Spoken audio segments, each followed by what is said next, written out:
Okay.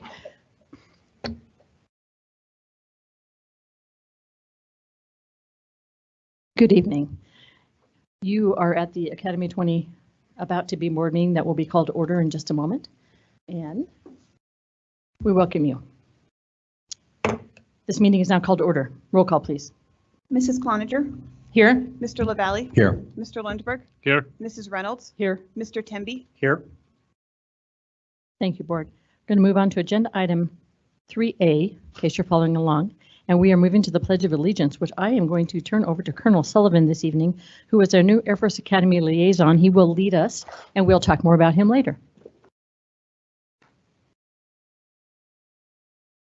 The flag of the United States of America, and to the republic for which it stands, one nation, proud, indivisible, with liberty and justice for all.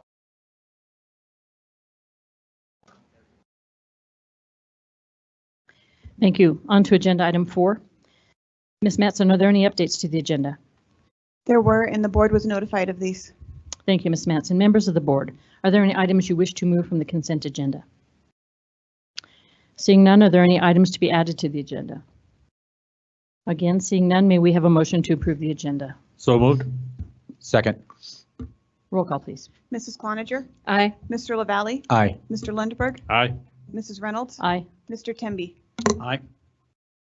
Thank you. Agenda item 5A is our board quote, and that is Mr. Temby's this evening. Oops, excuse me. My quote comes from Malcolm Gladwell. Many of you know his work. It's not how much money we make that ultimately makes us happy in between 9 and 5. It's whether or not our work fulfills us. Being a teacher is meaningful. And that's just a tribute to all of our educators who've gone through a real tough stretch over the past 18 months, and we appreciate everything you do. Thank you. Thank you, Mr. Temby. I think we all agree with that for sure. Item 6, public comments. Mrs. Cortez, do we have anyone signed up to speak to the board this evening? This evening, we have 37 individuals signed up to speak. Thank you, Mrs. Cortez. At this time, we welcome any members of the public who would like to address the board to do so. The board welcomes the comments of our community members, but to ensure that everyone will have an opportunity to participate, we do have a few ground rules. In the interest of respecting the time of all who are present, the speakers must have signed up to address the board prior to 6:00 p.m. and they must limit their remarks to 3 minutes or less. We also ask speakers to address only the board when they make comments. Please do not address others in the room. All speakers will be notified of the remaining time via the mounted monitors behind the dais. When the time has ended, the microphone will turn off. If I need to remind you to end your comments, I will. Supplemental written materials can be given to the security guards who are seated in the hallway outside of the boardroom, and they will be delivered to the board secretary. We greatly value all comments from the public, but in order to adhere to board policy and accomplish the work already on the agenda, the board will not respond this evening. Mrs. Cortez. Our first speaker this evening is Nathan Johnson. Good evening, Mr. Johnson. Good evening, Mrs. Reynolds. In case you all missed it, my name is Nathan Johnson, and on a side note, I am running for the school board. I taught in District 20 for 6 years and in Cherry Creek School for 2 years, and up until this year, I've been coaching for 13 years in excuse me, District 20, and first year I'm not coaching with hopes of being on the school board. I agree that masking, vaccines, and quarantines are very important items to discuss, and I do feel it should be a parent's choice for a student to wear a mask in school, should be a parent choice for the student to get a vaccine, and should be a parent's choice if they keep their student home beyond the point they no longer have symptoms. And under no circumstances should a student receive a vaccine without a parent's written permission. While those 3 items are extremely important, we still have to keep an eye on DEI, which is District 20 versions of CRT. It's diversity, equity, and inclusion. And it is pretty funny, I agree on that. While those 3, as a concerned parent and a prospective board member, I know that I do not want that type of material in our schools. My Black son does not need to feel that he's disadvantaged just because of the color of his skin he was born with. And he does not need to be taught that his mom is racist just because she has white skin. My son's genetics does not make him less intelligent and does not put him at a disadvantage, just as my wife's genetics does not make her a racist and does not make her superior. To paraphrase a very wise man, I believe that a person should be judged by the content of their heart and their character and work ethic and not by the color of their skin. Another of DEI's focus is on equitable outcomes. Equitable outcomes cannot be forced or created. When you try to force the equal outcome, that becomes socialism and Marxism. I know people hear those words and they just dismiss that immediately, but that's what forced equity is in outcomes. As long as schools provide students with equal opportunity and equal support, the resulting outcome falls on the students and their parents or guardians. So when someone talks about creating equitable outcomes, that is unrealistic, unfair, and unjust and should not be part of District 20. And there's an elementary school in our district that's kind of piloting that DEI program from my understanding. There's been a couple sessions going through where they've been learning about it, one last year, one this year, and kind of mixed reviews from some of the teachers I've talked about or talked with them about it. So school board, I ask you to please do whatever you can to keep CRT and DEI ideas out of our district. And thank you for allowing us to speak with you. It's greatly appreciated. Thank you, Mr. Johnson. Our next speaker is Jody Fletcher. Good evening, Ms. Fletcher. Good evening. Sorry, I'm a germaphobe, not gonna lie. I'd like to start with a quote, and I appreciate yours this evening, Mr. Temby. Thank you. As a career educator, it means a lot. I'm asking for all members of the ASD 20 community to do our part to help ensure that students can be in school. Please help your students avoid meeting with large groups of friends, maintain appropriate social distancing, and wear a facial covering in accordance with the state mandate. Together, as a community, is the only way we will work. This will work. Let us rise to this challenge together. And that came from the Return to Learn email from Mr. Gregory last year. You are correct, sir, 100%. While there are currently no mask mandates, and we all know no mask or vaccine is 100% guaranteed, we are part of a community. And masking is the only way to keep our kids and our staff members safe and avoid more quarantines and isolation. The D20 dashboard, to be quite honest, is a farce, and it's grossly underrepresenting the reported numbers. We are getting numerous emails from our schools indicating much higher numbers. All of this is resistance All of this resistance is an equity issue. Lower income special ed, children from single and dual working parents, military and deployed families, and minority students need to be in school to receive appropriate instruction. It is an absolute and complete violation of FAPE, their free and appropriate education, to send them home with zero teacher interaction to only work on Schoology, since no live instruction is being offered. D20 sadly leads El Paso County and has for many years in youth suicide. This statistic was horrific pre-COVID, and I fear it's going to continue to get worse due to all of the isolation and quarantine. I am a school administrator in another district, and I am seeing the struggles my kids are having coming back and trying to interact as humans. Based on Maslow's hierarchy of needs, our kids need to be in school with caring teachers and friends, interacting and learning. Not only are our kids falling behind academically, but their mental health is more fragile now than ever. Diversity, equity, and inclusion initiatives, DEI, are more important now than ever. It is not CRT. CRT is a post-secondary concept. This new survey asking about belonging is not going to cut it and is infuriating and degrading to the DEI task force. Belonging by definition is a sense of fitting in or feeling like you're an important part of a group. This is a fluid term and can change at any time, especially with young people. Your DEI task force spent many hours doing this necessary work. It is not CRT. If we are truly going to be a community in ASD 20, we have to care more about each other than our personal beliefs. This means care over politics, equity over belonging, humanity and kindness over personal opinions. Do the right thing. Listen. Thank you, Mrs. Fletcher. Our next speaker is Joe Cruz. Good evening, Mr. Cruz. Hello. I don't come prepared with a speech. I come prepared really as a dad and as a company owner. Yeah. Is that better? Okay. As a business owner and as a concerned parent. We have 3 children. We have 2 that are in D20 schools. One is a senior and one is a third grader. One of the things that happened to us earlier this year was our daughter. She had complained of a headache and called in school, said, I can't come in. Took place over about 3 or 4 days. And they said, you need to stay home and quarantine. She said, why? I don't have COVID. They said, you need to take a test. So what they told us right afterward, when I told them that we did not believe in the PCR test, because I do believe that they are rigged, and some people can call that conspiracy theory. You get chuckles. You get people who are saying anyone who questions the narrative is called a conspiracy theorist. Well, there's something else called a truth seeker. And I think you could be called a conspiracy theorist if you want, and say it with pride, although I'm not.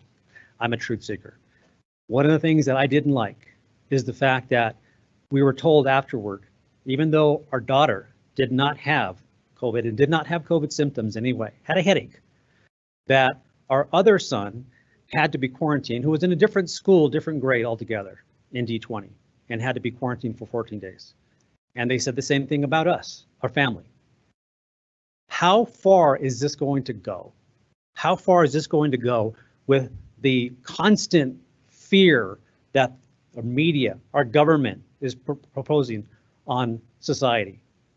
How long are our kids going to be wearing masks when it's completely violating their own personal liberties? I know a lot of people who are really concerned about getting a virus, but for some reason, we didn't have all this hype like we did or back during the time of the swine flu. No masks, nobody scared, nobody making and causing mass hysteria over a virus. Maybe because we didn't have the media constantly indoctrinating us and the government telling us that we have to get a vaccine as well on private employers of 100 or more employees. I mean, how far is this going to go? This is tyranny. This is not liberty. This is not the America that I grew up with. So I just want to say that overall, I've been pleased with D20. Our kids have been in school here for a long time, but at the same time, I will pull our kids. Thank you, Mr. Cruz. Our next, Hold on a minute, Mrs. Cortez, please. It's really important that we honor people who are speaking. So if we can keep comments to ourselves while we're seated, that would be great. Thank you all. Go ahead, Mrs. Cortez. thank you. Our next speaker is Desiree Cruz. Good evening, Ms. Cruz. Good evening, and thank you for taking the time out of your busy days. I really respect everybody here, especially, all of you here right now. This means a lot to me, knowing that you're willing to hear what we have to say and that you took time out of your busy schedule for us. It means a lot to me that all these parents are here because it shows they care about their kids, whether they believe the same thing as I do. That really isn't relevant right now. I think we're all here for the same reason. We want our kids to be happy and to be able to be educated in the best environment possible. I know that every single one of you, when you took your job at District 20, you had that feeling in your heart that there was a purpose for you here, just like our children have a purpose to go to school. They are there to learn, to be educated, and to feel free. However, this mask mandate, which to me is absolutely insane, this mask does not protect you. There are people in this room today who are not wearing a mask. There are people in restaurants that are not wearing masks. There are people everywhere that are not wearing masks. So why do our children have to wear masks in a classroom environment when all they want to do is learn? If the mask was really that safe, why did CDC post on their website that there are no 100% safe masks out there? We know as parents, we know as educators, we know as family members that these masks are not 100% safe. There are people that have been vaccinated and that have worn masks that are still getting COVID. Now they're saying, the latest news, that if you got vaccinated, you're not really considered safe until you've gotten the second vaccine, but you have to wait 2 weeks after the second vaccine to be safe. So truly, any of you guys that haven't had your second vaccine yet are not vaccinated. So your mask is like a chain link fence, a fence with holes in it. Your mask will carry the virus in the air and will actually go right into someone else's nostrils. As we sit here talking right now, whether you're wearing a mask or not, it's not safe. How does that make you feel? So now we're going to put our kids in a school environment with a mask all day long, when we as parents get to sit at home without a mask. How do you think our children feel? Who's going to be their voice? We, the parents. I don't care what you believe. If you don't want to wear a mask, don't wear it. If you do, wear it. Let us make the choice. Let the parents be the decision makers. If they want to wear a mask, let them. It doesn't bother me. Let them wear their mask. They can wear it all day long. If they want to sleep with a mask on, let them. My children do not want to wear a mask. How do I convince them to go to school every day when they can't even see their teacher's face? How do you think that makes a child feel? It's almost like they're a prisoner in their own school. They say that it doesn't affect mental health, but our suicide rate has doubled, and Pine Creek High School had 2 suicides. Mrs. Cruz, please wrap up your comments. Thank you. Thank you, Mrs. Cruz. Our next speaker is Jason Silva.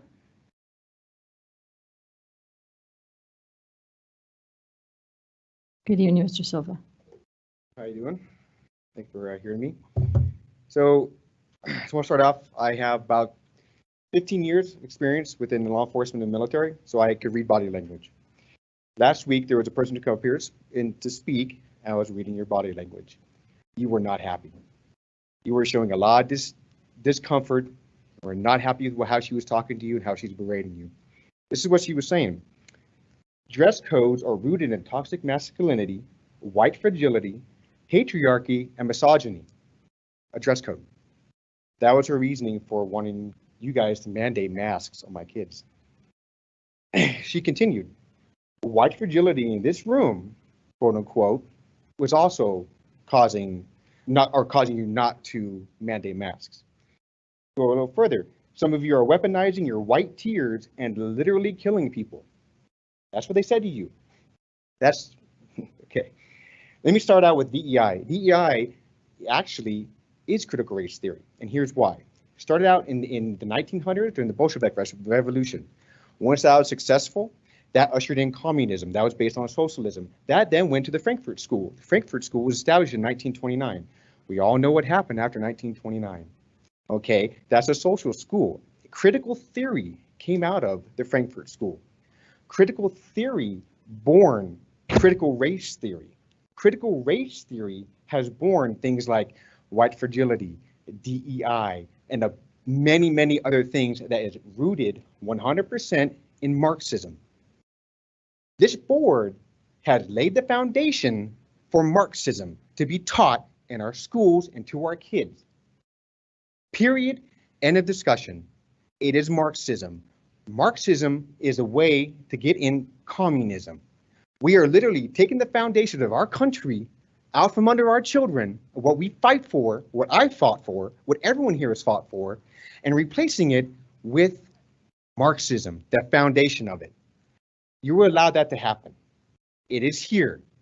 You were indoctrinating my children. Everyone's children who is here is being indoctrinated with Marxism. I will let my 30 seconds lapse, and let's think about it for a second. So I'm not done.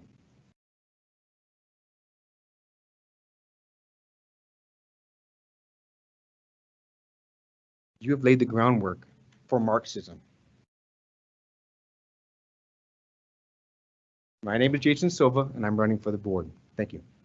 Thank you, Mr. Silva.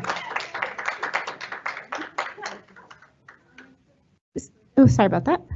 Our next speaker is Susie Farrick.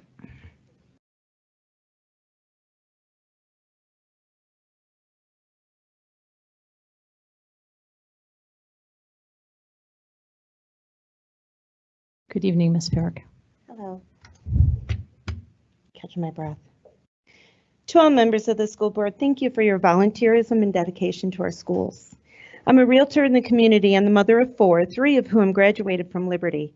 Our youngest has been a D20 student since kindergarten, is now a freshman.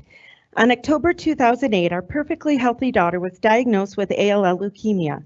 Within hours, we learned she would endure a 2.5-year cancer treatment. She spent weeks in the hospital, received multiple blood transfusion, port surgery, spinal taps, feeding tube, chemo drips, and countless prescriptions. Her absolute neutrophil count, which are white blood cells that fight infection, would be at an all-time low for 2 weeks every month. In that 2.5 years, we never once quarantined or masked our boys or stopped their lives. Our boys still went to school, played sports, and hung out with friends. We had visitors at the hospital and home, and absolutely no one wore masks. Not once did the medical staff mask us for blood transfusions, port changes, chemo drips, doctor visits, blood draws, or anesthesia. From 13 months to 3.5, she was not allowed to receive a single childhood vaccine because it was too dangerous for her immune system. Guess what? She never caught measles, chickenpox, polio, or any other communicable disease that vaccines claim to protect us from. You can't tell me or my family that masks, vaccines, and quarantines work because we've lived it. This child that survived 2.5-year cancer treatment, maskless, vaccineless, and non-quarantined is now a healthy freshman in your school district, and she has been quarantined 2 out of 4 weeks and has not been sick.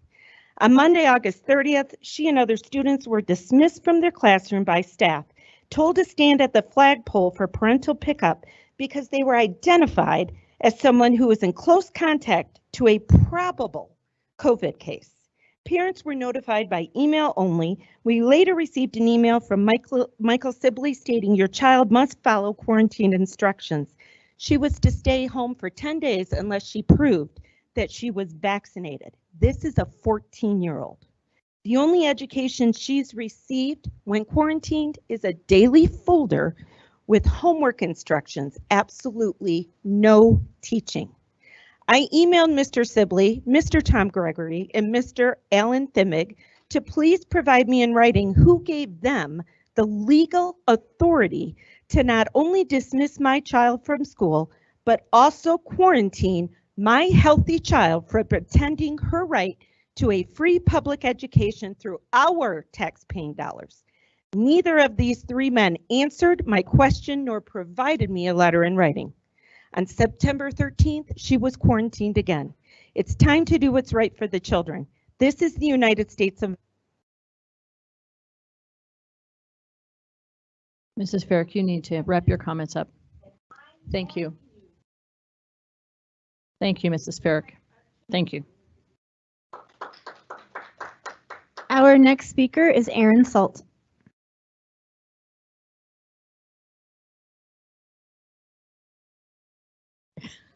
Good evening, Mr. Salt. Oh, good evening, board. Thank you so much for the time to be able to come and discuss these things with you. I appreciate the time that you guys put into serving here and serving our community. I wanted to talk briefly about the execution of the quarantine policy that you guys are holding to right now. I'm not going to discuss the policy per se, the efficacy of it. What I want to do is say right now with the quarantine policy, when there is a positive case, the policy that you guys are following right now is to quarantine anybody who is in a close contact to that individual. What I would like to say is that I have had several parents in the community reach out to me because their kids are being unjustly quarantined from this. Because what's going on is that the school nurse is saying that it is too difficult and complicated and time consuming to go through and actually contact trace who was a close contact. And so they are quarantining entire classes instead of just the close contacts that are there. And so what the result is that we are keeping kids out of school out of convenience for the staff and for the nurses. And I get that they're busy, but El Paso County Public Health has said that they are willing to help with contact tracing. And so I would just ask that you use the resources that are available to actually perform contact tracing, follow the policies that you have so we can keep kids in school. As educators, we need to make sure that we are educating students. And I just want to make sure that each kid has that opportunity and that they're not subject to convenience quarantines, that they're actually meeting the definition of close contact. So Aaron Salt, thank you so much. Thank you, Mr. Salt. Our next speaker is Jenna Reichelt.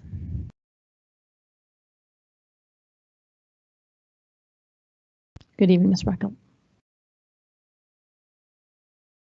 I would like to thank the board for letting me speak tonight. My name is Dr. Jenna Reichelt, and I'm a family physician and D20 parent.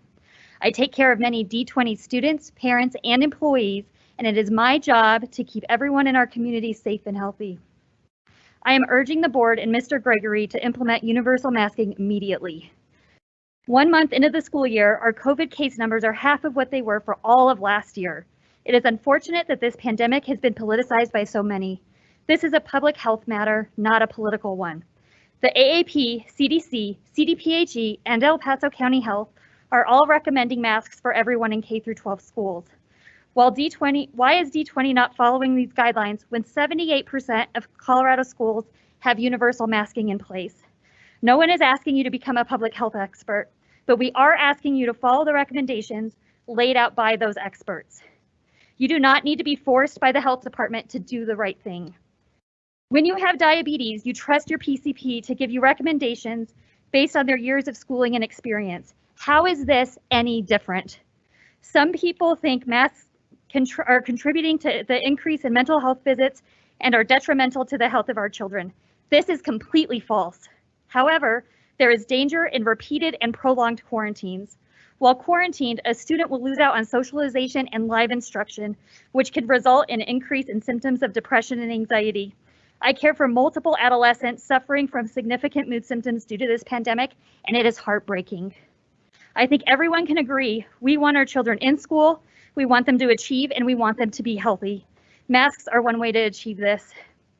Based on the current CDC recommendations for children under age 12, if a child tests positive for COVID and both that child and the exposed children are masked, then the exposed children do not need to quarantine. This is a surefire way to keep our children in school. A recent news article detailed the drop in standardized test scores during the previous school year. This will not improve if small sections of classes are quarantined at a time with little to no live teaching. Our students will be at a huge disadvantage compared to those who are in the classroom more. Furthermore, how are working parents supposed to teach their quarantined children and work simultaneously? How are our economically disadvantaged children supposed to thrive if they have no one at home to teach them because their parents cannot call off of work? How are children who have an IEP or require intervention supposed to thrive with intermittent quarantines? If this school district is truly committed to diversity and inclusion, then it is imperative to think about those students who are the least privileged and have the most to lose by being out of the classroom. I encourage you to show this community that you are committed to the success of all students. If we remain on the current path, I feel we will continue to lose excellent teachers and other staff, future funds to grow and improve our facilities, and finally our reputation as a leader in the state. I encourage the district leaders to look at the experts when it comes to COVID. The science and the recommendations are there, and we. Thank you, Dr. Reichelt.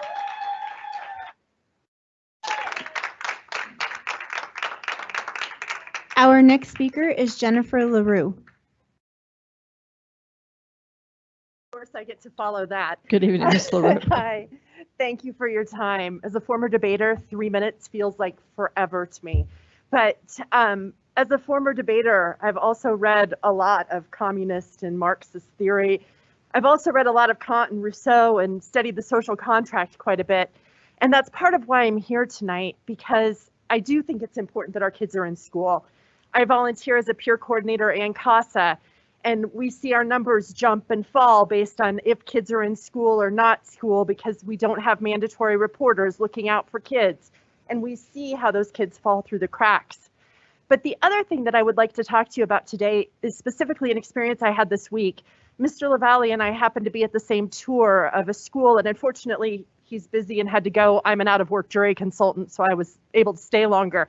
But what we saw afterwards was we were able to meet with some of the teachers, and we were able to ask the teachers questions. And the question I posed to the teachers was, if there was one thing we could do other than pay you better, what would it be that we could do to help you right now? And in an interesting twist, because this is not what I saw coming, I wasn't entirely sure what to expect. But one of the teachers stepped forward and he said, ironically, I'm not wearing a mask as I said this, but the best thing you could do is we could have a mask mandate. because the lack of a mask mandate is adversely affecting our kids. And the other teachers seem to universally agree. I would not want to speak for them, but there were more than 5 or 6 head nods out of that group of 6 or 7 teachers.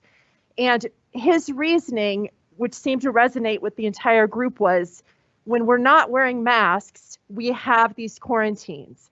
And what are we hearing the problems are tonight? I think we'd all say we want our kids in school. We want to see the kids healthy and doing as well in school as they can. We want to see our kids thriving. Some people feel differently about wearing a mask and that it may adversely affect their child. Volunteering last year in a school where I was one of a few volunteers across the district, I can tell you I didn't personally notice anything that was adversely affecting the children. As a matter of fact, they all seem to be real troopers about keeping their masks up, reminding each other, and doing great with it. And we saw the numbers worked. We saw that masks worked. As a school district that teaches science, it's critical that we follow the experts. We know that masks work, and we need to support our kids and teachers. And whether you agree with masks or not, whether you want a vaccine or not, the best way to keep our kids in school right now is to put masks on them. It reduces the quarantines. It means that that child that, you know, was in a classroom with somebody doesn't have to quarantine because they both had masks on. The best thing we could do for our kids right now is enact a mask mandate. Thank you for your time. Thank you, Ms. LaRue. Our next speaker is Jahara Matisik. Good evening, Mr. Matisik.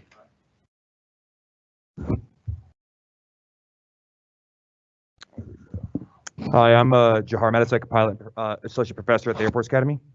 Just wanted to point out, 1 in 500 Americans have now died from COVID, and it will keep getting worse until everyone gets vaccinated, just like everyone in this room probably got their smallpox vaccine as a kid. Now, here's a comparison of reality. Almost 80% of eligible people in Denver are vaccinated, whereas just over 60% of people in El Paso County are vaccinated. And guess what? Despite Denver being much bigger than Colorado Springs, they're having under 200 COVID cases a day, whereas Colorado Springs is having almost 350 cases a day. So it's almost double. Denver Metro schools also have a mask mandate. And unsurprisingly, as many of us pro-science advocates have said since early August, COVID was going to get worse if we didn't have mask mandates. And now El Paso County literally leads the state in the most COVID school outbreaks.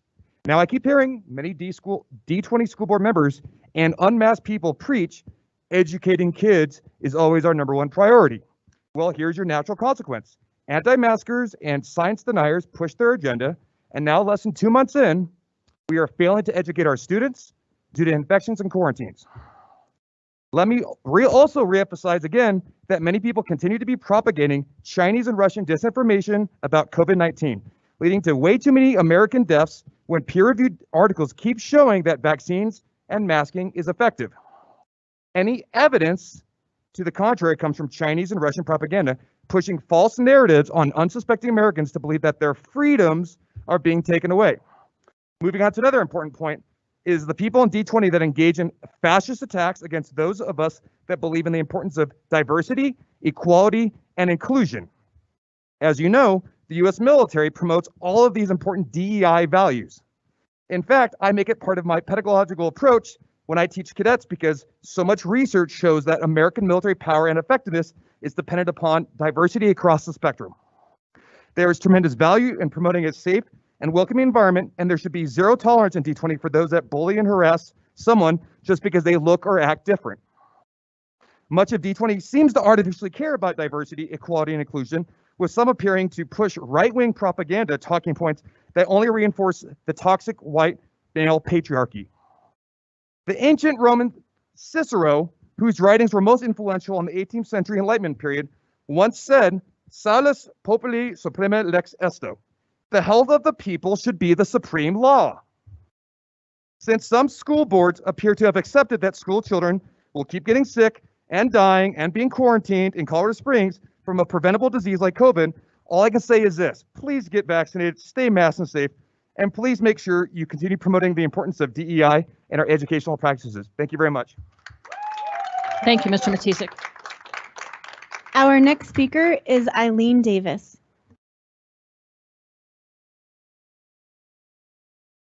Good evening, Ms. Davis. Good evening. D20, once revered as the district that teachers aspired to teach at, is quickly becoming one to avoid.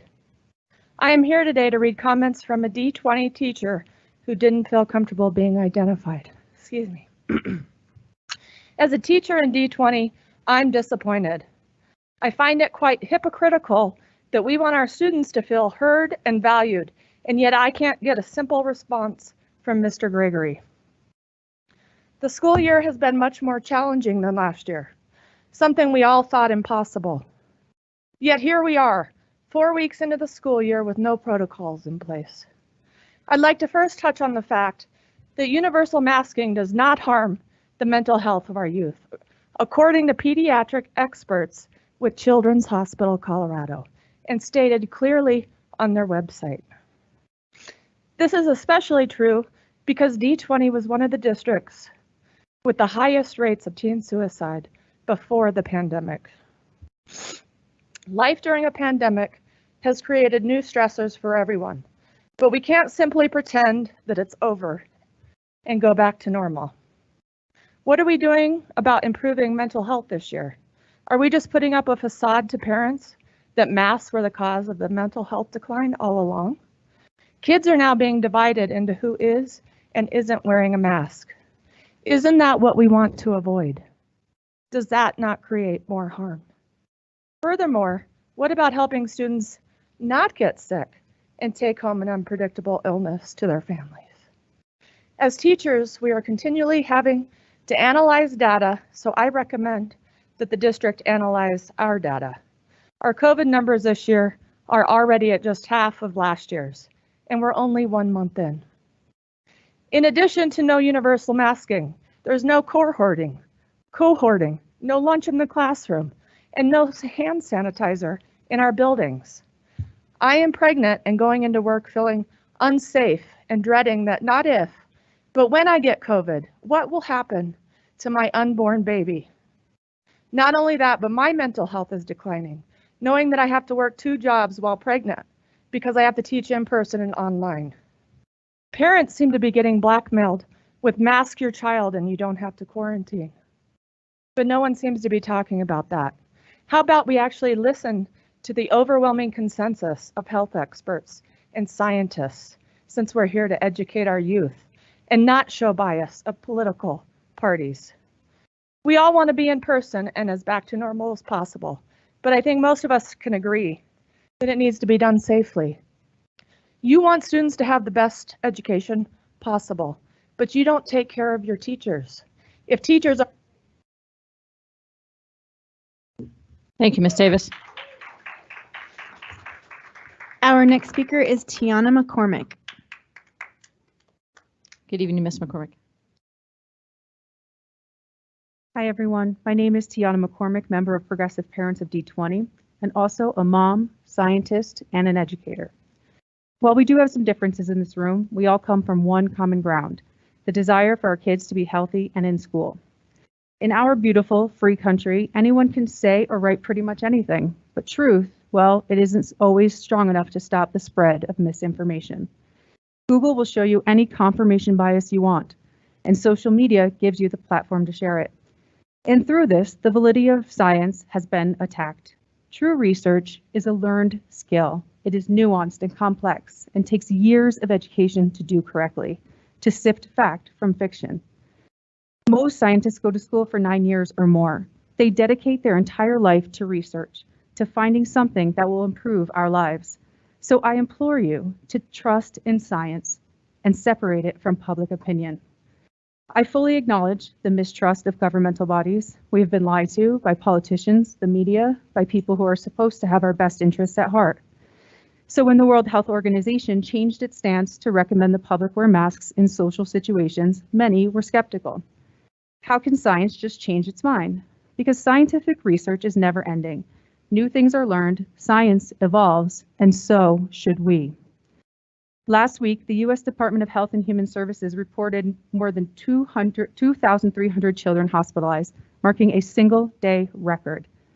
The American Academy of Pediatrics reported more than 750,000 new pediatric cases of COVID-19 in August. While we know that kids don't experience COVID like adults, we also fail to acknowledge that these kids live with adults who may be immunocompromised, who will likely end up in the ICU. So I ask you, how do regular quarantines actually help our kids? They don't keep them in school, in class, and learning. Quarantine places a burden on parents, on businesses, and our children's mental health. Quarantine, where my son went from a happy kid to a crying and miserable one. This is not what is best for our children. Being in school is what's best for them, and masks can only help. Do masks actually affect their mental health? Well, your kids will follow your lead. If you only complain about masks, so will they. But if you tell them that masks will keep people healthy while the science world figures out a way to protect the most vulnerable from COVID, they will wear them. Our hospitals are full. Our doctors are exhausted. Our nurses are looking for different careers. Our lab techs are grossly understaffed. Your kids will follow your lead. It is up to each of us to teach our children social responsibility over selfish desires. Thank you for letting me speak. Thank you, Mrs. McCormick. Our next speaker is Rob Rogers. Good evening, Mr. Rogers. Good evening, board members. My name is Rob Rogers. I'm a parent of 2 District 20 students. The Duke University-led ABC Science Collaborative issued a report on June 30th of this year regarding COVID-19 mitigation effectiveness in North Carolina schools. Those 100 reporting school districts and 14 charter schools represented 2,396 elementary, middle, and high schools and administrative buildings, and a total of 1,281,202 students. The collaborative's analysis of that massive amount of contextually relevant data, it showed that proper masking is the most effective mitigation strategy to prevent secondary infections in schools when COVID-19 is circulating and when vaccination is unavailable or there's insufficient uptake. Further, due to the estimated secondary attack rate of 1% provided by masking, and in order to promote in-person education, the state should consider eliminating quarantine for those appropriately masked or vaccinated. So universal masking not only prevents secondary infection in school populations, but it also keeps kids safely in school. That's probably something that parents on both sides of this debate, can agree with. But we've been constantly hearing from various administrators and board members that they are trusting parents to do the right thing, and that parents are in the best position to make health decisions for their children. And you know what? That's a very true statement. Parents are in the best position to make decisions for their children. But in a crowded school context, what this guidance effectively does is shift the responsibility of individual choices from the parents making those decisions to the parents that want a safe, healthy environment for all students. I personally will no longer, that's what I get for using, technology for the first time. I want to allow the selfish and misinformed to define a narrative which places unreasonable responsibility on those that expect a safe school environment for all students. This isn't about mandates, and I would really suggest that the board stop using that word. No one has a right to force anyone to do anything, but by the same token, no one has a right to hold someone else responsible for their own selfish decisions, which is what is effectively happening. Restricting entry to D20 facilities to only those that wear a mask or show proof of vaccination would create a safe, stable learning environment for both students and staff and wouldn't take a single choice away from anyone. Any parent would have the right to choose, but no other family member would have to suffer the consequences of that choice. If a parent decides it's not the best interest of their children to wear a mask at school, that's their choice. And fortunately, there are virtual and homeschool alternatives to support that choice. They do not, however, have the right to compromise the safe learning environment that benefits all of their students. The burden of that choice is theirs to bear, not mine and not any other parents. So, Mr. Gregory, I would strongly suggest that you immediately implement proper masking or proof of.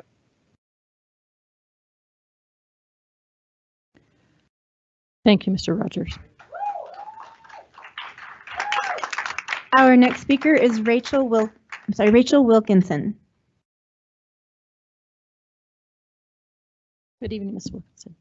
Good evening, Board. I'm an integrated psychiatrist who's worked in the field for 16 years full-time. I have the equivalent of a doctorate in medicine in Europe and also in the United States. In medicine, there's a concept of balancing public health risk for the greater good to reduce variables of greatest harm when one cannot stop all risk of harm.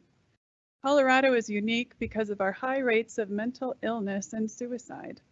According to the Colorado Department of Public Health and Environment in El Paso County, from 2019 to 2020, we had 29 deaths in children by suicide ages 10 to 19. From 2020 to 2021, there were 41 deaths in the same age group. This is a 30% increase in deaths by suicide through the first measurable year of COVID restrictions. On the website for the El Paso County Department of Health, it states that from March 2021 to the present, there were 3 deaths in children from COVID-19 in the same age group. They do not currently have a consistent standardized definition of deaths with COVID versus deaths from COVID. So I am not sure about the accuracy of that number. But if we assume it's true and add 1 or 2 more deaths for good measure for the year 2021 and do the math, it appears that our children are 9 to 10 times more likely to die from suicide than from COVID-19. We do know that COVID-19 is less lethal than the flu in children. I would encourage people interested in high-quality epidemiological information to consult Dr. Jay Bhattacharya, epidemiologist at Stanford, Dr. Martin Kulldorff, epidemiologist at Harvard, and Dr. Sunitra Gupta, epidemiologist and physician at Oxford. The emperor has no clothes, and no one wants to be the first to say the truth. Masking and quarantines are a no-win for our children. A study out of Germany entitled Experimental Assessment of Carbon Dioxide Content in Inhaled Air with or Without Face Mask in Healthy Children states that on a conservative note, a mask on a child will increase carbon dioxide content by 3 times what is considered healthy, so 3 times toxic burden by the German equivalent of OSHA. The worst case was in a 7-year-old boy whose mask carbon dioxide content was a full 10 times more than what is considered toxic. Some say this doesn't matter and that masks are harmless. But hypercapnia, also known as excess carbon dioxide, causes blood acidosis, which can lead to anxiety, depression, and cerebral dysfunction. There's also a study locally of the first 4 weeks. Ms. Wilkinson, please wrap up your comments.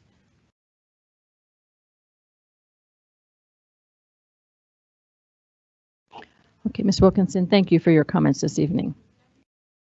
Thank you, Ms. Wilkinson. Appreciate your comments. Next is Larissa Loomis. Good evening, Ms. Loomis.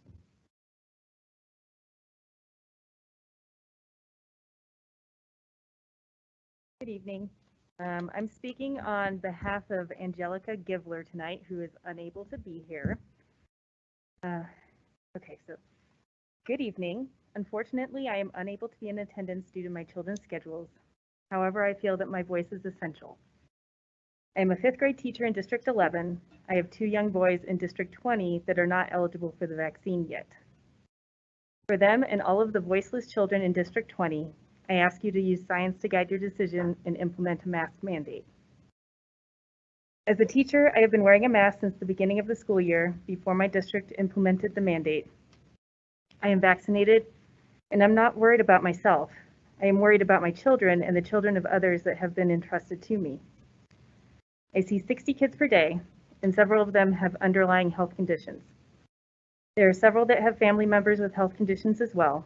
If I were to carry a virus into my classroom where I care for other people's children and give them a virus that could cause severe long-term health issues or death because I could not do something as simple as wear a mask, I would never forgive myself. As educators, we are in the business of caring for others' children. While teacher is my job title, I am so much more. I make sure they wash their hands after the bathroom. Yes, 5th graders still need to be reminded as well.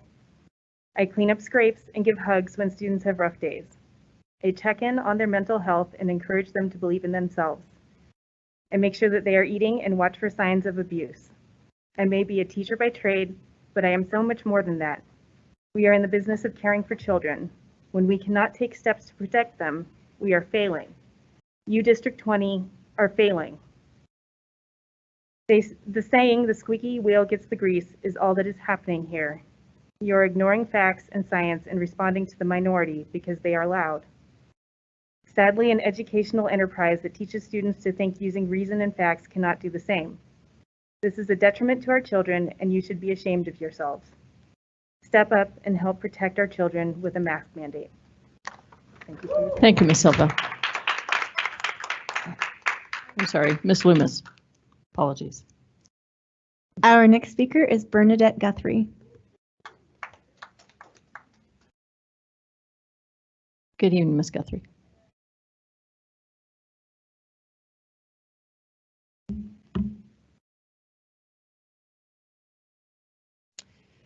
From an email dated 8/28/2020, Mr. Gregory stated, "If we want to keep our schools open, we must wear masks, distance as best as we possibly can, wash our hands regularly, and most importantly, continue to self-screen and report symptoms."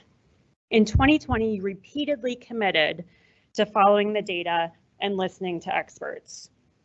In 2021, you've decided that your bachelor's degree in mathematics and master's degree in leadership makes you the expert.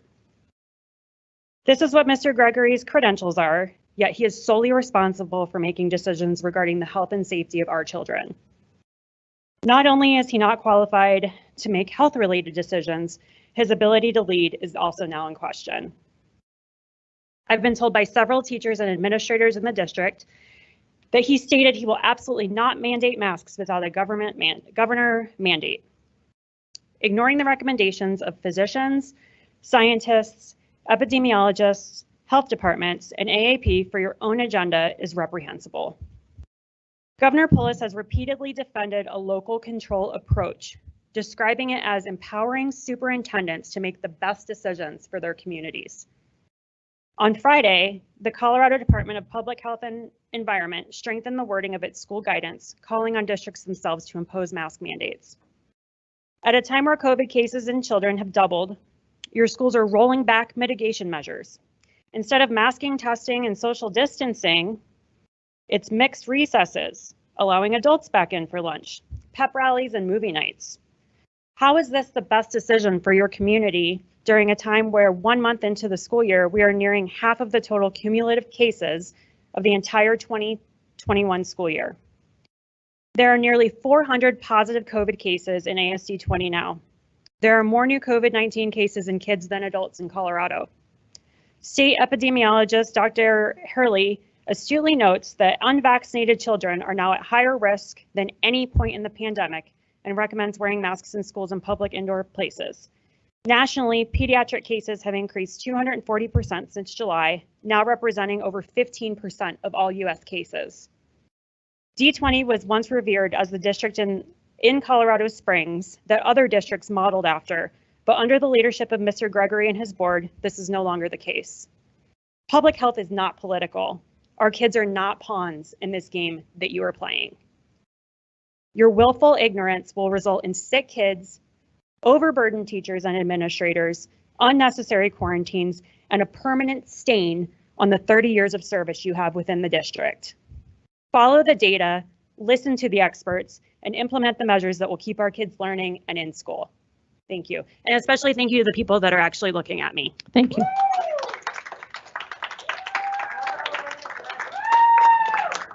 Our next speaker is Stacy Adair.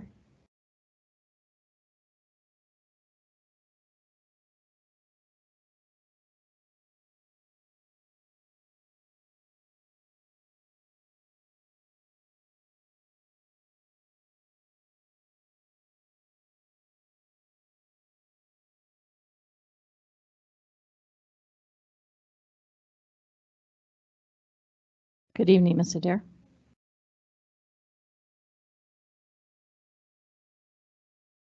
Good evening. My name is Stacy Adair, and I was just wondering how many people in here are a member of the Academy Education Association. Can you raise your hands? Just one? Okay. Well, I'm a teacher in D11. I was part of a social experiment this last week. Our district said on Tuesday, our leader in our district said that everyone had to wear masks because he said so. And yet, I have a friend in the health department who said, we don't understand why these districts are doing this because we're not pushing it. I also have know that the head of the health department, the director of the health department at the end of last year said she doesn't want kids in masks. So there's been a lot of misinformation here. I have firsthand information from people. You can verify it. It's a little bit more credible than 1 of every 500 Americans have died of the virus, that's for sure. People can just come up here and say whatever they think. I actually am a teacher who do research, but the social experiment that I was a part of this week was I didn't wear a mask on Monday and Tuesday because there was supposed to be an exemption. Monday was fine. Everybody said hello to me. By Tuesday, people I know and respect wouldn't even look me in the eye. So you know what? We're in a social experiment. I don't know who the puppet masters are, but we're all in a social experiment. And I decided not to comply because I've done the research. I know personally doctors who are writing exemptions for kids because they have side effects from wearing the mask. And I decided that I was going to stand up for those kids. I have a medical exemption and I'm an ESL teacher. So I don't have to wear a mask most of the time. But that's not the issue. The issue was somebody has to stand up against this tyranny. And yeah, good for Mr. Gregory for saying he wasn't going to go further than the state or county required because our county doesn't want kids masked. It's horrible to not be able to see little kids' faces. It's horrible. I know a Rampart science teacher who doesn't believe in any of this, and he said that his students stopped talking. When they're wearing the mask, you can't get kids to talk. They just want to be silent. There are a lot of psychological effects of this.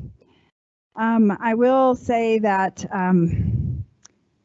3 feet and 1/8. Ms. Adair, your time is up. Thank you for your comments. Our next speaker is Tamara Williams.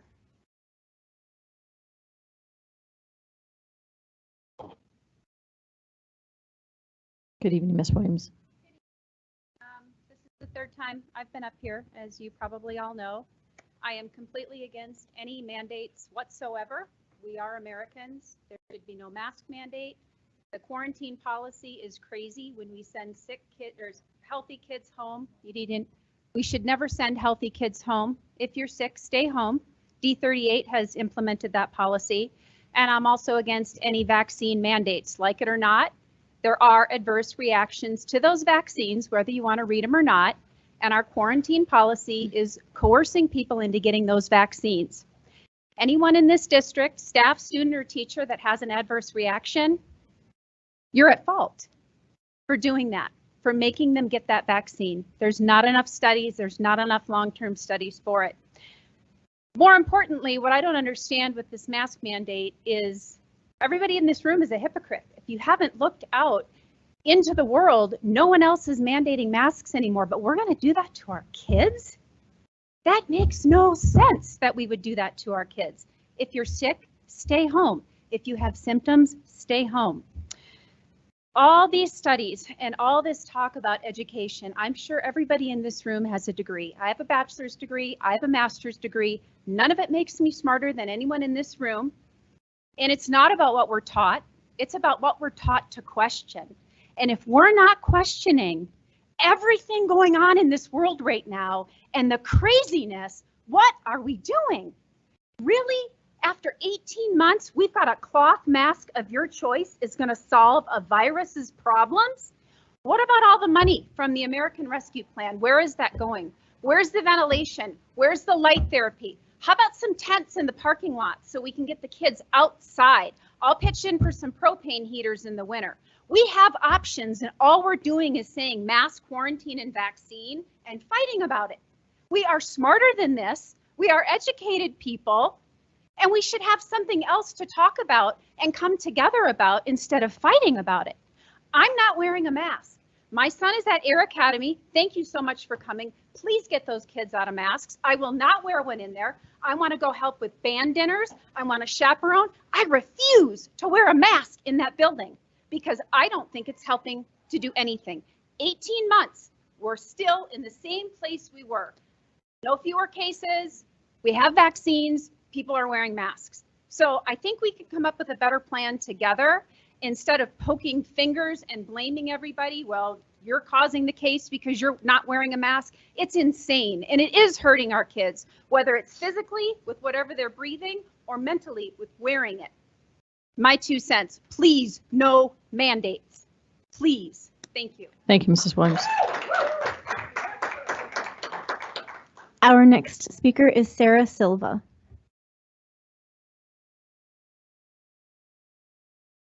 Good evening, Ms. Silva. Good evening. As you just mentioned, I'm Sarah Silva. Thank you for the opportunity to speak here today. The following statement is a combined effort of concerned parents and patrons of D20. It's the top 10 reasons for universal masking.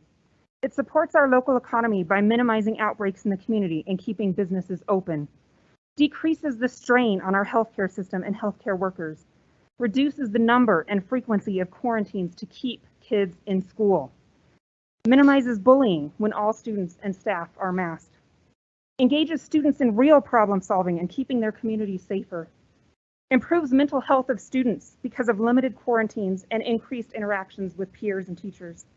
It closes the learning gap for students with IEPs and for students at risk who need to learn in person. It demonstrates the district's commitment to their mission to educate and inspire students to thrive by increasing in-person learning.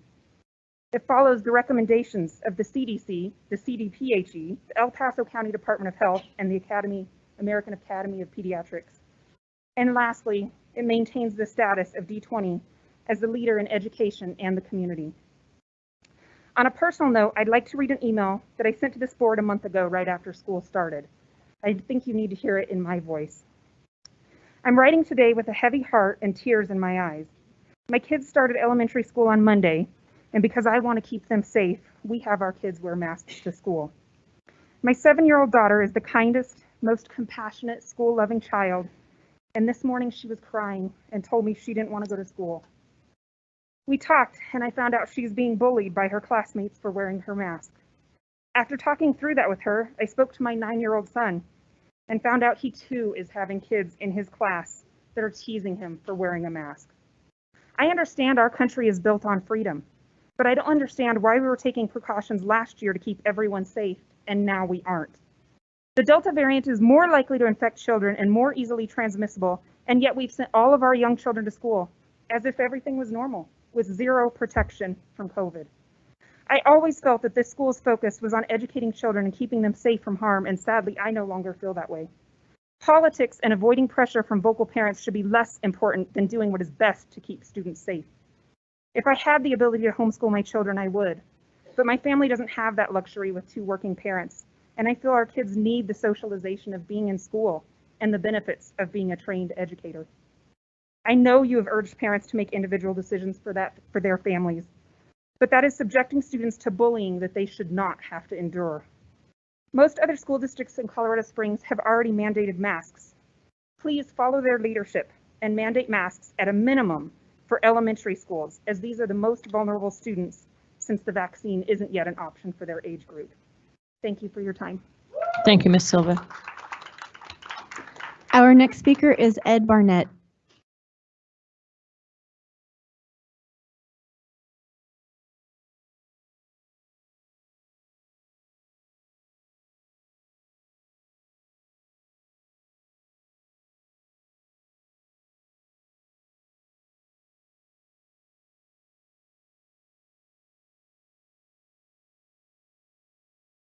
Good evening, Mr. Barnett.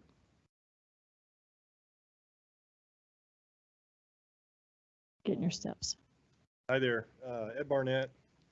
Just gonna read my email. Last time I was here, July 22nd. Apply some of the stuff going back and forth. Sorry, I got sheetrock dust on my shirt. I work for a living. You all work for a living in different roles. It's all valid, right? So I've already been canceled tonight because I'm not a scientist, but I'm going to say my piece as a parent. So Karen, and I don't know who Karen is, but appreciate the reply. But we'll get into this. So thank you for the follow-up from a while back regarding my statement against mask mandates. It seems we were back where I feared we would be, playing pat a cake with the devil at the expense of our kids. I would like to expand my comments here to masks and quarantines. And again, I gather a nice consensus on what we want for the kids. The more I hear about how to keep kids in school, I'm thinking maybe I don't want mine in school. But anyway, I want them educated. They're getting one. So I can imagine the position leadership is in with federal funding and associated compulsory compliance and the media machine shaming, vilification if you don't want to mandate masks. This is twisted. I want to encourage all of you to be the leaders, have the backbone. This is why you're in your position, not to cave or be cowards. And I'm not calling any of you cowards. I simply want to draw attention to the gravity of the issue. I'm trying to picture myself in your shoes and can imagine how the pressure must be. So I write to hopefully encourage you. Although I was not encouraged myself by the lack of substance in the email reply, again, nothing personal, we are not victims here, and we must not be complicit with evil. Masking kids and sending them home is bad. I chose the word bad. I'll just call it evil. We're messing with kids. What's wrong? What did I do? I'm not sick. I'm at home. Can't be with my friends. Has there been any benefit to this? The suicide has been mentioned tonight. I think that's a valid area of concern.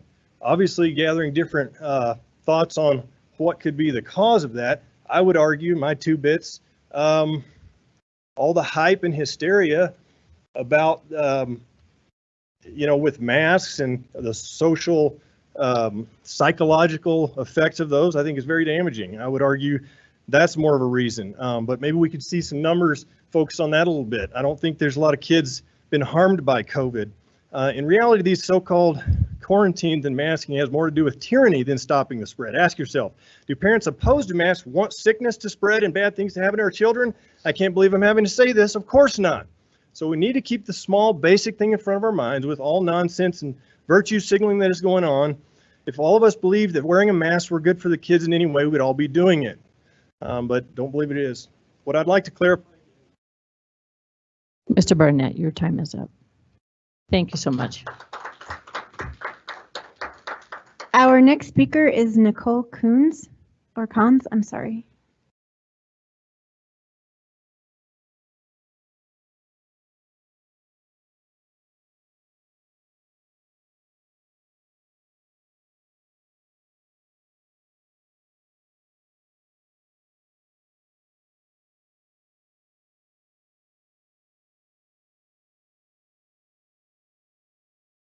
Good evening, Ms. Collins.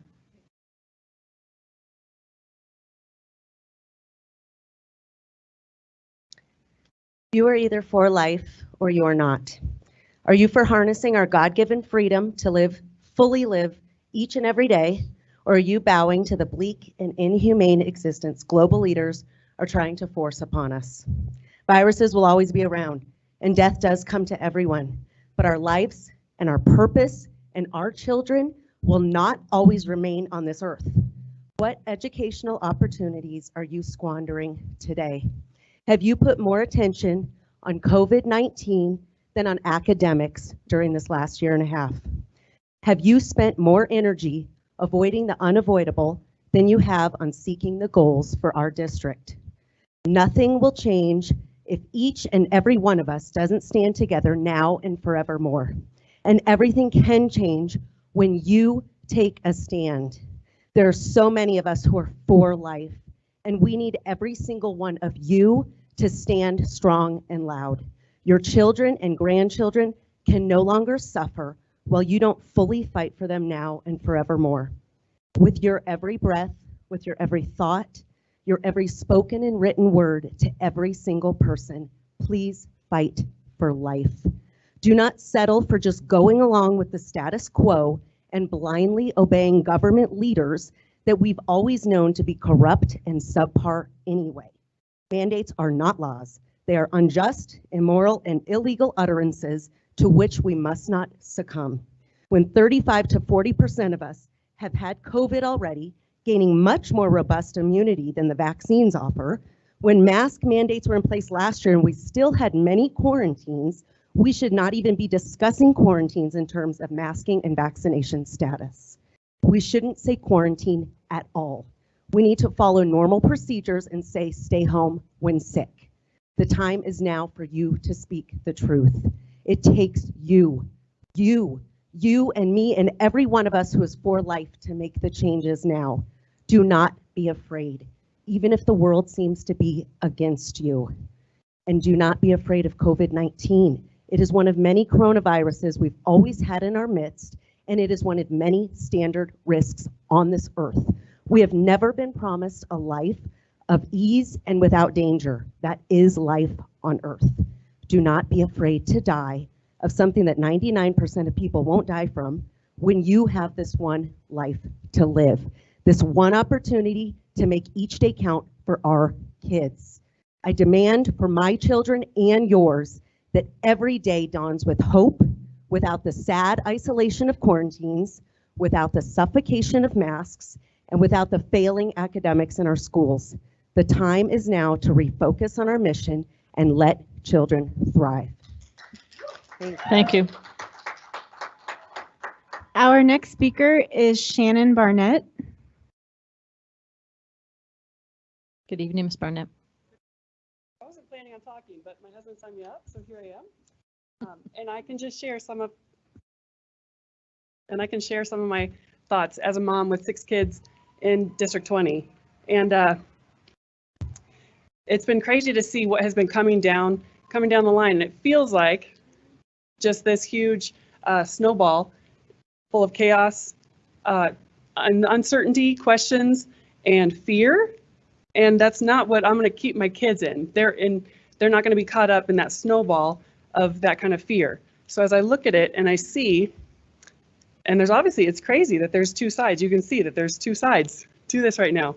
And some of the people coming here talking previously talked about some of the top epidemiologists, scientists, et cetera, that have shared information that masking and quarantining is what the protocol needs to happen. There are also top epidemiologists and scientists that share otherwise, but that information is hard to come by because it's gone in a few hours or a day. So there's always information out there, and I'm going to teach my kids to be critical thinkers and to look at information and evaluate where the truth is. And that truth is in that kids are not at high risk for this at all. And general population is even 99.9% survival rate if you get COVID. And so I'm not going to let them live in fear and with all these alter reality where you're wearing masks, you have no personal interaction, and it's not good for them. And it's not good for them. And as I see that coming into this district and into schools where my kids are, I would like them to be able to stay there. That's where I would prefer that they are. But I'm willing, if that snowball just keeps going and that's the way it's going to be in the school, then my kids aren't going to be there. They're going to be with me looking at things logically, critically, and understanding truth in all of it all and living by that truth and not by fear and lies. And so I think there are a lot of us, and you guys are to represent. That's how this whole United States was set up. People in power representing the people they're representing. And I think there are a lot of us that feel that our kids should be free because they're not at risk to this, should be free to breathe all day long, the right ratio of oxygen and carbon dioxide, and having that personal interaction that's so important for them at a young age to grow up in normalcy. And there are a lot of us, and speaking of leaders, you know, just some of the things that make me question and think what's going on. And it feels funny to say this at a board meeting, but like the Met Gala that just happened, our, elites up there, they had no masks, but the help right there at the event had to wear masks. Why? If they're the ones, talking about this is what's the best. Thank you, Ms. Barnett, for your comments. Our next speaker is Lindsay Sandoval.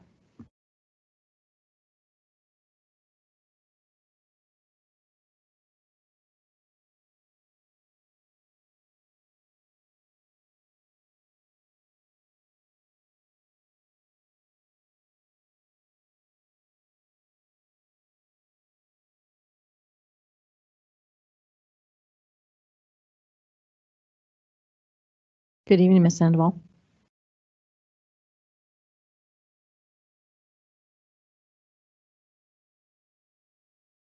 Hello, I'm a mom of a first grader and third grader, and I'm here to provide some recommendations primarily on how we use the ESSER funds. So to make sure everyone's on the same page, District 20 was given ESSER 2 funds, which is $3.8 million, and ESSER 3 funds, $8.6 million. And these are to be used to mitigate COVID spread. So my recommendation would be to do pooled surveillance testing.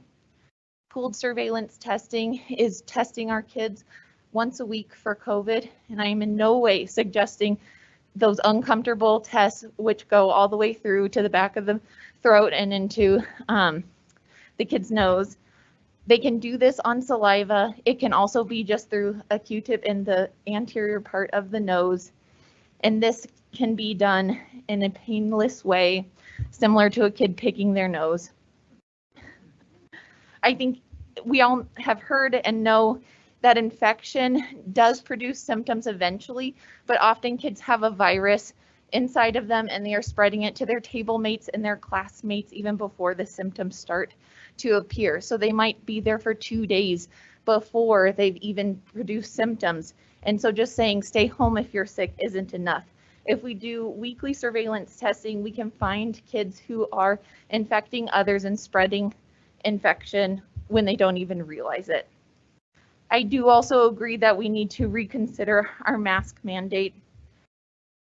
It does not make sense to me why we're saying that only when infection rises over a high enough level that we would then put masks on kids. That doesn't make sense from a epidemiologic standpoint. If we're saying that they do work and we'll apply them only once the infection is so high, why not do more to prevent? And I feel like we need to do more to prevent the kids from getting sick, prevent them from getting out of school and on quarantine. And we should be thinking of ways to prevent them from being out of school. And right now, I do think masks are a way that can prevent the spread of infection. And I'm not alone in that, as many have said before me. And if you are questioning whether COVID is even worth trying to stop, in the last 4 weeks, so we've seen 200,000 kids each week in the United States get diagnosed with COVID. And of those, 2.2% are hospitalized and 1 in 10,000 have died. So I'll do the math for you. That's 20 kids a week that are dying from COVID. I think we need to do more to prevent the spread and prevent our kids from being out of school and at home on quarantine. Thanks. Thank you, Ms. Sandoval. Next is Beth Birchfield.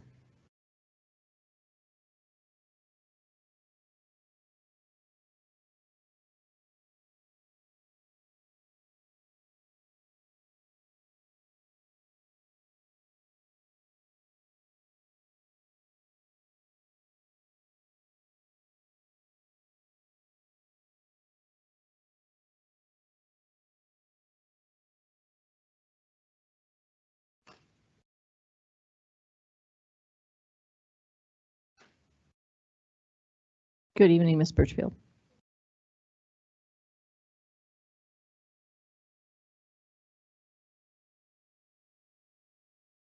I'm just going to take my mask off just to speak so you can hear me. I'm a mother of 2 high school seniors in D20, and I'm here for 2 reasons. First, I'm asking for you to consider having teachers record their classes for students that are on isolation or quarantine. I am asking that the teachers would voice record the classes, especially at the high school levels. I have 2 students in AP and honors classes. They do not feel that teacher notes and assignments in Schoology are enough for them to remain or get caught up if they were to have an extended absence. Until 10 to 14 days of isolations and quarantines stop, it doesn't make sense to not use the resources for hybrid learning that were available last year. We all know it is possible now, and it would be helpful also for the students to meet with teachers on Teams if on quarantine, if they don't understand an assignment or a concept. Second reason I am here is regarding universal masking. I have been a registered nurse for 30 years, working in ICU, ER, family practice, and as a substitute school nurse. Listening to everyone speak tonight, it is obvious, and we all realize that we have to find a new normal, and we have made progress in this pandemic. We were locked down last year. Now we are getting to a point where we're going back to school, and we want the kids to go back to school. We have to, but until we figure out what the new normal is, why not wear masks to keep kids in school? According to your website, it says we will continue to follow the COVID-19 requirements and guidance published by the El Paso County Public Health. This means we encourage students and staff to wear face coverings and also ask our parents, guardians to screen your students for illness before sending them to school. I have seen quotes from the board members that say your decisions have nothing to do with efficacy of masks. Stating that ASD 20 encourages students and staff to wear face coverings is not the same as universal masking.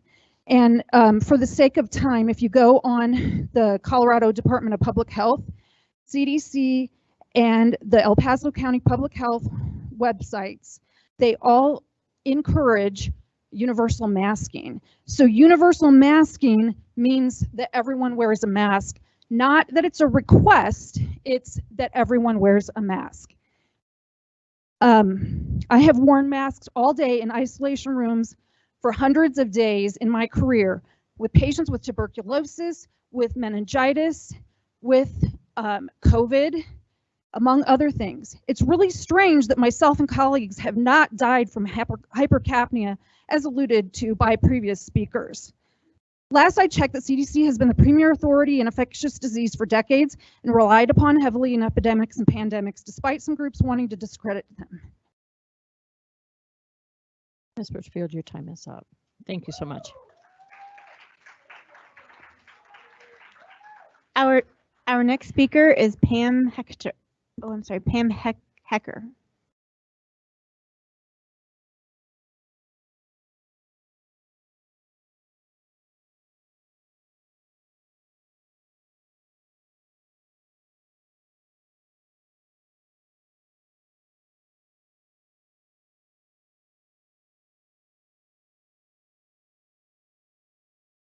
Good morning, Ms. Heiler. That would be good evening, Ms. Heiler.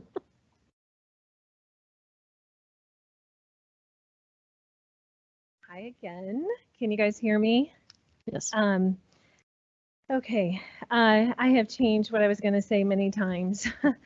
I did this one other time, but it just where I fell in the queue tonight. I have to say that in my lifetime, I have never seen my community so divided, so attacking, so blaming, so victimizing, so everything is a problem. Race, mass, shots. I mean, and it just makes me think, I think we should all be asking questions. Why is this happening? Who wants this to happen? Who wants our country to be divided? Who wants our communities divided? Who wants our schools divided? I don't have all the answers. I just think we should be asking that this is a much bigger thing than a District 20 issue. And also to the board and Mr. Gregory, I appreciate you listening every time. I appreciate your comments. I appreciate you not masking our kids. And I just a couple things, and please bear with me because I've changed it so many times. I have noticed that there's a lot of arguments for a mask, and I do appreciate if someone wants to wear a mask, that's fine, but if I don't want to wear a mask, that should also be fine. But the argument for masks for others assumes that they work. And I know that there are a ton of studies. I have access to like 20 to 40 studies that talk about the harm of masks, the cost of masks, and also if we work in the medical community and choose to wear a mask, that's different than our children wearing masks in school. Also, I have to say that I am concerned, a person who I used to struggle with fear quite a bit, and God did a huge work in my life. And I do not want to see us making decisions based on fear or teaching our kids to live in fear. And when we wear masks all the time when our kids, it makes us feel afraid. When I see kids in masks, it makes my heart hurt. I don't know how else to explain it. But, and again, if someone wants to wear a mask, that is fine. I don't want to tell, I just want us to be able to make our own choice. I also think that there are a lot of, there's been a lot of censorship of doctors. There's been a lot of not being allowed to ask questions, and I think that's concerning. I can tell you from having done vaccine research for many years, having two vaccine injured kids, that, and I know I've said this before, but if you have immunity, you don't ever get the vaccine. And that this is finally starting to be discussed. There was an article this week that talked about a study from Israel that those with natural immunity were much safer than those even who got the shot. This study talks about those with the shot were 6 to 13 times higher at risk of the Delta variant than those with natural immunity. Fauci was asked about this, why is no... Thank you for your comments, Ms. Heiler. Our next speaker is Laura Furia.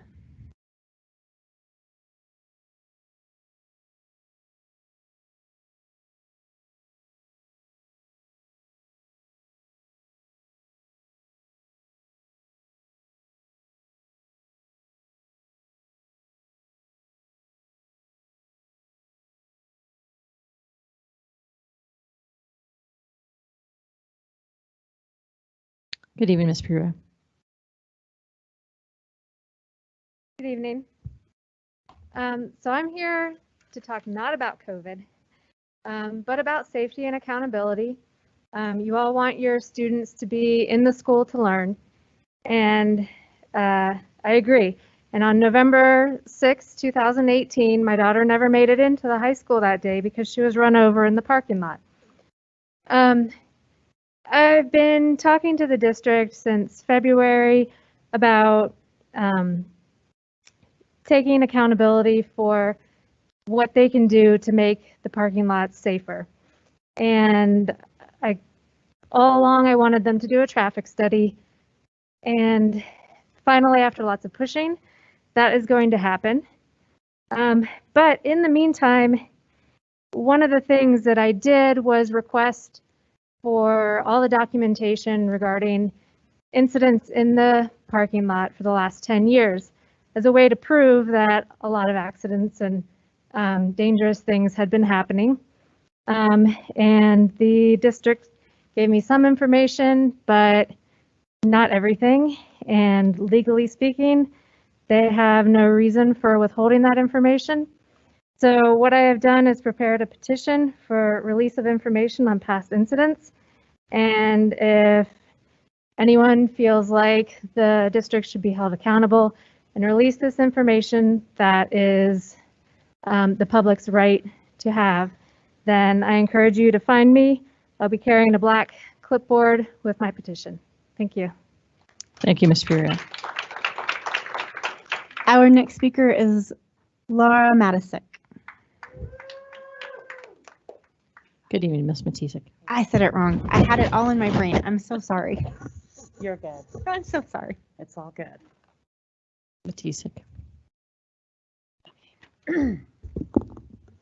Mr. LaValle, you mentioned a study out of Israel, as well as some parents here at the last meeting, that those previously infected with COVID and unvaccinated have better protection from reinfection than those only vaccinated. You mentioned this as a point of your frustration with the state quarantine requirements for the unmasked and unvaccinated students in D20. The study you quoted is from MedRxiv, which publishes preliminary scientific reports that are not peer-reviewed and therefore should not be regarded as conclusive, guide clinical practice, or treated as established information. This is listed right on their website. Using non-peer-reviewed data as your point of contention with quarantines and mask wearing is deplorable and negligent on your part. Maybe you wouldn't be as frustrated along with some of these parents if you focus on studies that were published and peer-reviewed in reputable journals to ensure accurate information is being communicated. I demand better from each and every board member here today. Please remember that partisan policies have no place on our board. Science should only be leading. A published scientific and peer-reviewed study released on August 24th in the reputable Morbidity and Mortality Weekly Report showed that unvaccinated people were 5 times more likely to get COVID-19 and 29 times more likely than vaccinated peers to be hospitalized for their infections. It is unequivocally recommended for all eligible people to be fully vaccinated, even if they have been previously infected with COVID. The entire literal point of vaccines proves that they are working. The hospital beds are filled with unvaccinated COVID patients, not those that have been vaccinated.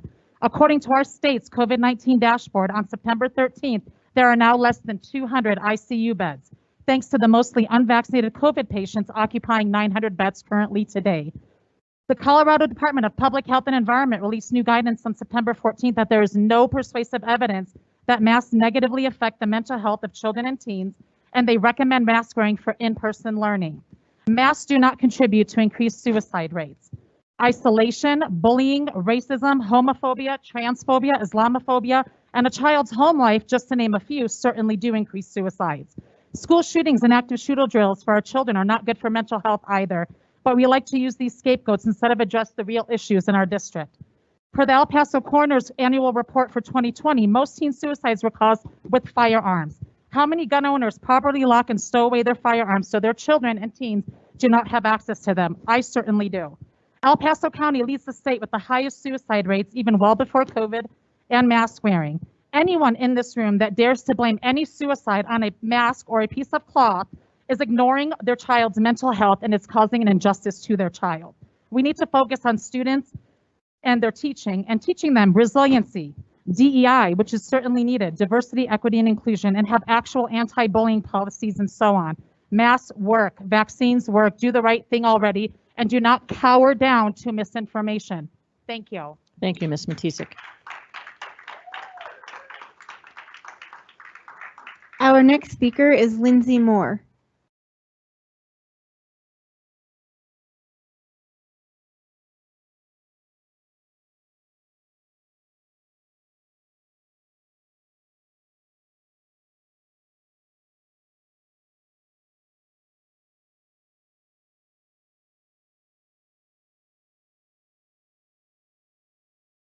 Good evening, Ms. Moore.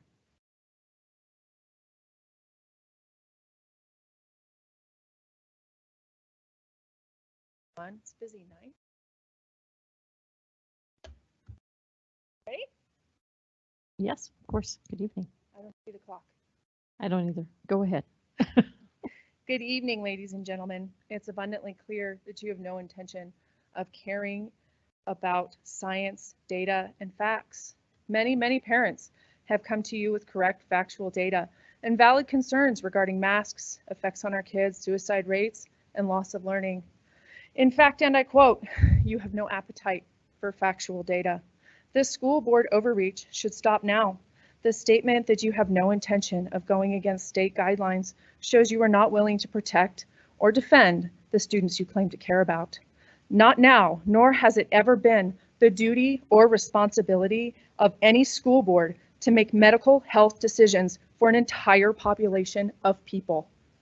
In fact, the state of Colorado's Constitution states as such, the Constitution is the supreme law of the land. This is out of your purview. If you feel this is a necessary action, I suggest you should be ready and willing to sign a medical liability waiver for each child in the district if you, instead of their rightful parents, make the decision for them. I'm also incredibly concerned about what's going on behind closed doors in our schools. In 1939 Germany, Hitler separated kids from their parents and coerced them and grouped them. This is not okay. This is not safe. You have allowed teachers, staff, and principals to coerce, exploit, separate, and group our children into wearing masks under peer pressure, force vaccinating all students while inside your schools. These decisions are the parents, not yours to make. This is not okay. Telling students you wouldn't be separated if you just got vaccinated is coercion of the worst kind. This should never be okay, and it should never happen in our schools. Is this what you call school? Is this what you call the height of excellence? Is this what you call safe? We the people have no appetite for coercion and exploitation of our children. Thank you. Thank you, Ms. Moore. Ms. Cortez, could you hold on just one second, please? Absolutely.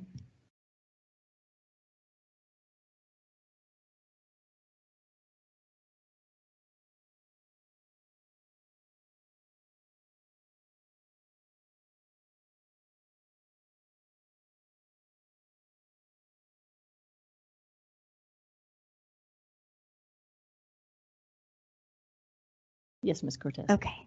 Next we have Scott Bull.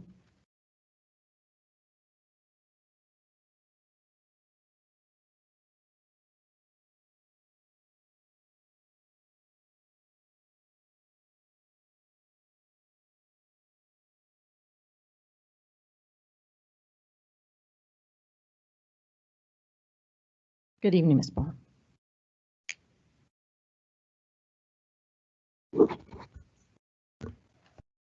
Hi, my name is Dr. Scott Bull. So I just want to thank you for your time today. I'm here to emphasize the need for masks to allow District 20 to continue to safely operate its schools. Despite an increase in cases in El Paso County, coupled with a sharp rise in school-age cases, District 20 has taken no effective action to ensure that our schools can remain open. The district has communicated to parents that layered mitigation is happening at its schools. This is not true, at least at Discovery Canyon Elementary where my kids go to school. The state guidance notes that the most effective way to ensure that schools remain open is to require masks. According to El Paso County Health, the average number of daily cases is 309.8 and the positivity rate is 9.24%. In fact, 25% of all new cases are occurring in children 17 and under, which means that nearly 77 children are testing positive each day. For elementary students, positive tests will result in large quarantines leading to learning loss. The district is already struggling to mitigate the impact of last year's learning loss. Masks will reduce quarantine requirements. If student learning is the district's #1 priority, then masks are the most effective way to address that priority. At the last board meeting, a member stated that Air Academy High School students did not seem to be upset about wearing masks. They were just happy to be learning together in school. District 20 has communicated to parents that it will take a layered approach to mitigate spread and keep quarantine numbers low by trying to keep students in smaller groups and limiting contact time indoors during lunch and recess. At Discovery Canyon Elementary, students are not seeing this layered approach. When I asked what mitigating measures are being taken to ensure that our students are being safe, the front office stated that they are implementing pre-COVID learning strategy. Discovery Canyon Elementary has also implemented learning interventions twice a week to address learning loss. All students in an entire grade level intermix during this learning intervention. Without masks for elementary students, the lack of cohorting that is happening in this case will result in an entire grade level, not a single class being quarantined from one positive case. Also, students are sitting right next to each other during lunch instead of spreading out. If schools are not going to social distance in the classroom, can they at least not do it during lunchtime to reduce that contact time?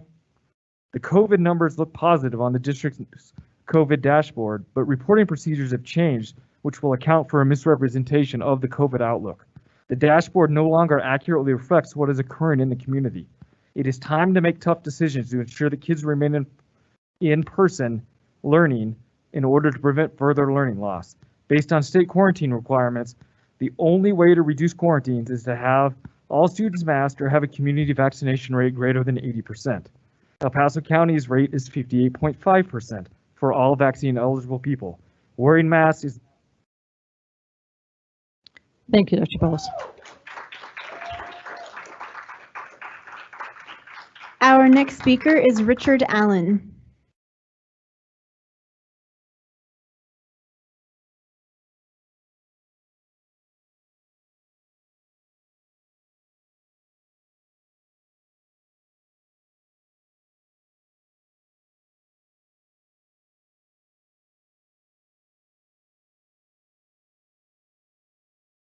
Good evening, Mr. Allen.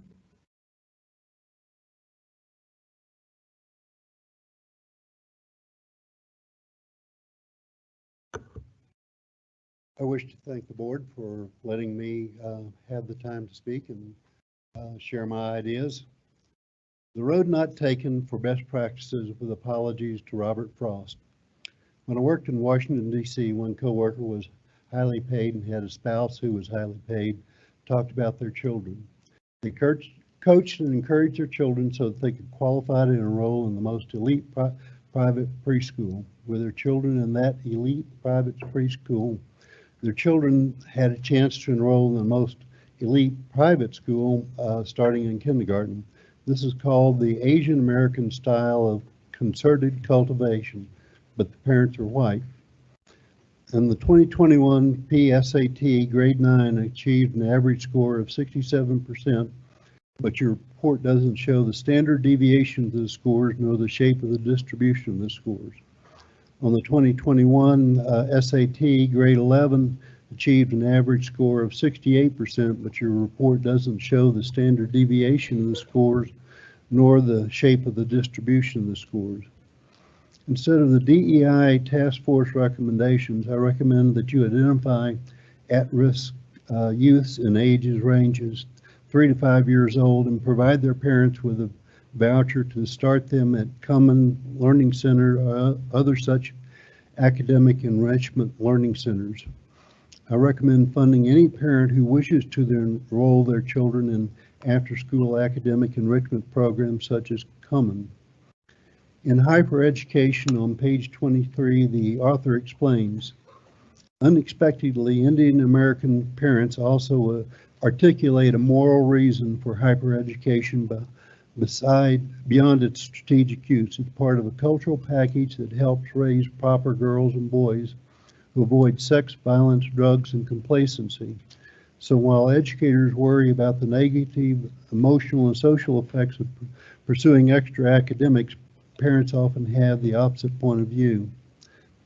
I see vast sums spent in extensive facilities for academic competitions, but not vast sums spent in comparable facilities for academic competitions. In grades K through 6, children would enjoy that and it might encourage them to study. With very tortured legal reasoning, Academy District 20 has denied Christian clubs the ability to meet during regular school hours, unlike some other clubs. While religious beliefs help with emotional stability and adherence to rules, that is the road not taken. Also, I would comment, physicians are very bad at calculating conditional probabilities, potentially leading to incorrect evaluation of risk. See Philip Tetlock's work. Thank you, Mr. Allen. Thank you very much. Thank you.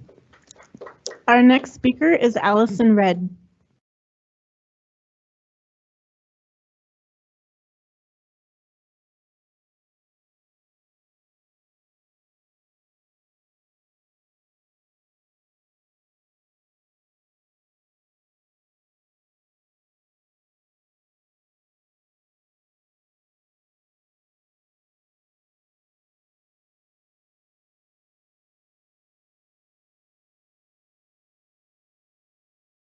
Good evening, Ms. Redden. Hello. Do we go? Go ahead. Okay, sorry. I am here tonight to say thank you to each one of you on the board for allowing individual families the freedom to choose what is best for their children. You have let us assess our own risks, which include the mental and emotional well-being of each child. I would urge you to continue to let it be a choice. Franklin D. Roosevelt once said, "Courage is not the absence of fear, but rather the assessment that something else is more important than fear." Thank you for your continued courage to stand up and do what is best for the D20 families who put our most valued treasure, our children, in your hands. Those of you who attended back to school night this year would have noticed an excitement beyond what we experienced in previous years. Parents and the staff alike looking forward to making this year better than the last. The most common comment from teachers was that it is so nice to be back without masks. While those who chose to wear a mask were a small minority, it was wonderful that we could all come together with the same excitement and respect for each other's choices, without judgment or animosity. My oldest child was the only one required to wear a mask last year. He didn't like it, but it wasn't a horrible experience for him. Unfortunately, the same cannot be said for too many other children. In conversations with many families, parents have recounted with tears in their eyes heart-wrenching stories of the difficulties their children experienced. Not every child had the same difficulty with masks because not every child is the same. Parents need the latitude to judge for their own children. We all have access to the same data about the physical dangers, but only parents are in a position to judge the other dangers to their children. Dangers that are very real. Dangers to their social development and mental well-being. There is no policymaker on earth that can craft a solution that is right for every child. Only a parent knows what is right for their child. C.S. Lewis once said, "Nothing is more likely to destroy a species or a nation than a determination to survive at all costs." We've weighed the costs and the dangers. This is no longer a cost that our family is willing to pay. I know many other families who feel the same way. Our family will not be sending our 6 children to school in masks. Thank you. Thank you, Ms. Redden. Our next speaker is Kara Coffey.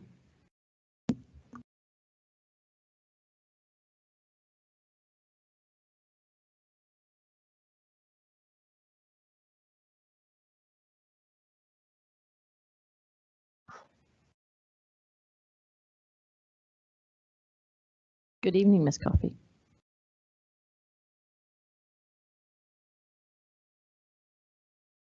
Good evening. My name is Kara May Coffey. I'm so grateful to be a parent of 4 children in District 20. I love our school district and all that it provides for my family, and I recognize the blessing I have to live in one of the best districts in the state.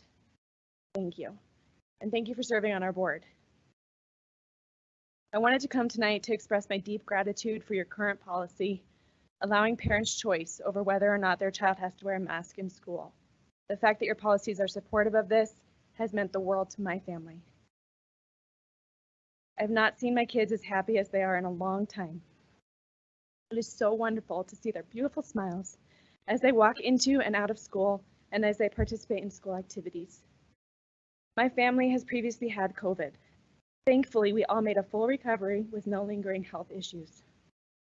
I will tell you, however, that the damage done through COVID policies last year, including masking, was much more long-term and acute for my children. The social, physical, psychological, and emotional costs my kids experienced far outweighed the impact of the virus on their overall health. I think this is something that needs to be discussed when we talk about kid suicide in our community. I understand the pressure that you feel as a board and how fractious this is in our community. But I want to voice my family's story. I can tell you this, we will not repeat what we did last year. I understand that due to the quarantine rules, there's a huge pressure to mask all our children because the rules around quarantine people when they're unmasked versus masked is difficult to navigate. However, please don't make our children suffer for these rules. Please push back against the rules with the health department. That's where the true pressure is coming from. Also, I would love it if natural immunity would be part of the discussion around quarantine policies. If you look at the numbers in our county, thankfully, the impact the virus itself has on our children remains minimal when you look at the hospitalizations and recovery rates, even with the Delta variant. Thank you so much for recognizing that our families are unique and parents are truly the best people to judge what is safe for their children. Thank you. Thank you, Ms. Coffey. Next is Jeremy Beckman.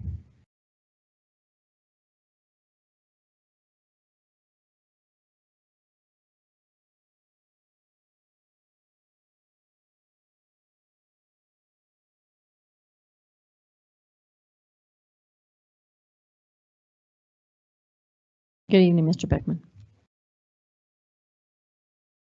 Good evening, Mrs. Reynolds, but I forget how to move this particular podium up higher. Hi, can everybody hear me? Hi, my name is Jeremy Beckman, and I'm the parent of 2 Discovery Canyon Elementary students and a teacher at Discovery Canyon High School. First, I would like to give a shout out to Steve Scott, our elementary school principal. He has done an amazing job keeping the ship moving forward with very unique challenges this year. Steve, we appreciate you and we value you. In the 8 years I have lived in Colorado, from this very podium, District 20 leadership from Mr. Gregory to Ms. Reynolds to Ms. Allen, have addressed the challenges we have faced in our district, from school security to state budget cuts, with one overarching principle.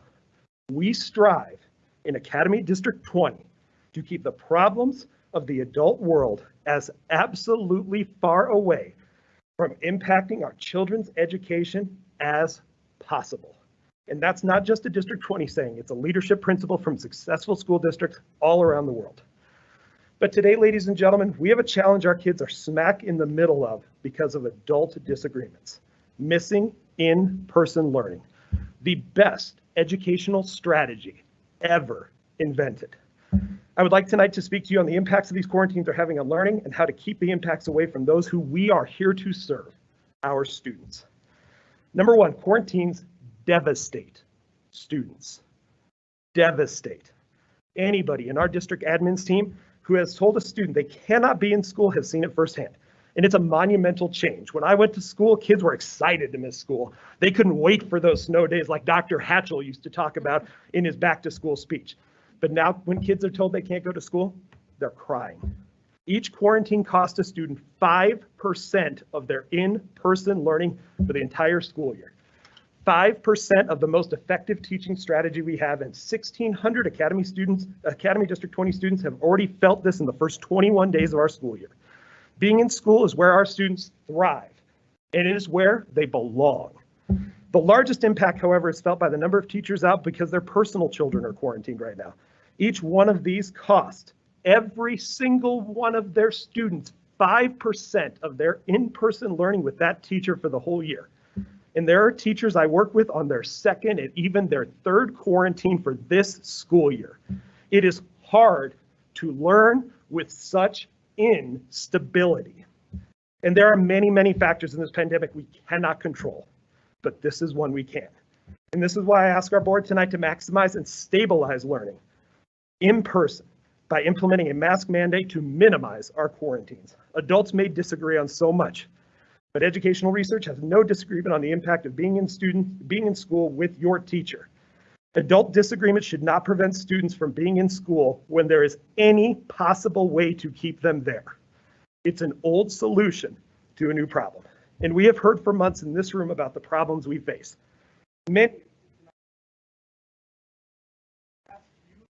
Mr. Beckman, you need to wrap up your comments.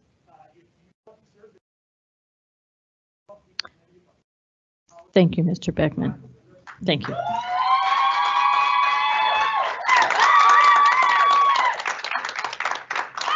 Next is Beth Fisher. And we have, it looks to me like if your count is right, about 4 people left to speak tonight.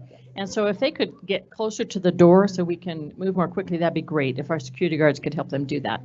They just know there's 4 people who haven't spoken, so come on closer to the door, please. Ms. Cortez, could you give me that name one more time? Absolutely. So this is Beth Fisher. Thank you. Welcome, Ms. Fisher. Thank you. I'm here with Medical Autonomy Colorado. We are a group of over 300 parents that are against medical mandates, and we stand for bodily autonomy and bodily sovereignty. I emailed a few days ago and received a reply, so thank you very much, Superintendent Gregory. I'm assuming that your reply is from everyone and that the words are appropriate. So I'm going to read 2 sentences from that. You said, quote, "We do not pretend to be public health officials, nor do we intend to debate the efficacy of masks. This is not our role or responsibility.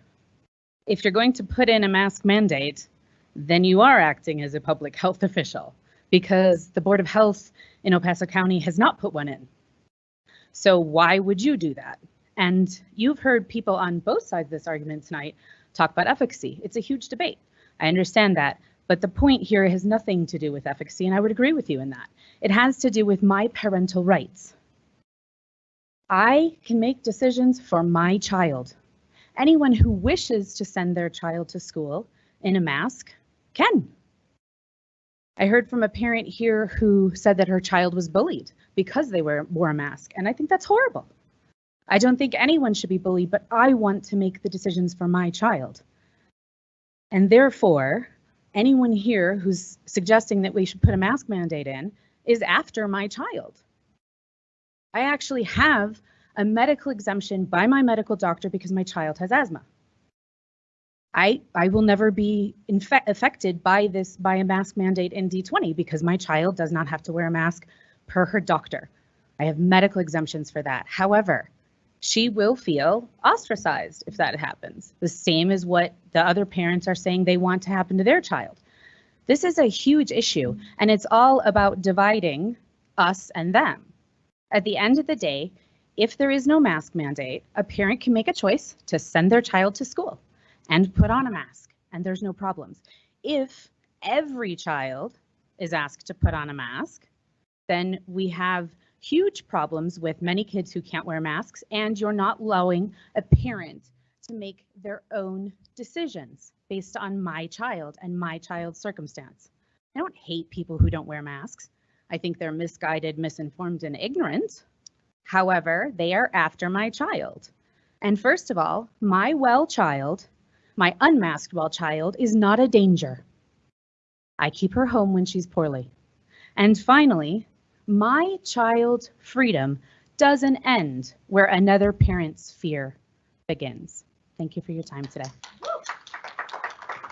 Thank you, Ms. Fisher. We actually have two more speakers. I misspoke earlier, so we're down to our last two. And next we have Amy Plapp. Thank you. And I just did the math poorly. I think you said it right. No, So thank you. I don't know. I'm not very good at math. That's okay. It's all right. You said 37 and I don't know what I'm doing. Thank you. Absolutely. So we've got Amy Plapp. Thank you.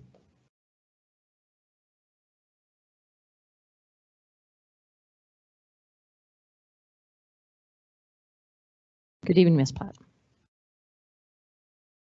Thank you very much. My name is Amy Plapp. I have a child who graduated from high school in District 20. I've lived in District 20 for 21 years.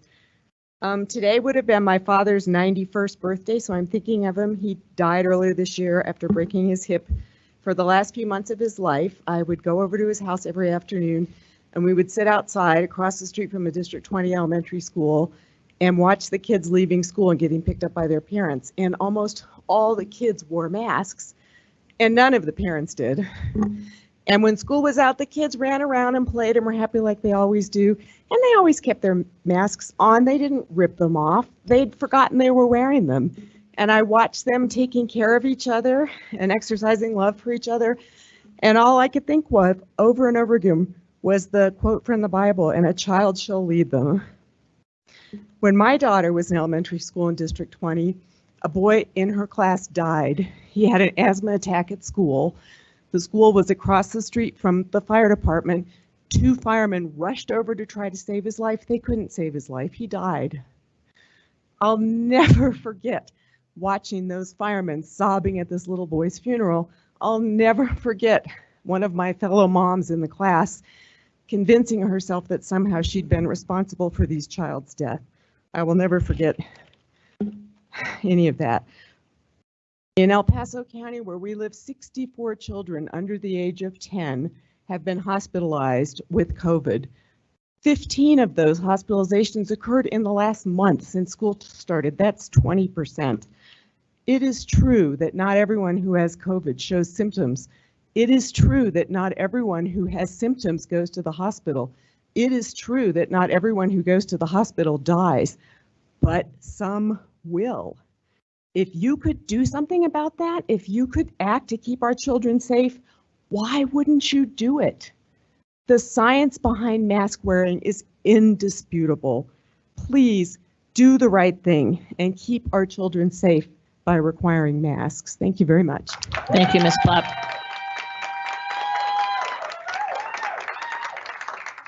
Our final speaker for this evening is Jackie Lesh. That'll be Jackie Lesh. Welcome, Ms. Lesh. Hello. Can you guys hear me okay? I am a District 20 parent for the last 10 years. I have a 3rd grader, a 6th grader, and a 9th grader this year, and I teach special ed preschoolers. And I don't know about you guys, but this first month of school, I am exhausted. I have this feeling that most people have felt that this month of school has lasted a lot more than 30 days. I'm tired of being surrounded by negativity, anger, frustration, fear, and hate. We have so many negative emotions running around our community right now, and it is so sad because that affects all of us. These lead to stress, anxiety, health issues, and emotions, believe it or not, are contagious. Have you ever heard that laughter is contagious? Have you ever been a sympathetic crier when you had someone else tell you a sad story? Have you been in a football stadium filled with fans and tell me you did not feel the excitement and joy going through everyone there? You picked it up. It's contagious. They actually have said that emotions are easier to catch than a cold. And unfortunately, negative emotions are more contagious than positive ones. Now, I was lucky enough to hear a fabulous speaker named Jenny Hetch a few years ago, and she explained a negative emotion like this. Say a principal had a bad morning, whether they got up on the wrong side of the bed, spilled coffee on themselves, I don't know, but they came to work just in a bad mood and just radiating negative emotions. Well, they have a staff meeting. Say the staff of 60 people come in and the principal, they can tell, is not in a good mood. They're now thinking, is it me? Did I do something wrong? Why is he mad? Guess what? They just picked up on his negative emotions and they took it to their classroom of, say, 25 children. Now those 25 children come into school excited for the day and they realize their teacher is not in a good mood. Now those children think, what did I do wrong? Maybe the teacher. I'm just trying to tell you how fast a negative emotion can spread. I have now felt this negativity throughout our community and throughout our schools in these last 30 days of school. I don't know about you, but you can even feel it in this room tonight. So I encourage all of you, please, this is not about us. It's about our children. Please try to keep your negative emotions to yourself. Please try to respond to everyone with positivity. You all have a right to your opinions, and I really do, but can we spread that? Thank you, Ms. Lesh. Mrs. Reynolds, I did mess up, so we have one more. Thank you. This is why I deal with words That and will give colors us 30 and not seconds. numbers. Thank you. So, this is Kimber Chafin. She is our final speaker, and I Hello, apologize. I'm sorry. Good evening, You Ms. probably don't want to Chafin. hear me You after are all fine. the others.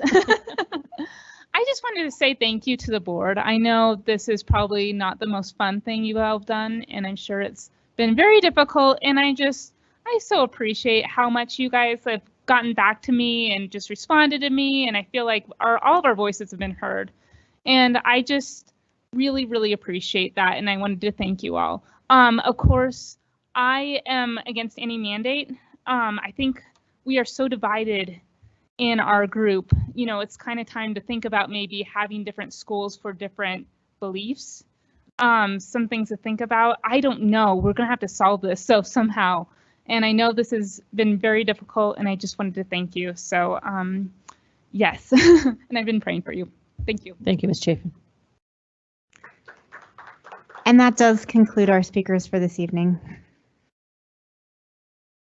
Thank you, Ms. Cortez.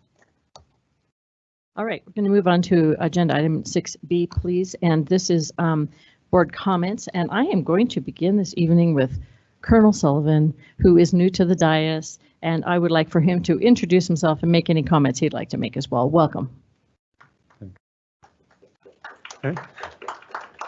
Thank you, Mrs. Reynolds. My name is Bill Sullivan. I'm the Mission Support Group Commander up at the Air Force Academy, the 10th Air Base Wing.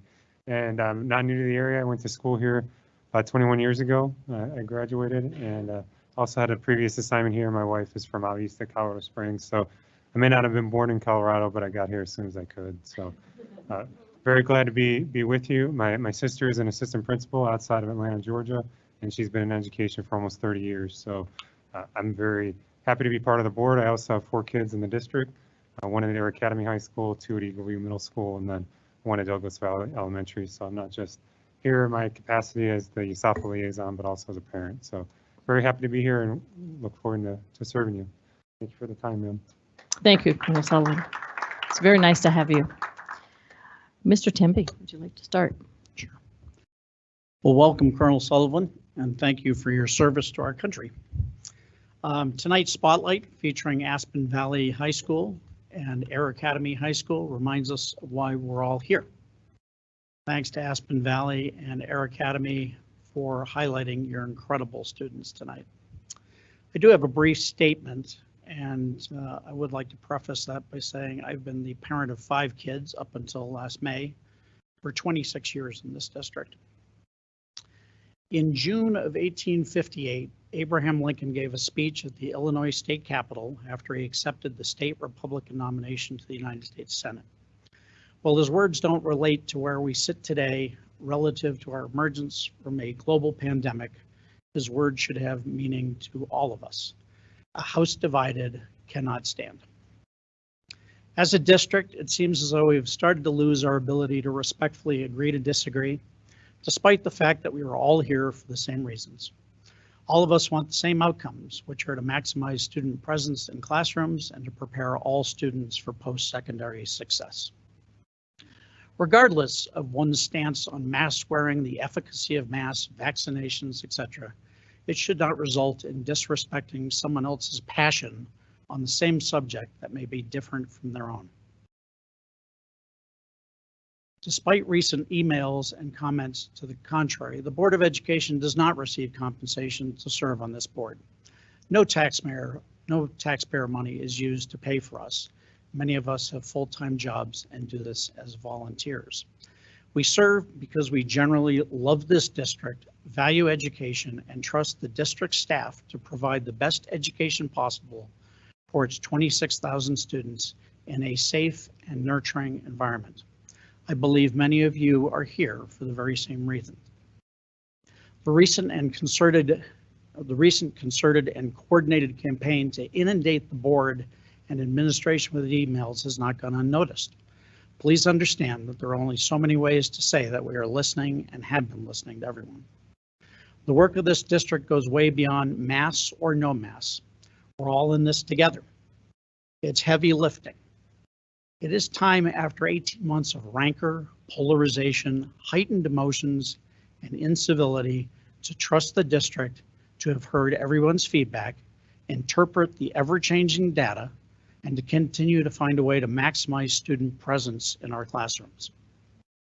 There are many moving parts to this district, and I trust our superintendent and our senior team to do what's right for all 26,000 students and their families in this district. Again, a house divided against itself cannot stand. Thank you. Thank you, Mr. Tempe. Mr. Lundberg. Great. I thought I was going to be last. No, I like to move it around a little bit. We had, just before the board meeting, we had the opportunity, as Mr. Tempe said, to watch Air Academy High School choir sing, which is really cool. And Aspen Valley High School, 2 of the students and the principal talk about what they were doing. And that is a great reminder of why we're here. One of the best things on this, though, is really cool because I got to meet one of my old students from 1984. He graduated from Air Academy High School in 1984, and he's a doctor now. I was a science teacher, so I like to think I had something to do with that one. I do have some really good news for you. There's one thing everybody can agree on, and that's we all love the kids. That's what's cool. Thank you so much for being here, folks. Thank you, Mr. Lundberg. Mrs. Cloninger. I appreciate everybody being here tonight as well, and I appreciate Will, and I don't want to take away from anything that he said because I think he said it very well.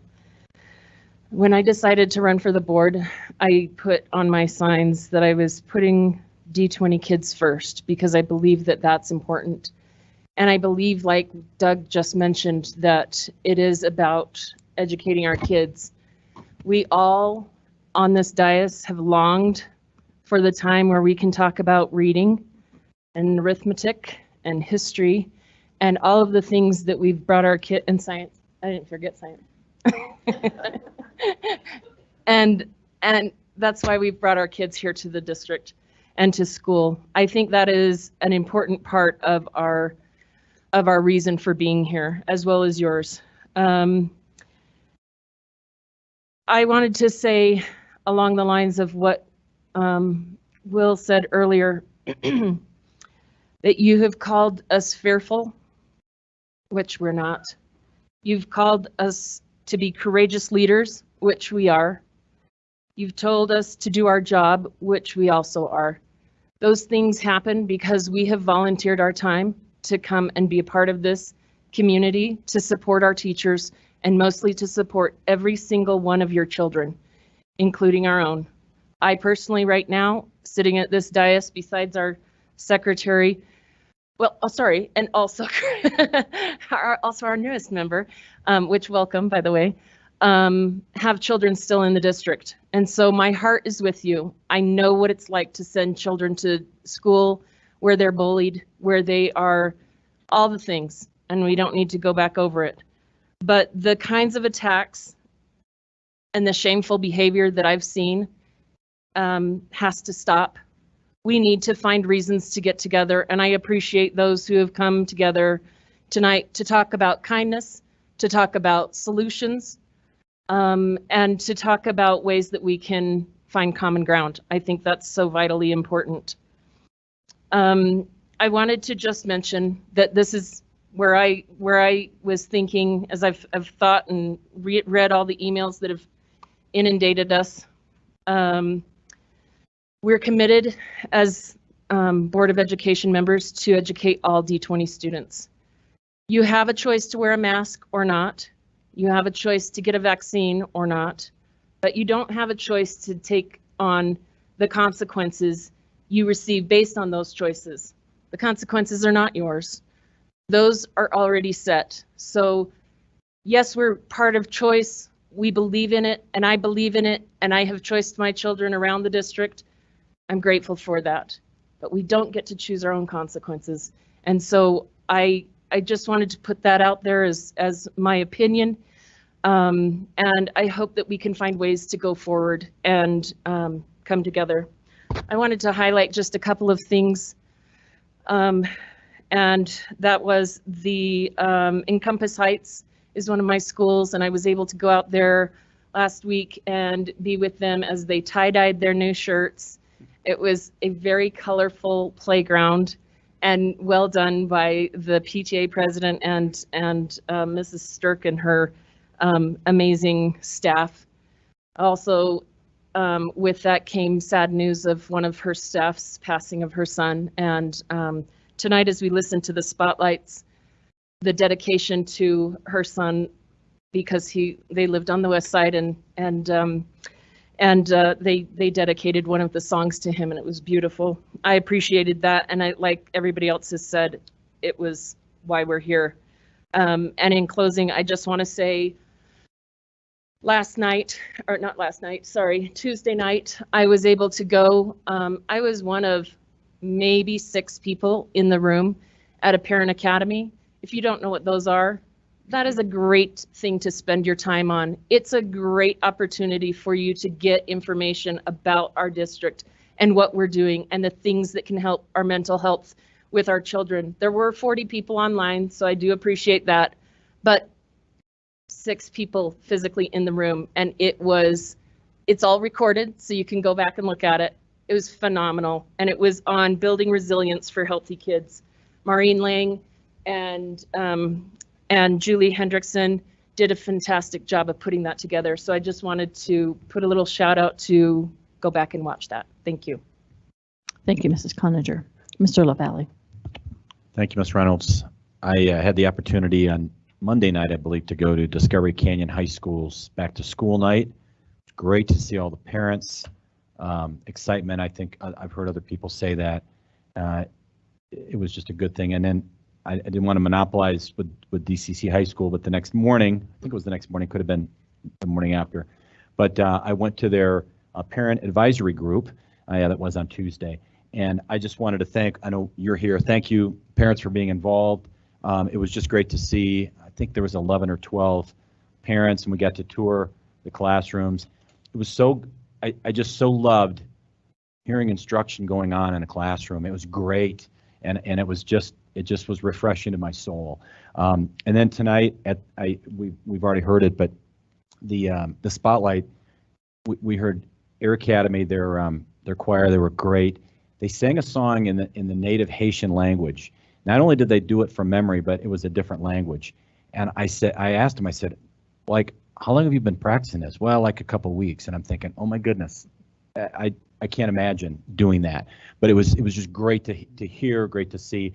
And then Aspen Valley as well. And I thought it was interesting. They have a student to instructor ratio of 15-1. Now that's a lot of instructors, a lot of teachers. What that means is that's expensive. That costs the district, but it is well worth it. And I just think that is indicative of who we are as D20. We do what needs to be done for our kids. I guess I need to just talk briefly. I stand by everything I said a couple weeks ago. My frustration lies with, one other thing I want to thank Ms. Reynolds and Mr. Gregory. I'm going to guess we got 150 emails this week, and they replied to all of them. It was an amazing amount of work. Just reading them took me a long time and to reply. So I just want to thank them, and I thought the reply was excellent as well. But my frustration with the quarantines lies in, and I think they're overly restrictive. They don't allow kids who have the antibodies to not have to quarantine, and I find that very frustrating. There's other things that I find very frustrating. If you want to listen to what I said 2 weeks ago, I stand by them. I did write to the governor's office, and I never did hear back. I couldn't find an email address for the state health department, or I would have written to them. But that's all I have to say, and I want to thank everybody for speaking, even if we disagree. Man, I'm here for the kids in this district, and I believe everybody else is too, and I just hope we can agree to disagree. Thank you. Thank you, Mr. LaValle. And thank you all for being here tonight. I continue to appreciate the input of our community, particularly around the issue of masking. And I do have a written response too, because I had to write down what I was going to say. I finished answering emails about 2:30 this afternoon. And there are, a lot of what you're going to hear tonight is what was in those emails, because I wanted you to hear what I was saying to the people who wrote to us as well, because they came with the same concerns. So as we have mentioned in the past, we hear and read each comment that comes to us. You've heard that. And I have responded on behalf of the board to each, either by email after comments made at meetings or after I received them in my inbox. You need to know that going forward, I didn't say this to all of them, I'm saying this to you. Personal responses from me on behalf of the board about this issue of masking and COVID will not always be possible, simply given the sheer numbers of messages and comments that I get. We want to be in schools instead. Somebody said that tonight and a few of you had, and I haven't been, because I've been responding the same. We've received well over 150, that's the number I have too, communications in the last week, and I want our community to know that each is being read and considered. I've read them all. I know we've all read them all, and I know we've read the responses. The message from Mr. Gregory and this board continues to be the same as we have stated since school opened. As you know, we started the 2021-22 school year by encouraging, but not requiring, face coverings for staff and students. After 4 weeks of school, we continue to watch the data and listen to our community and the health department, and we continue to make decisions moving forward. Please know schools in Colorado, we know this to be true, are required to report to the health department when a student is positive for COVID, and schools are required to quarantine other students for 10 days when they are determined to be in close contact to the positive student. The requirements, and these are all facts that I'm sharing with you, the requirements have led to the quarantine of over 1,600 D20 students through the first 21 days of school. None of us pretend to be public health officials. Some of you quoted that this evening, nor do we intend to debate the efficacy of masks. That's not our role or responsibility. Instead, our role is to lead a system of academic achievement and growth for all students, including their social and emotional well-being. As you can imagine, we all have a different opinion about what that means. And as you can imagine, it's difficult and challenging for schools to grow students academically when large numbers of students are quarantined and unable to attend school. The ability to deliver on our mission will drive our decision regarding masks, not a debate on whether masks are good, bad, effective, or ineffective, whether political or nonpartisan. Like many of you, it has been our hope that we can continue with our recommendations to mask without having to require mask wearing, but the numbers of positive cases in quarantine students will be reviewed each day as we continue to ensure that students will remain in person in our classrooms. I know that, like Mr. LaValle, Mr. Gregory has reached out to many health officials with an attempt to change quarantine laws. He is working on it. We all are. We will do what we need to do when we feel that our students will be better served with a different direction. And we hope that this provides all of you with an assurance that Mr. Gregory, his team, who attend each board meeting and who sit in their buildings every day, and the board are thoughtful in doing all that we can to be sure that students can stay in school. I have visited with many teachers and educational leaders, both in this district and across the state, and the exhaustion is evident. I had to think when somebody said it's only September, and I thought it really is only September. It is everywhere. Pandemic fatigue, the response to the pandemic is causing so much divisiveness. Frankly, more than ever in my 40 years as an educator, I am concerned about the toll that this pandemic and other divisive issues you heard tonight are having on our parents, our students, and on those who serve them. It is an ever-changing climate in which we are operating this year. That's the third year that schools have been impacted by this pandemic and the politics surrounding it. And I continue to trust that the D20 community, all of us, will stand alongside one another as we remain flexible, hopeful, respectful, and focused on student learning and growth. We all need each other. Colonel Sullivan, welcome to the D20 board. Enough said. Thank you for being here this evening and for agreeing to be the Air Force Academy liaison to the D20 Board of Education. For the benefit of those who don't know, I would like to share a few things about this. This liaison position has been the longstanding tradition in D20, as we acknowledge and honor the need for a strong partnership with the entire community that we serve. While the Air Force liaison is non-elected, thus non-voting, he is a member of the board, and the people who have served in this role in the past have listened to the district's needs and to support and have supported and advocated for the students that we serve, particularly those whose family members are serving our country, as are you. We know that you will continue that tradition as your voice is important to us all. Thank you for your service. And I too want to thank Aspen Valley and Air Academy High School for just giving us sunlight today. It was beautiful. I was sent back to Scotland with the first song. I could vision myself sitting there on that. Anyway, it was beautiful. It was beautiful. And that's why we're here for our students. What an incredible spotlight we had tonight. Mr. Gregory. Yes, thank you, Ms. Reynolds. And thank you for patience for our visitors this evening. But at this point, I'd like to turn it over to Mr. Cameron Smart. Good evening. Can you hear me? Is that good? Okay, thanks. All right, I'm pleased this evening to introduce two individuals for administrative positions. These candidates have met all state licensing requirements and school district prerequisites. Candidates also completed our rigorous process for achieving this recommendation, including paper screening, pre-screening interviews, preliminary interviews, and they can probably tell you that, yeah, this was what it was like. Final interviews, professional reference checks, and so on. We are delighted that many applicants showed interest in these positions, and I want to thank the many support staff and administrators who took the time from their other obligations to participate through the various parts of the interview process. All right, so my first person I'm going to introduce, she's coming back to D20, so coming home, right? Okay. I'm pleased to introduce Corinne Gorsh, who is being recommended as the Mountain View Elementary School Assistant Principal.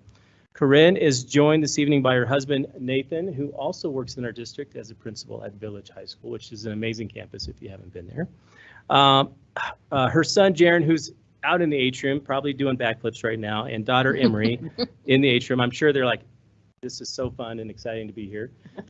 They just couldn't fit in here right now, so we're happy that they're here tonight as well.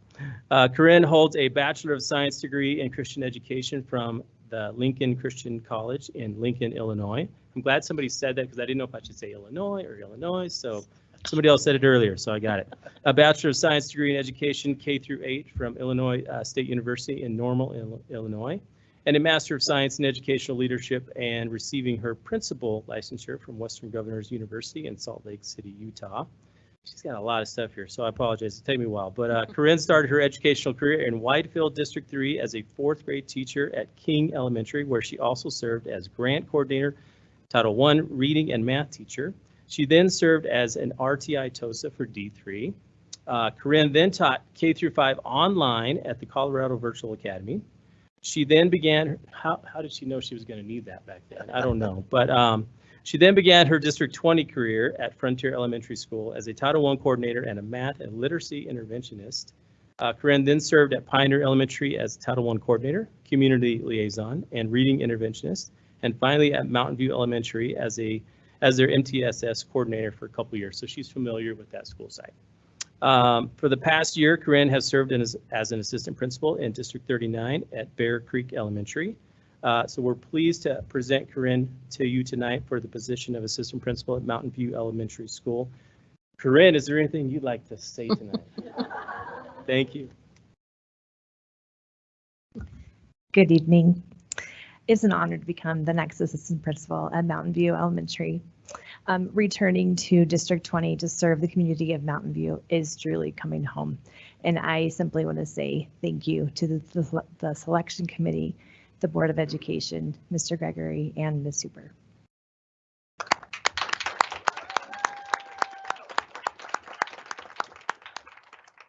Thank you. Congratulations, Corinne. All right, my next person I'd like to introduce tonight is Ash Angiolo. I had to practice that last name a few times. Who is being recommended as the interim assistant principal / academic support teacher at Journey K-8. Ash is joined this evening by her husband, Dom. No relation to Fast and Furious, Dom, right? Ash holds a Bachelor of Arts in Education Psychology from the University of Texas in San Antonio and a Master of Education in Curriculum and Instruction from Arizona State University in Tempe, Arizona. She earned her principal licensure from Western Colorado State University in Gunnison, Colorado. And Ash began her educational career in, I think it's Schertz, Texas, is that right? Okay, as a 4th grade teacher. Upon moving to Colorado Springs, she taught 3rd grade at Prairie Hills Elementary. Ash moved to Mount Pleasant, South Carolina, and served as a curriculum developer before moving back to Colorado Springs. Ash then moved to Mountain View Elementary as MTSS coordinator and student academic growth and assessment coordinator. I'm seeing a theme here.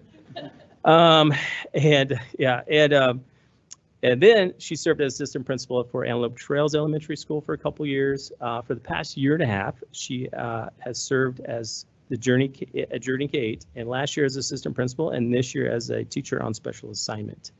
So we are pleased to present Ash to you tonight for the position of assistant principal, academic support teacher at Journey K-8. Ash, is there anything you'd like to say tonight?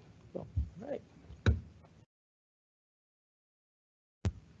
To the board and Mr. Gregory, unrelated to my position, thank you for the job that you do, that when you ran for the board or applied for that position, likely didn't anticipate this. So all of the heart and hours that go into letting us do what we really love to do, thank you.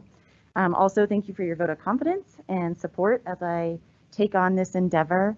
To my husband, Dom, I hope that that quote from Mr. Timby tonight struck a chord with you. You always remind me that it's not about the rings on the ladder, it's about finding a place on the ladder that sparks joy in my educator heart and that challenges my brain. So thank you for always being my supporter. To my mentors, Jill Hooper and Victory Molina, my time at Mountain View with you was just invaluable. There isn't a week that goes by when I'm looking for the right words that I don't think to myself, what would Jill Hooper say? And when I'm trying to solve a problem, I don't think to myself, what angle am I not considering that Victory Molina would already know about? So thank you. You impact me every day, even if you don't know it. And to Journey K-8, I use analogies. That's how I make sense of things in the world. And last year, it was a little bit like a blind date. When I was asked to help support, and I was nervous and I wasn't sure if I was going to like the date I was going on. And I fell in love with the people and the philosophy and the mission that you guys work to support every day. And I just hope that I serve the community and make you proud. So thank you. I'm excited. Thank you.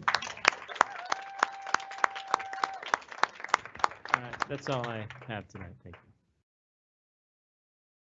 Thank you, Mr. Smart.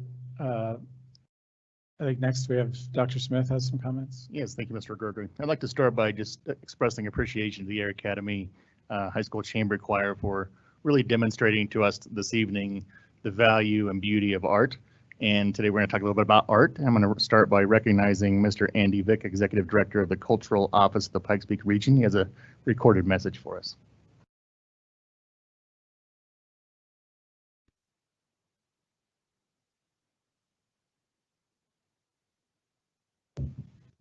Hello, and thank you for the opportunity to be here with you virtually today. My name is Andy Vick, and I'm the Executive Director of the Cultural Office of the Pikes Peak Region. The Cultural Office is the nonprofit local arts agency that supports and advocates for the creative sector here in our community. Although our office is based in downtown Colorado Springs, our service area extends across all of El Paso and Teller counties, and many of our programs directly engage visitors and cultural tourists as well as area residents. Over the course of any given year, the Cultural Office manages a diverse portfolio of programming like Peak Radar, Curbside Culture, and Military Arts Connection. However, our largest programming initiative each fall is our annual Arts Month campaign, which takes place during the month of October. By design, our local Arts Month coincides with National Arts and Humanities Month, which was established in 1993 and is observed every October throughout the United States. Orchestrated annually by the Cultural Office, our local Arts Month campaign elevates the visibility of arts and culture across El Paso and Teller counties by showcasing local talent, providing opportunities for arts advocacy, supporting cross-sector community collaborations, and creating new avenues for arts engagement and cultural enrichment. Despite the lingering challenges of COVID-19, our 8th annual Arts Month celebration promises to be one of our biggest and best ever, with lots of new and exciting ways for community members and tourists to embrace our call to action, which is to have one new cultural experience with family or friends this October. To help connect residents and visitors with Arts Month, the Cultural Office has created artsoctober.com.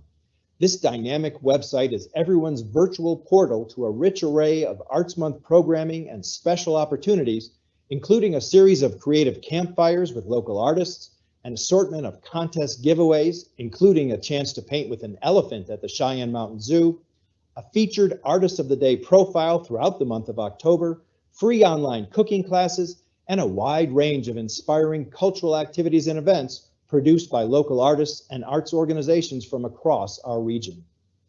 With the many economic, public health, and social challenges facing our nation and region, it's easy to understand how the arts might not be top of mind right now.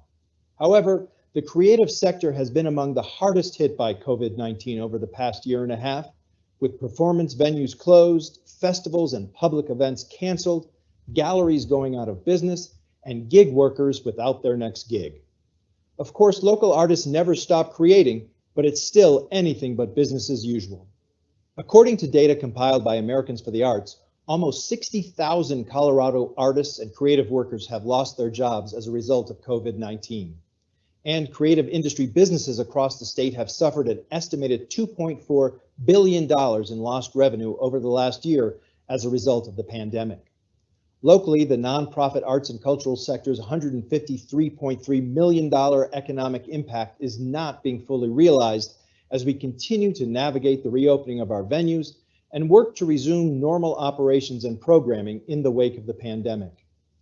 All of these challenges make our 8th annual Arts Month celebration more important than ever this October, not only to support the recovery of our local creative sector, but also to take advantage of an important opportunity to bring our community together around the arts and to help showcase and celebrate the talent and creativity that makes the Pikes Peak region such a vibrant and desirable place to live. But beyond just Arts Month, as you work to finance and facilitate. All right, thank you. And just a quick thanks to Mr. Andy Vick for that message, and just a really quick message that I've been asked to read as well. The month of October is recognized as a National Arts and Humanities Month by thousands of arts and cultural organizations, communities, and states across the country, as well as by the White House and Congress for more than 2 decades. And we know that the arts and humanities play a unique role in the lives of our families, our communities, and our country. And because we believe the arts play a unique role in the lives of our families and our communities, and that the nonprofit arts industry also strengthens our national economy and supporting the full-time workers, we will be joining others in the region by officially acknowledging October as Arts Month, and we call upon our community to celebrate and promote the arts and culture in the city. Thank you, Mr. Gregory. Yes, thank you, Dr. Smith. I'd like to spend just a few minutes talking about some staff and students. Last week, schools across our district found ways to remember and start conversations about remembering 9/11. Specifically, Discovery Canyon Campus High School students wrote thank you cards to local first responders. Instructors Carol Bramschreiber and Kurt Boddicker provided materials for students to give thanks and recognize the first responders who rushed into the Twin Towers. Thank you to all our instructors, all of our schools who teach and lead our students about events that will forever change us. This week, we're celebrating a big touchdown for Foothills Elementary teacher Kate Kelly. The Mountain West, please. The Mountain West Conference Collegiate Football Organization awarded her a $1,000 grant to support the school's STEAM program. As the program's new coordinator, she is developing new STEAM ideas to provide a quality education for all students. The Mountain West Conference caught wind of her work and surprised her in the school's garden with one of those big checks. So congratulations to Kate Kelly for her recognition.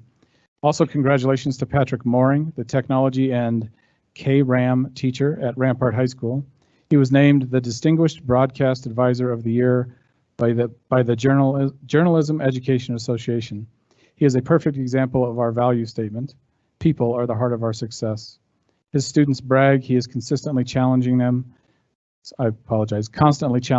to experiment, think outside the box, and trust their instincts. And lastly, the Career Technical Education Pathway Program that started as a pilot program at Air Academy High School is now going national. The program allows cadets to gain a credential to help them with post-high school employment. Colonel Robert Huber at Air Academy says the JROTC students piloted the program last year and now are more than 125,000 ROTC cadets across the country will benefit from their experience. And of course it says go cadets. And lastly, I would also like to welcome Colonel Sullivan to the dais and look forward to working with you. I hope you look forward to the same. Thank you, Ms. Reynolds. That's all I have. Thank you, Mr. Gregory. Going to move on to the consent agenda, and then we will take a little break. So we need a motion to approve the following resolutions. 33721, approval of matters relating to administrative staff licensed. 33821, approval of matters relating to licensed staff teachers. 33921, approval of matters relating to licensed staff license support special services providers. 34021, approval of matters relating to classified staff. 34121, approval of monitoring report for the Executive Limitation Policy 2.2, treatment of parents and the general public monitoring report. 34221, the approval of the monitoring report evaluation for the same, and the approval of the Board of Education regular meeting minutes from September 2nd, 2021. So moved. Second. Roll call, please. Mrs. Cloninger? Aye. Mr. LaValle? Aye. Mr. Lundberg? Aye. Mrs. Reynolds? Aye. Mr. Temby? Aye. Thank you, and welcome to our newest administrators, and we will take a 7-minute break.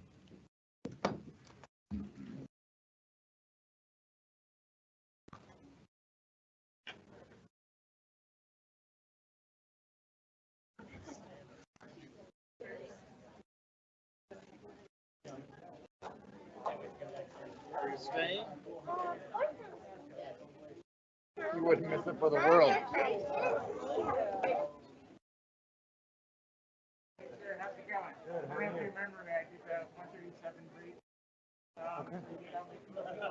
Yes, absolutely. Yes, yes.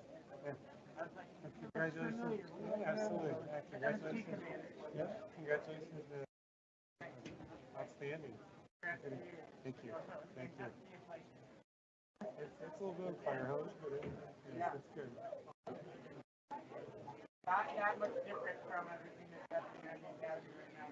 And lot of ways. Audience. Thank you. Thank you. Hello. Hi Megan, how are you?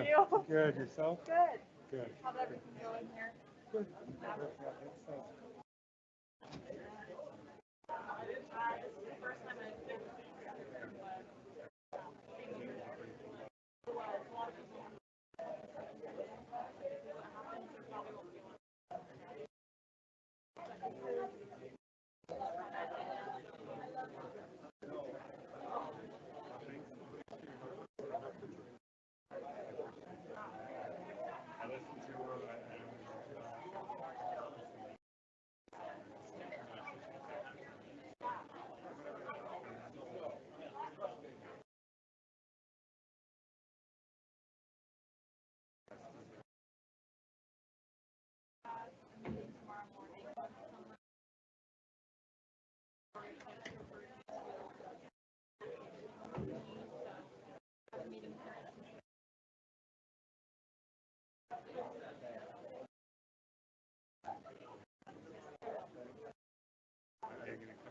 Yes, I'm gonna come in here. There should be enough.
I gotta take advantage of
Robust report.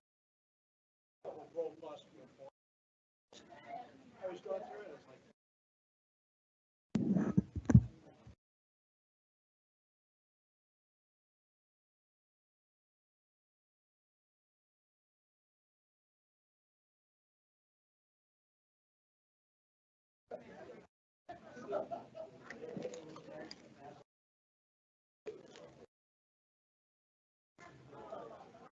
Hey, Don, how are you?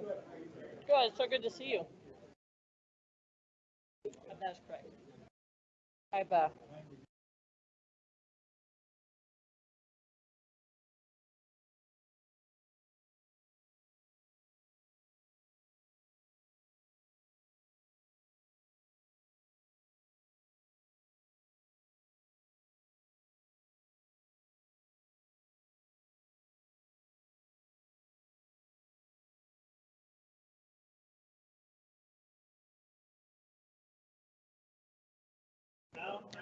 Four, three, two.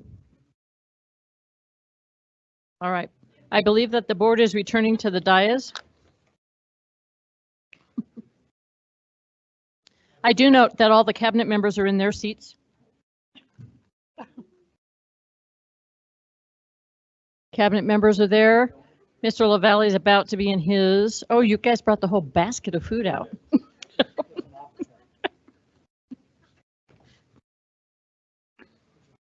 No.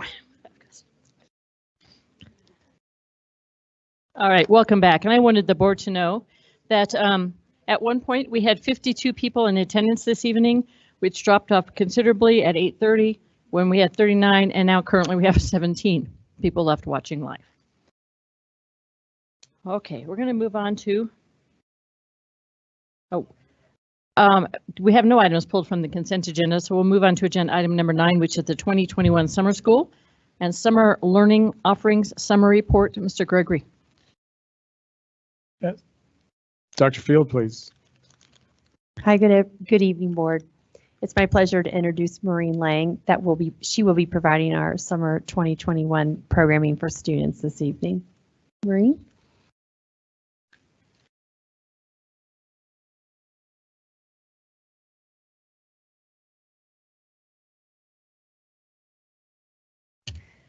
All right, I'm also here representing Mr. Joe Royer, who is not able to be with us this evening.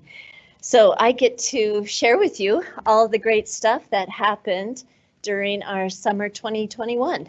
And I will start, next slide, please. And you can go on to the next one also. With an overview of what we have done. But first, I'm going to look at my notes and make sure that I do publicly thank Mr. Royer. He was the right person for this job. Every time I would go down and talk to him, he'd always say, "We've got this, we've got this." And I appreciate his adaptability, his flexibility, his positive attitude, and that can-do thinking. And so he was definitely the leader that we needed during these times of uncertainty and trying to figure out what would work best to meet the needs of our students. He did everything from getting some big canopy tents so that we could have outside band at Mountain Ridge Middle School. So if you drove by there this summer during the month of July, you might have seen some big canopy tents. He also moved forward with figuring out how we could problem solve and add another preschool class because we saw the need was great for that. And then also his thinking with how we could continue to make sure we were meeting the needs of our high school students who needed to have those courses for credit for graduation. So a huge thank you to Mr. Royer. So our summer school overview, as you can see, from this slide what the enrollments were for June and July, and this was for all of our elementary classes, for our middle school, and then for our high school, and then of course the preschool, like I said. We had 66 teaching positions and we had 5 site coordinators. And with the high school, it is so important for us to have also those counselors who can help with guidance, with credit recovery, as well as looking at their course schedules and also with social emotional piece. Our elementary classes were offered in person. We had 2 sites. The first one in June was at Explore Elementary, and the second one was at Academy International. That was in July. And then, like I said, middle school, we had the option of band as well as some outdoor activities, and those were at Mountain Ridge Middle School.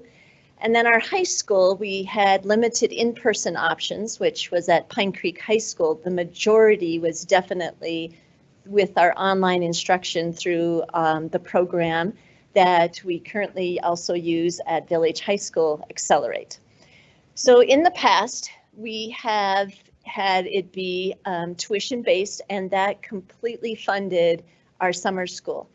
So through the use of ESSER funds, which was amazing that we were able to have a significant reduction of that tuition for our students. And you can see there what the high school was. It was only $40 a course versus they normally have paid in the past $250. And then you can see the difference of the breakdown of what it was for the others. Next slide, please.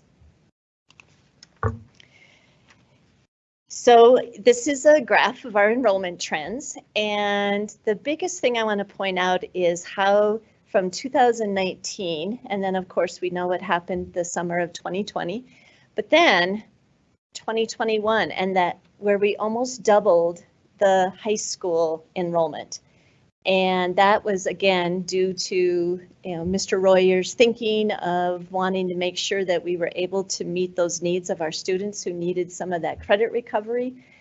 And of course, one of the biggest things that he saw was with the tuition, that reduction in that cost for our families was a huge incentive for our students to be able to participate. All right, next slide, please.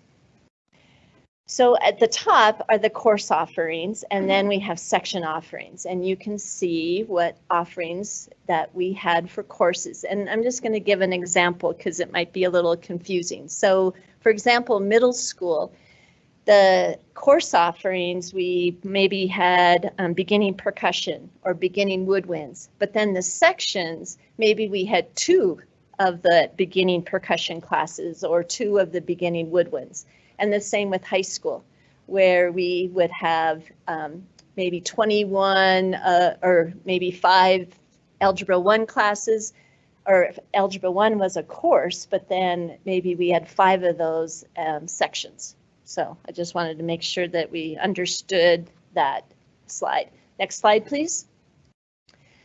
And this is very typical of how it has been in the past, where we have offered the credit recovery, but we also, our classes are offered for those students who want to maybe advance in getting credits towards their graduation credits. And so Mr. Royer commented that this has been very typical of what it has been in the past as well. And we were able to also use ESSER funds for those students who wanted to have that advancement as well as the credit recovery. Next slide, please. This just shows which high schools, and this is, for our high school group of where those high school students came from across our district. Next slide, please. Yes. Do those, do you feel like some of those are, like the largest one is in Pine Creek? Is that because it was housed there? I just wonder if that's kind of how that would work.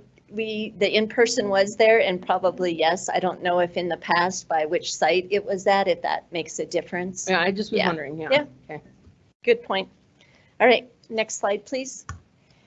And then you can see here what with the high school, which classes students enrolled in. And typically, again, this is pretty typical of our summer program, where math is one of the highest, and then that English language arts, because those definitely are those credits that those students need for graduation. We also have, it's interesting to look at physical education because that is a class that students maybe take through summer school to advance in their credits towards graduation. Next slide, please. And then this is a slide that the team really prides themselves in because their goal definitely is to have a high success rate for our students. And so you can see that they are very proud of being able to have these students pass the class and have that high level of success. And Mr. Royer and their team, they every week were making phone calls or calling parents and emailing students to say, okay, where are you at? Because it is a very much a condensed time frame for them to complete these courses. All right, next slide, please. All right, so I'm going to go now through all of our other summer offerings that we had this summer, which is very exciting as well. And a huge thank you to a couple other people, Mrs. Andy Ruskin, who is our Director for Literacy. She, oh my gosh, coordinated so much with our elementary principals and middle school principals and with the tutoring that happened at their own buildings. And then she also coordinated a summer reading clinic that we had virtual. And then also to Clark Maxson, who helped coordinate our Bridging the Gap, which was our summer counseling program. And then the information that I have came from our two cabinet principals, Mario Romero and Robin Koldenhoven, who helped me gather all of this information from our schools. So a huge kudos to all of them. So next slide, please. So this is great to be able to share all of the wonderful things that we did this summer with our students. So the first one was what we call Bridging the Gap, our summer counseling program. And you can see here that we ran it through the month of June. They had 6 sessions each, and we had a total of 108 students who participated. Next slide, please. And this was our second summer of offering that. And it's always great to, we did a survey of our parents who had their children participate in the counseling sessions, and just some of these comments. I love the second one. I initially bribed my children to attend as I thought it would be a battle, but felt like they would benefit from it. Well, they gladly accepted my bribes. They both later said they would have gone willingly even without the bribes. And then I like the next one too. My child loved making the box full of things to use when he feels anxious or needs to calm himself, and he cherishes that box. And again, thinking of our value statements and how we value relationships, this definitely is another way that our students, through all of our summer programming, they just had another relationship with another adult in our district. Next slide, please. So like I said, Mrs. Ruskin really helped coordinate these summer tutoring programs that took place at 15 of our elementary schools. And you can see the little asterisk at the bottom, how those programs varied from school to school on what the availability was of their staff, as well as what they really wanted to focus on at their individual building. We had approximately 900 students who participated over those 15 elementary schools. Very exciting that we were able to impact the learning of 900 students. And then you can see from the bullets that we had some that started as early as May 25th and had some go as late as August 6th. And again, the programs varied from school to school. The other cool bullet is the last one. We had approximately 124 staff members who supported those school-based programs. Next slide, please. And this is the other program that Ms. Ruskin coordinated, the centralized virtual summer reading clinic. 76 students participated, and you can see how many were in June and July, and then those that just did June and those that just did July. One thing we learned from this, which Ms. Ruskin has shared, is, this was virtual, and that is difficult to do with younger children and when you're helping them with reading. And so her goal would be this next summer to do this in person. Next slide, please. Now I want to share a little bit about what happened at our middle schools. So we had 5 middle schools who provided that extended school year summer learning opportunities. And again, you can see there, we had 62 staff members who helped support that, and 316 students participated. And then 2 of our middle schools, they implemented intervention programs during the 4th quarter. So all of our middle schools had some interventions in place. Some did it in the summer, and then some did it during their 4th quarter. And that middle school also includes Aspen Valley Middle School. For example, 12 teachers taught an additional overload intervention class during the 4th quarter. 81 students participated in one of those additional intervention classes. Next slide, please. And here you can just see the variety of programming that was offered. There really was a focus on math and ELA. And at one of our middle schools, they did a fun project-based learning with an Olympic theme. We know the Olympics happening during the summer. Another middle school, really, they reached out to their feeder elementary schools and invited those 6th graders to come in. And then they also provided some PE or industrial tech classes. Another one of our middle schools did Summer Connections, where they reviewed those standards from the previous year, but then they did a jump start with looking at a preview for those next grade level. They did some virtual tutoring, and then another one of our middle schools did some summer clubs where they provided some social emotional support. And some things that we learned that our principals really liked this model of, and they appreciated the ability to be able to offer this to our students in an extended school year model, and being able to have our teachers do that, but have the funds to be able to support it. Next slide, please. Now, high school. So again, we had just a wide variety of programming that took place at our high schools. They really did focus on that credit recovery. They had some things in person, they had virtual, and they looked at academic support, social emotional support, looking at those core content areas that they know their students need for graduation credits.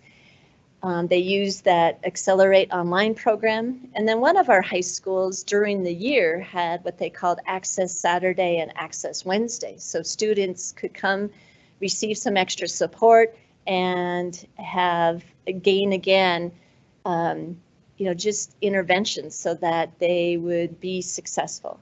And with our high schools, we had approximately 675 students participate, and this is a cool stat, is we had 1,158 credits were earned during that time. And I just have 2 snippets from 2 of our high school principals that I would like to read. So one of the principals comments, we had 57 students work with our 3 staff members from May 24th through June 18th. The students were either completing online courses or taking credit recovery courses with the assistance of these 3 staff members. Our students earned 125 credits during that 4-week extended school year, which proved to be a great success. We have many more students back on track for graduation, and we're able to get a few of our seniors who didn't have the credits to graduate in May, enough credits to now complete their high school career. I appreciate that we were able to access the ESSER funds to make this a reality for our students. And then a second high school principal said, we had 123 students finish extended school year in person. These students recovered 228 credits. Additionally, we had 97 students finish their online classes. These online students collectively gained 291 credits that they would not have gained without the extension. We hired 2 deans, a counselor, and 8 teachers to support the extended school year program.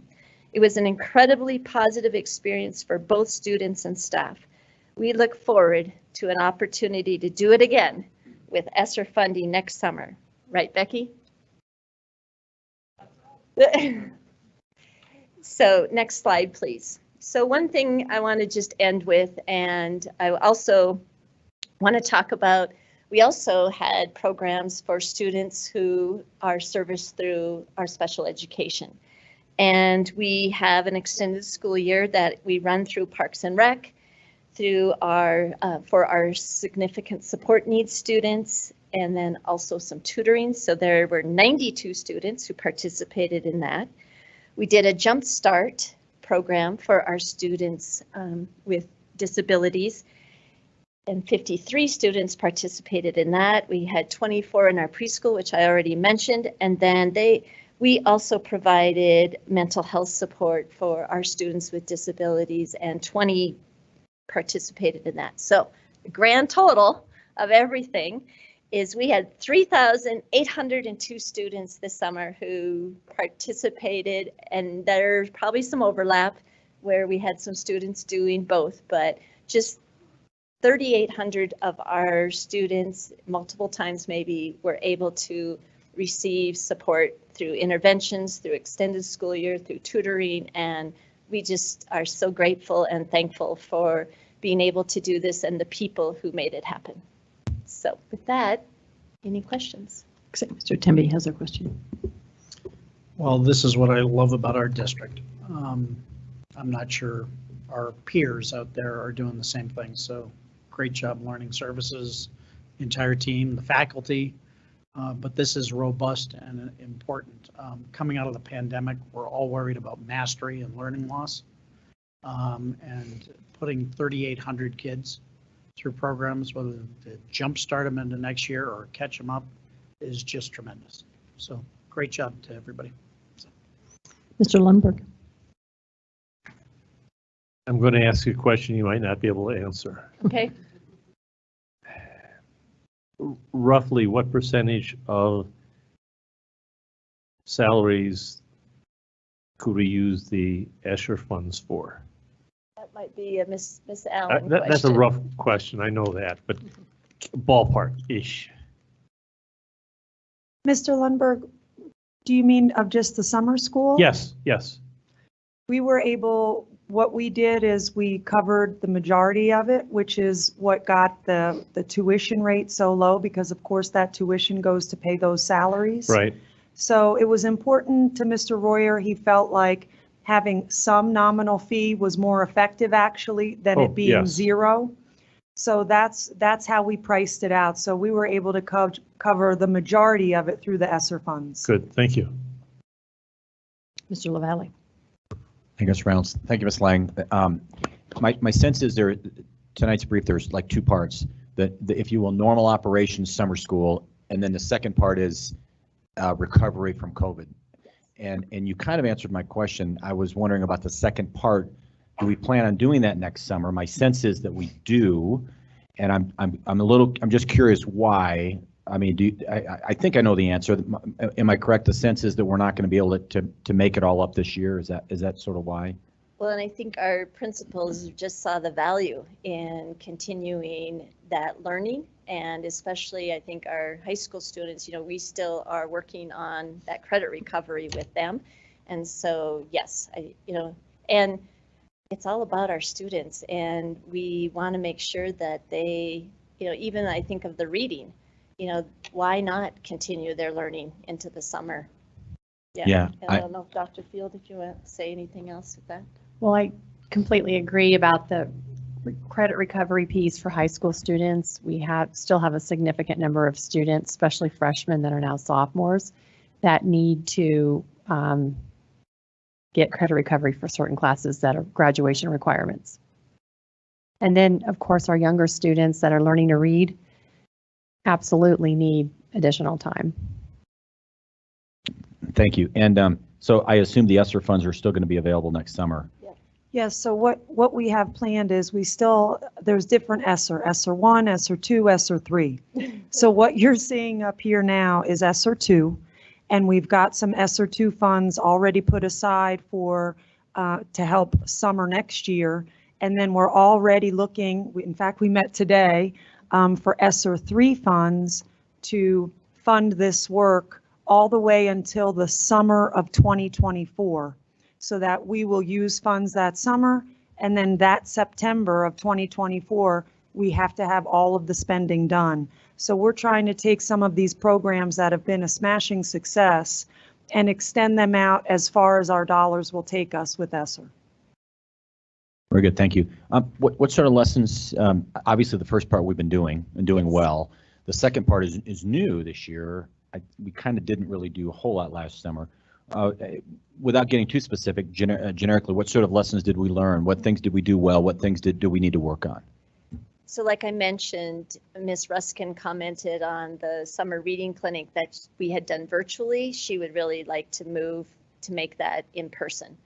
And then, you know, this year it was maybe more last minute, but just we didn't know what life was going to be like. So now we can plan this well in advance. So that's another lesson learned is, you know, being able to prepare our staff and say, okay, we've got this summer opportunity, you know, and be able to maybe do some more planning that way.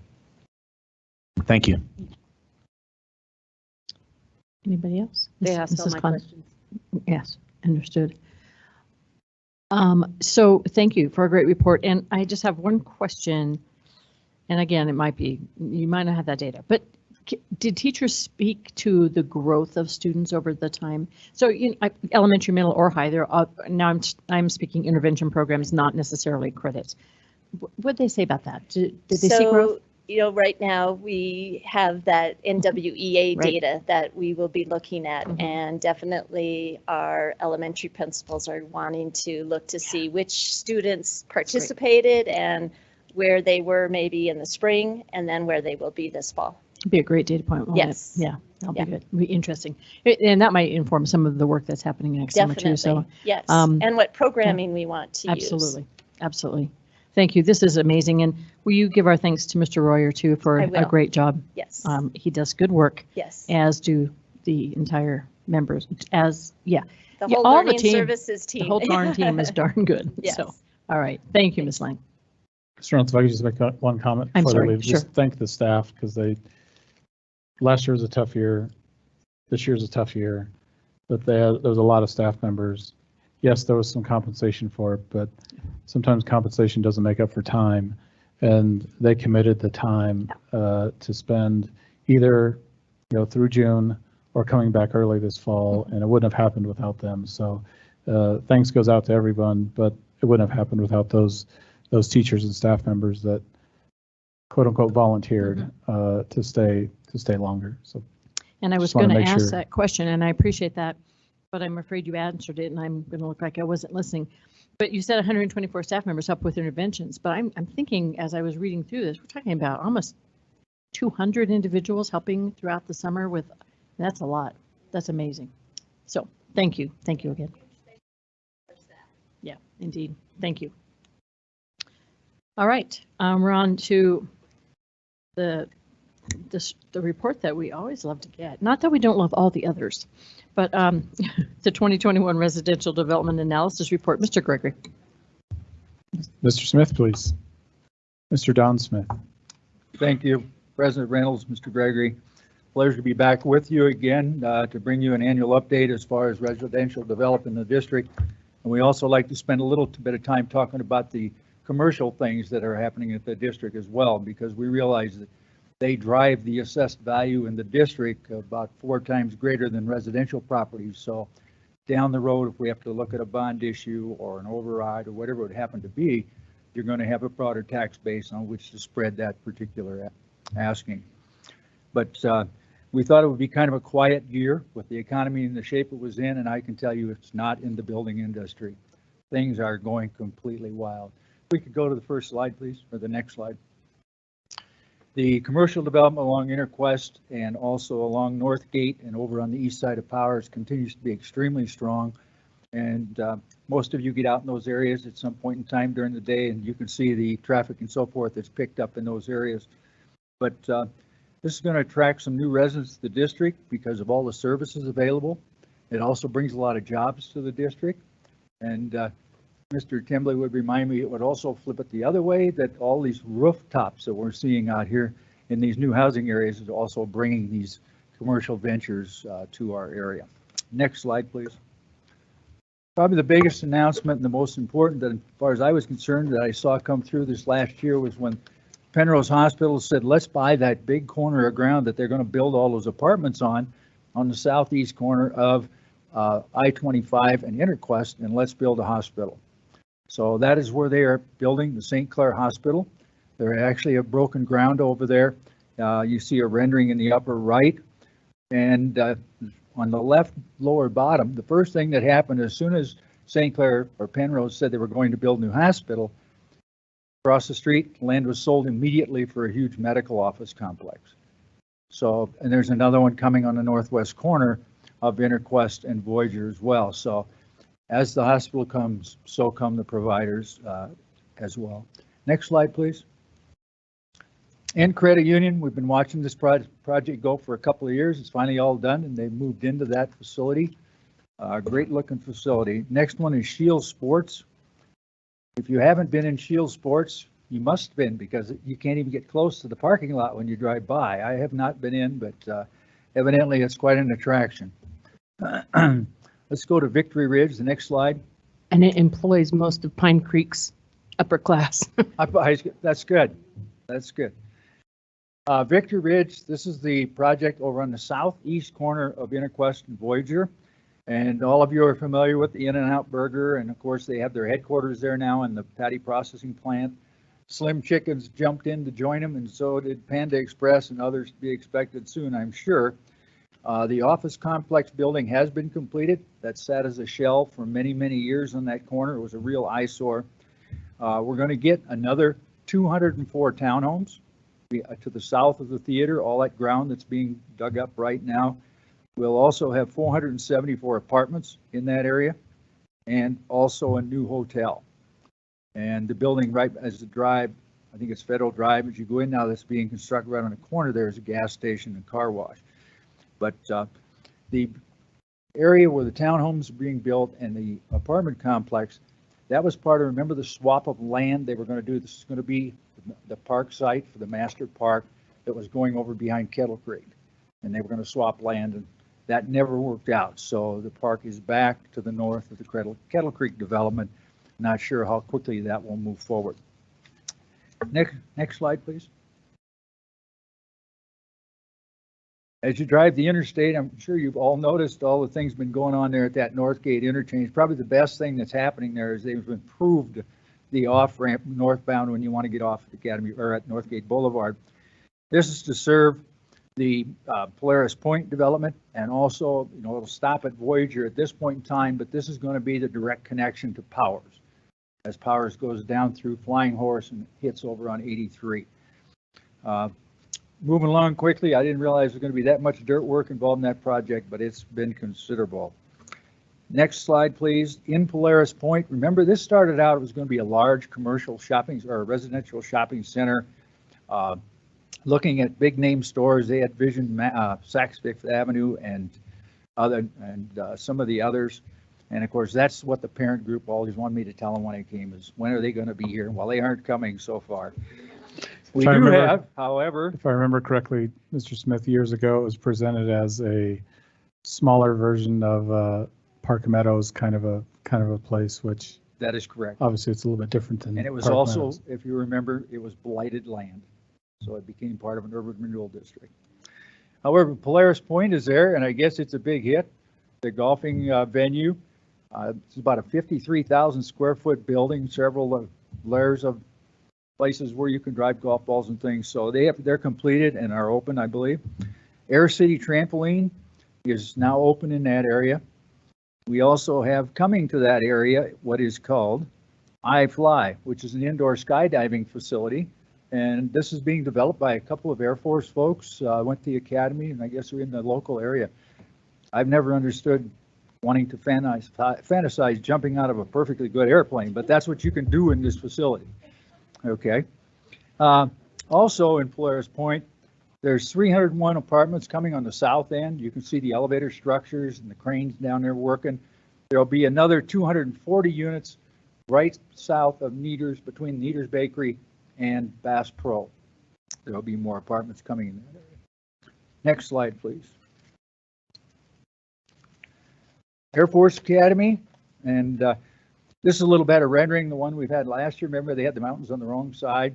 This kind of clarifies things. The roof is still the same. It's got the wing structure to the roof. But the United States Air Force, the Visitors Academy or Visitors Center, about an $85 million project. There's, in addition to the Visitors Center on the west side of the interstate at Northgate, will be 2 hotels. There's 6 acres of commercial and retail property, another 9 acres for office space, and that leaves them with an additional 19 acres for future development. So that's going to be a major undertaking on that corner. Next slide, please. Of course, Flying Horse Golf Course, the north course is now open. A lot of homes being built in that area, and if you haven't been out and driven through it, there are some monster houses being built in that golf area. Next slide, please. This is a new development that's coming. It's called Downtown Flying Horse. Okay, it's on the northwest corner of Powers Boulevard and Interquest Parkway. There will be a hotel of up to 250 rooms and up to 1,800 residential units, a mix of apartments, townhomes, and condominiums. So it's a mix of both commercial and residential property. About 800,000 square feet of office space and another 90 to 300,000 square feet of commercial space. So the talk that we don't have the money to build Powers from 83 across to Voyager, apparently someone knows something, because they wouldn't be putting that kind of money into a development of this scope on that corner if they didn't anticipate that Powers was going to be completed at some point. That's right at where Powers ends now at 83. So if you went across, Powers would continue straight across. It would be over on the northwest corner of that intersection. Next slide, please, and that'll show the location a little better. It's right down at the very tip of the Flying Horse project itself, and it's right where Powers dead ends now at Interquest or Highway 83. Next slide, please. Ant is continuing to build in the district. They're building a new credit union facility at Briargate and Continental Heights over on the east side of Powers. Next slide.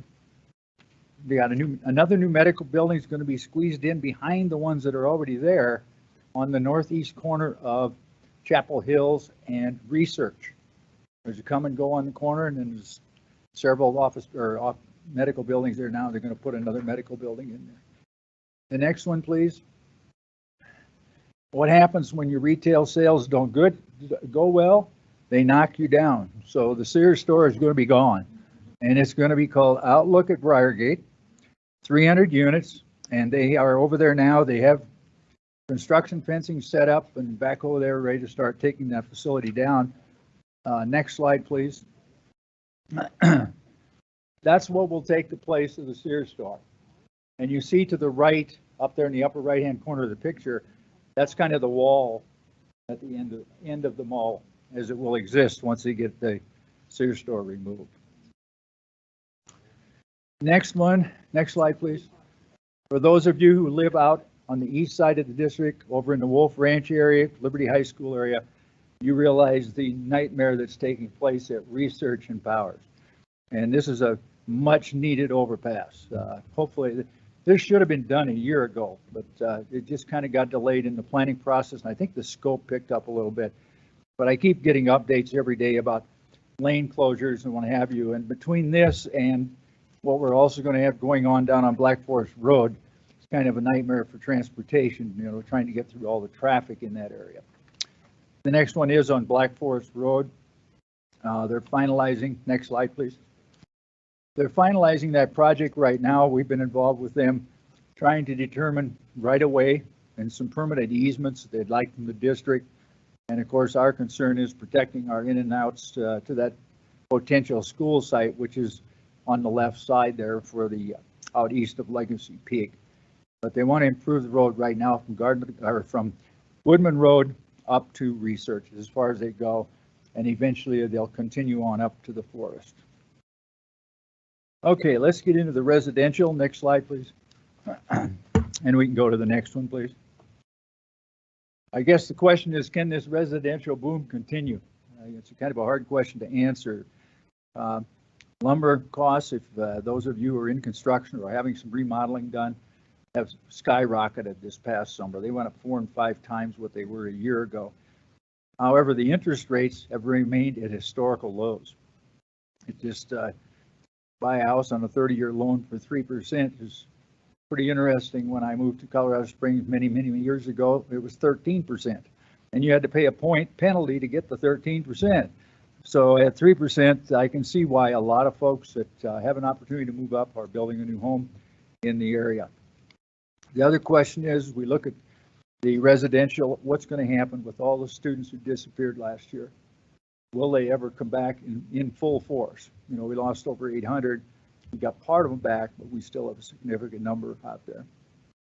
Several of the established developments in the district are getting close to build out.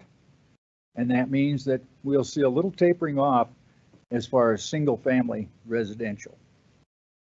The major growth areas, you see below there, Sterling Ranch, Retreat at Timber Ridge, Kettle Ridge North, and we'll go through all these as we page through the document. So if we look at building permit activity, to give you an idea, next slide please, of what's been going on. The chart on the left shows you the total building permits for residential properties from 2004 to 2020. See, we had that huge dip back there in 8, 9, and 10, and all of a sudden we swung way back up again. And this includes all types of residential units. On the right side, you see them broken out by single family and townhome and so forth. This was through June for each of those years.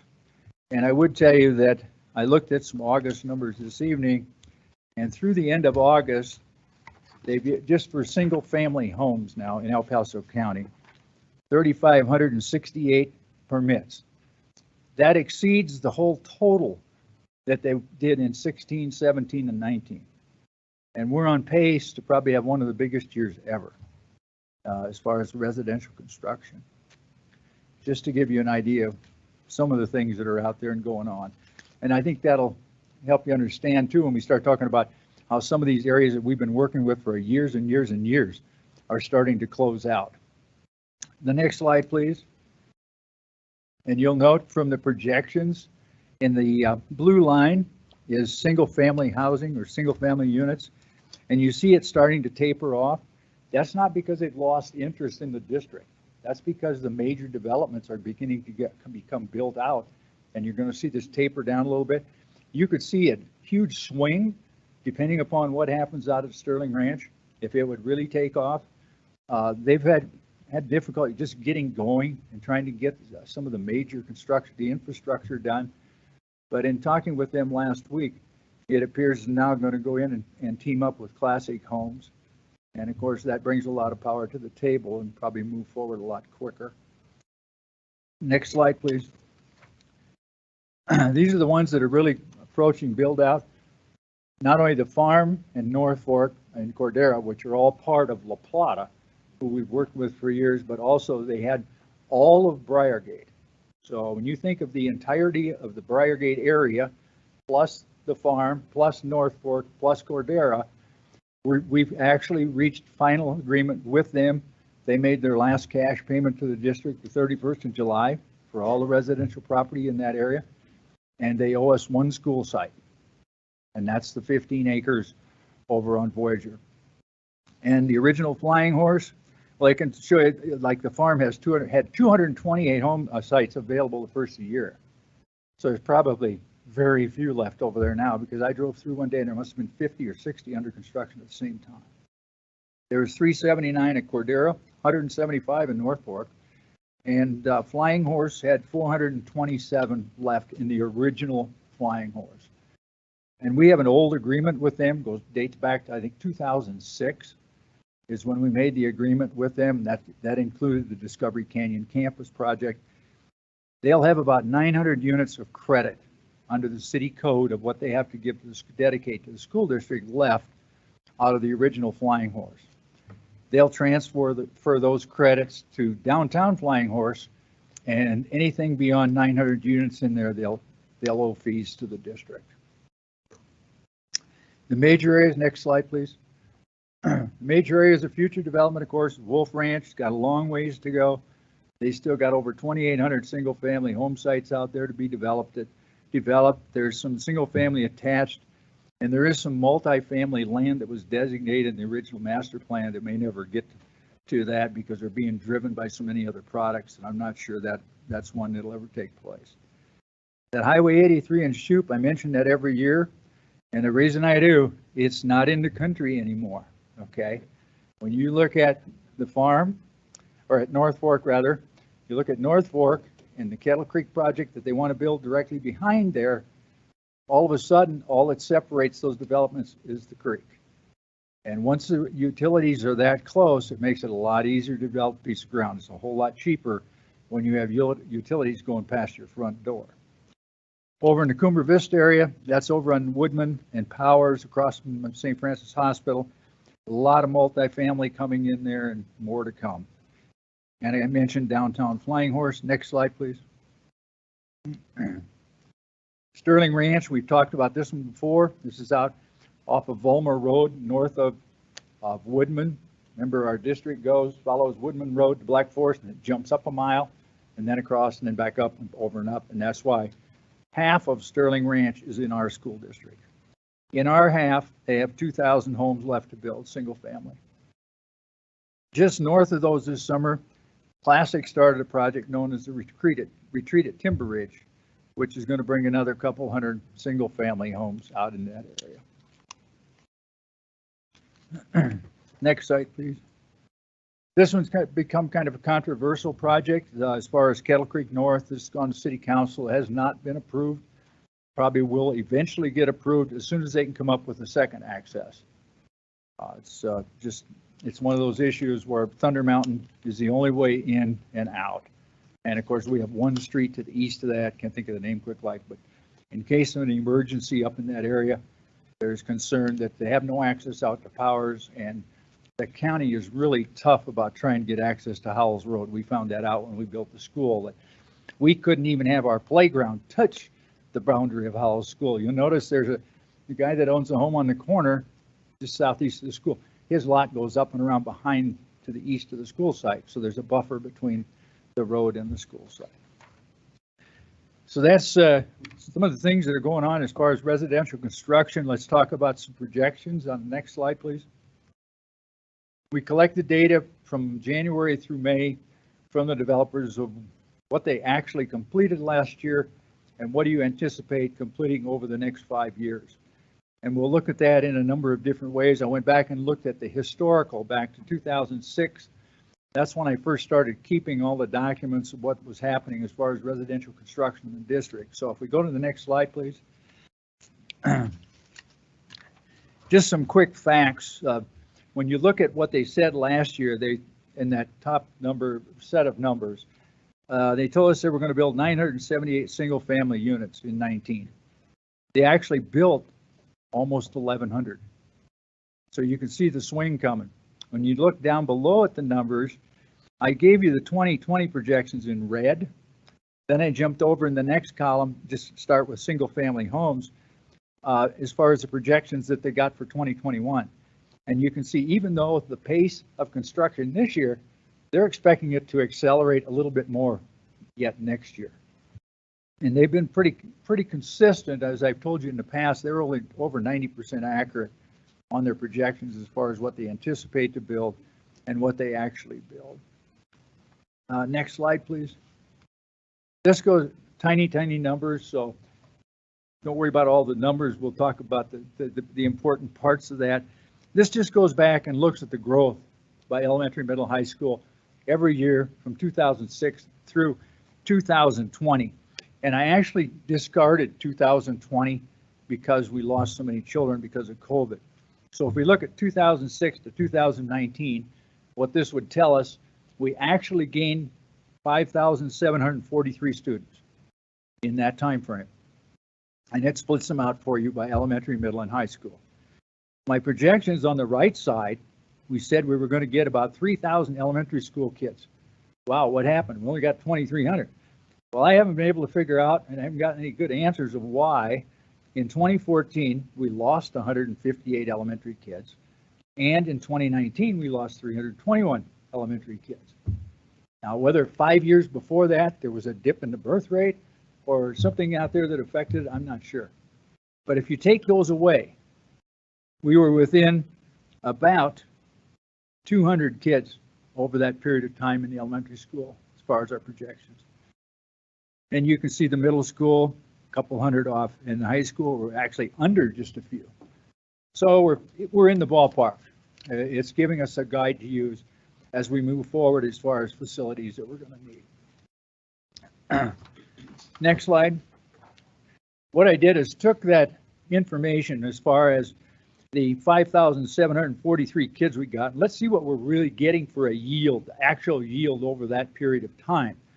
So if they had 15,582 units were built. This is a combination of single family, multifamily, and single family attached, okay?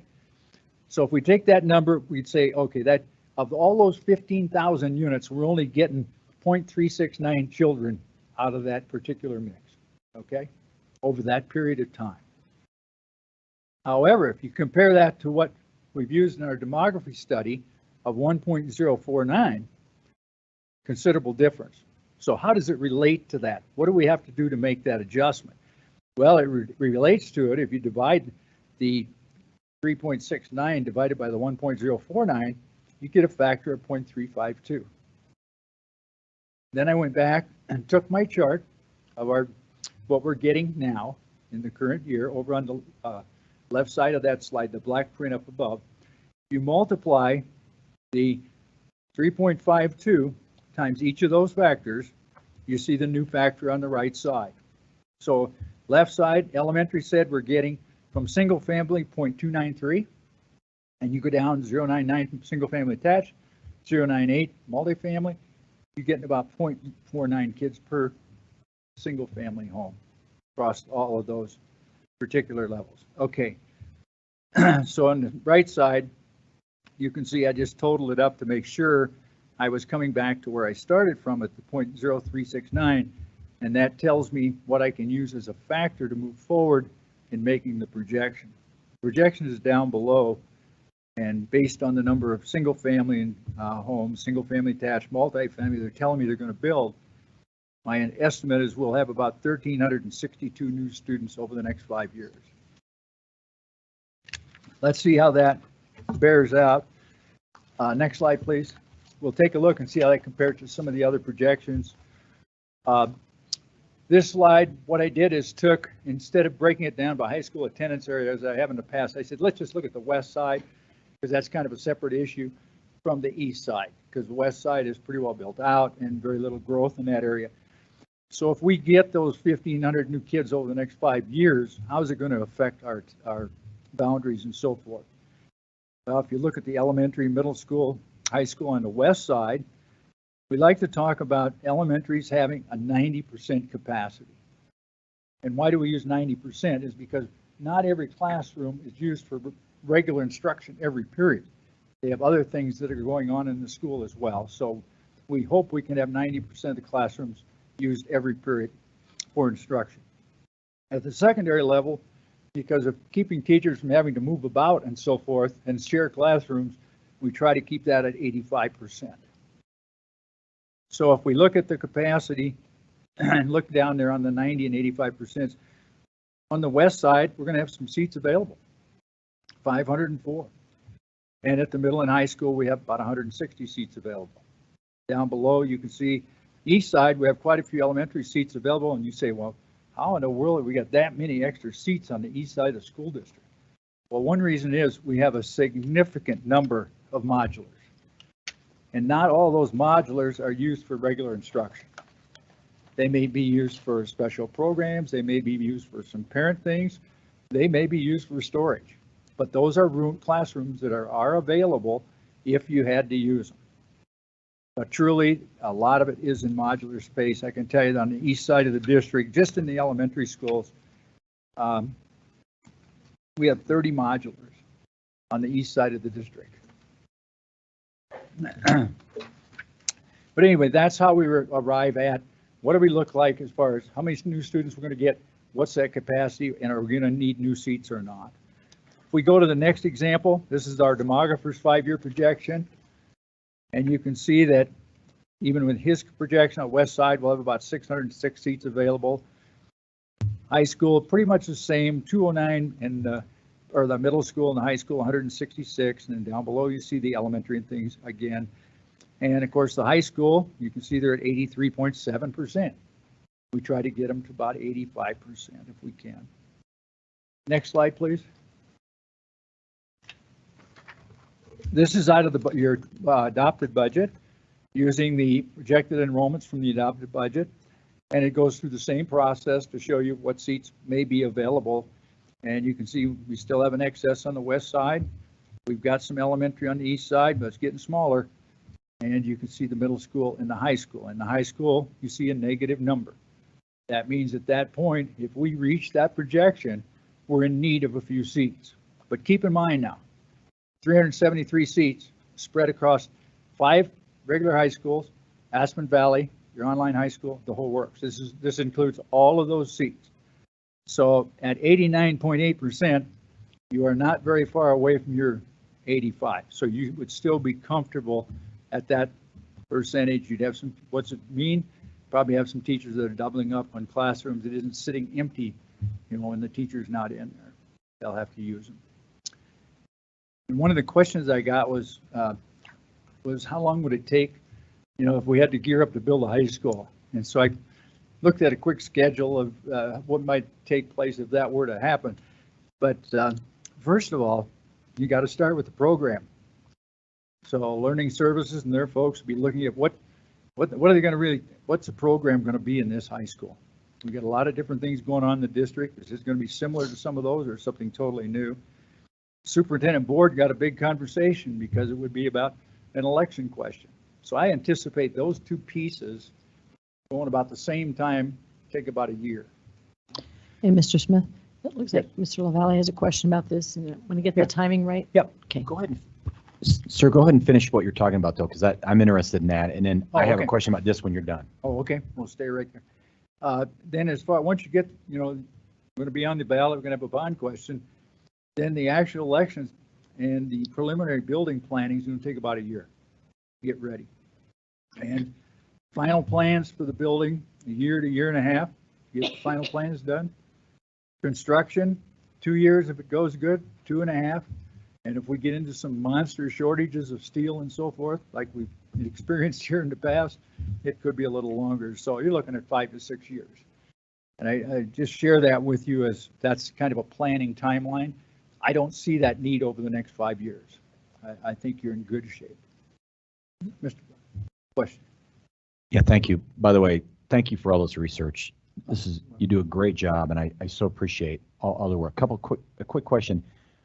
The previous slide was the demographer's estimates, I think. That's you, right? No. Yeah, who is the demographer? Because I always thought it was you. No, we have a demographer that works on the boundary and all those other issues as far as related to attendance. That's from California, I believe. And he gives us an annual report as far as what his projection is for 5 years, that he also is able to look at boundary issues within the district. Okay, and his estimates were way higher than what you what you see. A little bit higher, not a whole lot. I thought it was like 0.36 or whatever. I gotta go back. Look, can we go back one slide? And forward one. Okay, there's the demographer's 5-year projection. And you can see that he's showing us with a few seats available. If you want to look at the east side where the concentration of growth is. Yeah. He shows us with some high school seats available. And then when you compare that to our budget, what we're kind of trying to figure out what's going to happen in 5 years, we're short a few seats. So he's pretty conservative too of what he thinks is going to happen over the next 5 years. And our budget, is that based on your numbers? Your adopted budget number. Yeah, no, I understand that. Where do we get our adopted budget numbers from? Becky makes projections along with work with assistance from the demographer. Okay. I'm just trying to figure out how, Yeah. and where do you fit in with your numbers? I look at what they've done, and I also I take the piece of what have we actually done in construction in the district, where is it at, and that's how I approach it. Yeah. The demographer has a whole different approach.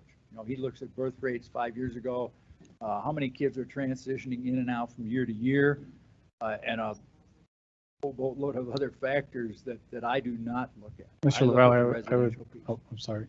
Go ahead. Maybe an analogy is a 50 or 60,000 foot view versus from outside of the state, just looking at data versus Mr. Smith's of maybe a 20 or 10,000 foot view. That's a great analogy, by because the way. they don't, Don works, Mr. Smith, sorry, works directly with, he has a relationship with developers. When Don calls a developer, they generally respond fairly quickly because they also know how he uses this data. A demographer it's a large company that has they have GIS systems. Mr. Smith doesn't have a GIS system that he can tap into. But that would be my analogy. It's just a perspective of how far you are. Yeah, I guess where how I'm going detailed with this is your numbers are usually, I think, better, but yeah, that's my sense, and I know it is hard. Like who knew with 2009, 2010, right? I mean, nobody could anticipate that, but anyways, okay, thank you. And it's how quickly can we gain them back. Okay, we can move on. Next slide.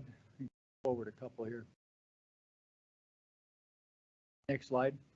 And the next slide. We do have some school sites that are reserved. We do own the site over in Cumbre Vista. As I mentioned in the past, this is a little over 5 acres, has a park adjacent to it, and we have an easement across that park. So if we would ever have to build a school in that area, we would have exclusive rights to use of the park during any school time. So we are well set over there. The next slide, please. We have the site in the farm. This is a little over 15 acres. This was looked at as an elementary site, but as we looked at that, Mr. Gregory said, man, if we ever need anything else as an extra program like at Legacy Peak in the future, we got some extra room over there. Still a little backfill and dirt filling going on over there, but we finalized everything else with La Plata. They're done in the district as far as what they owe us, other than the dirt fill down in that detention pond and also the compaction report, so that we know that we've got a site ready to build on. Next slide, please. This is out in Sterling Ranch. You've seen this similar map before. Over on the left side, you'll see a red arrow going into a kind of a grayish colored box.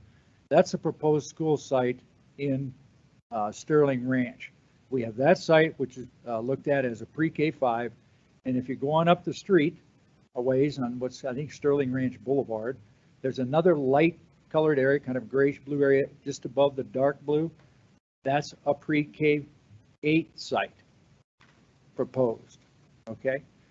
What we came across is about a week and a half, 2 weeks ago, I got a notice from the county that they were ready to finalize the development and get the final plat approved for phase 2 at Sterling Ranch. This school site, number one, the pre-K5 was in this particular phase that they were asking for the final plat. What jumped out was there's a major gas line goes right through the middle of this site. Back in 2010, we had an agreement with the developer and his engineers that gas line would be moved. Well, they found out now that the CSU says, number one, you're not going to move it. And number two, if you did move, it's going to cost you over $1 million. So needless to say, that's not an acceptable site. So what we agreed with the folks at Sterling Ranch was we would look at the site basically across the street to the south, that blue portion, and also across the street to the east, that green box. Now you see a black line going through that green box. That's not a gas line, thank goodness. That's just a trail. So that could easily be adjusted to the east. We want to stay down as far as we can into this southwest corner, because if we have to start moving up the hill, we're going to get too close to that other site. So within the next couple of weeks, I would anticipate we'll get some answer back from Mr. Morley and the rest of the folks out there after they've had a chance to talk with their engineers and things, and we'll be looking at that site and trying to firm up the actual site in Sterling Ranch. And this is, of course, going to be one of the high growth areas, but I was sharing earlier with someone, I forgot, that when we were talking with them, they had big signs out there that started years ago from the 300s. They sold a house in Sterling Ranch about a week or 10 days ago for $800,000. Okay, from the 300s, all right, mostly from the 300s, but he said there's been a number of $600,000 homes. So it's kind of like when I asked the Briargate folks, you know, over here above the golf course, old Briargate up here off of Briargate Parkway, did you ever envision $1 million homes in that area? And he said, absolutely not. Not in our wildest dream. Next slide, please. And I think, Mr. Smith, part of this too, going way back, was in some of the projections was the density is an important part of when Don projects out, right? How densely packed are these houses going to be? And this was an area that was high density, and way back then, lower costs comparatively in the rest of District 20, a lower cost, which at that time our assumption was, and I'm going back, I don't know how many years now, but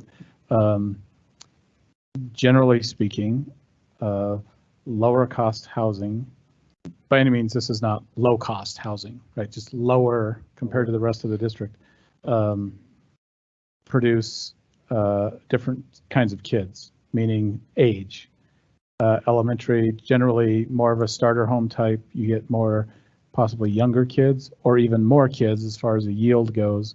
That may now be changing when, you know, the cost of these homes are not in that $300,000 range anymore, and they're 2 or 3 times that. I think the density is still the same, but the cost has gone. And that certainly will drive the age of the families moving in as we go forward. But we want to make sure that let's keep these sites reserved within those plats just to make sure, so we have a chance to monitor what happens down the road. The next slide, this slide just shows, this is the site that was out there now. Like all of our sites, got a pretty nice mountain view there to the west, homes to the north. We'll be looking across the street possibly. Next slide, please. This is the Wolf Ranch, and this was the agreed master plan change that we agreed to last year. And that was the purple area down in the southeast corner of that, or the right-hand side of that slide. That's, of course, Legacy Peak, and that's the area that we have reserved next to that for middle school and a high school in the future if they are needed. The other purple box is about straight up from there, up on Briargate Parkway, and that's the pre-K 5 site. And when you look at Sterling Ranch, Wolf Ranch together, it could end up that maybe that number 3 site over there in Wolf Ranch gets developed, and over in Sterling Ranch, maybe you get a middle school developed. You know, there can be a lot, at least you've got flexibility.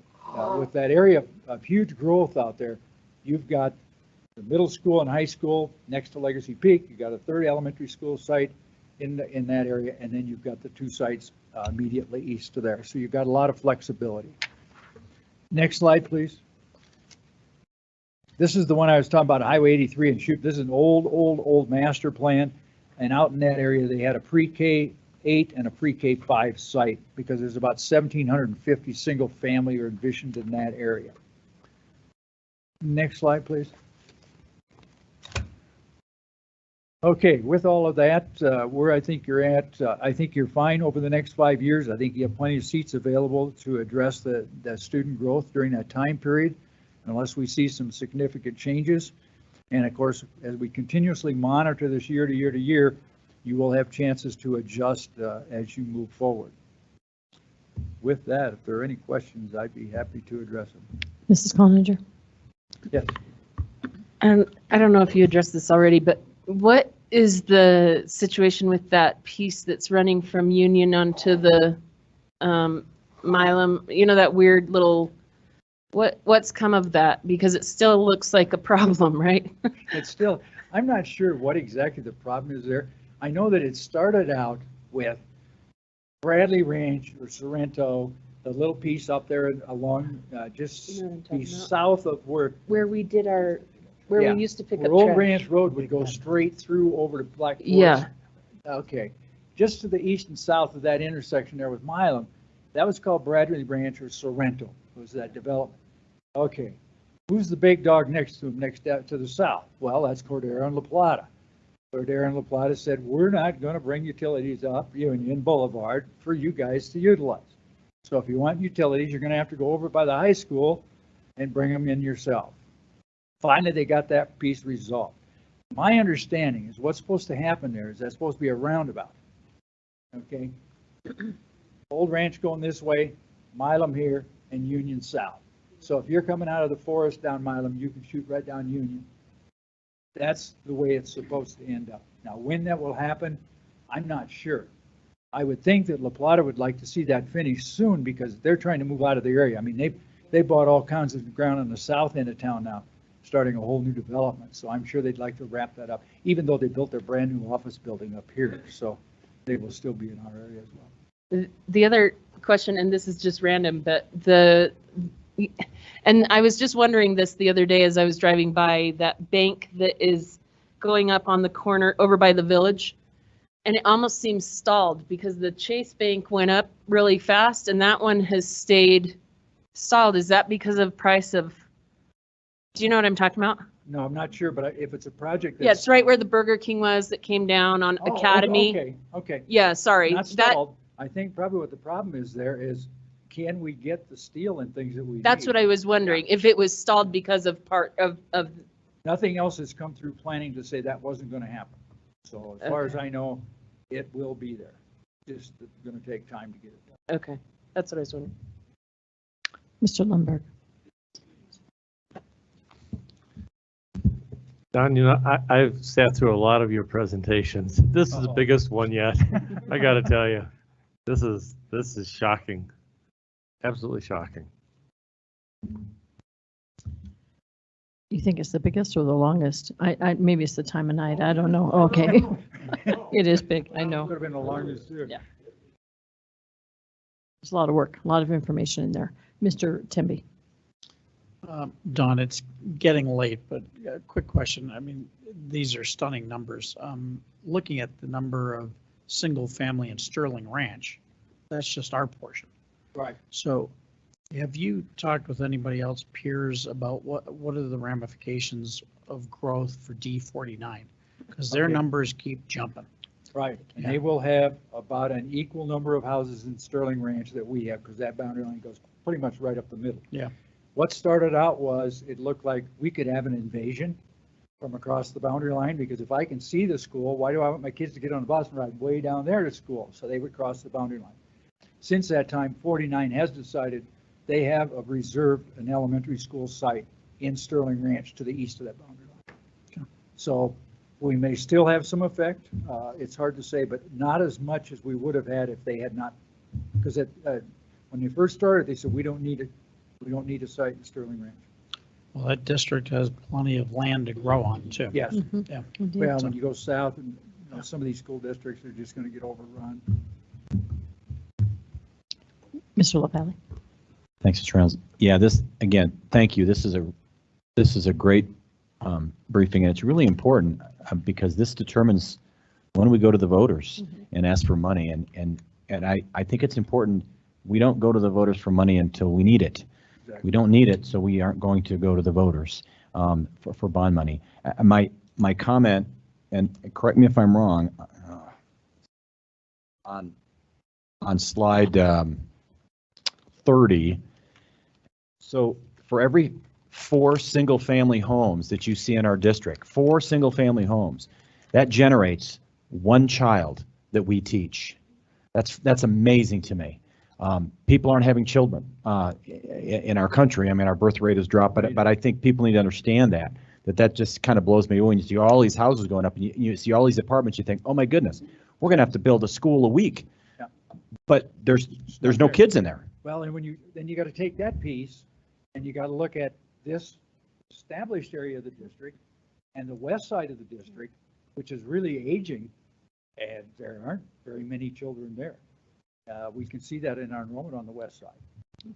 That's another challenge. If we could just physically lift up a school and move it 10 miles east, it would be great. Yes.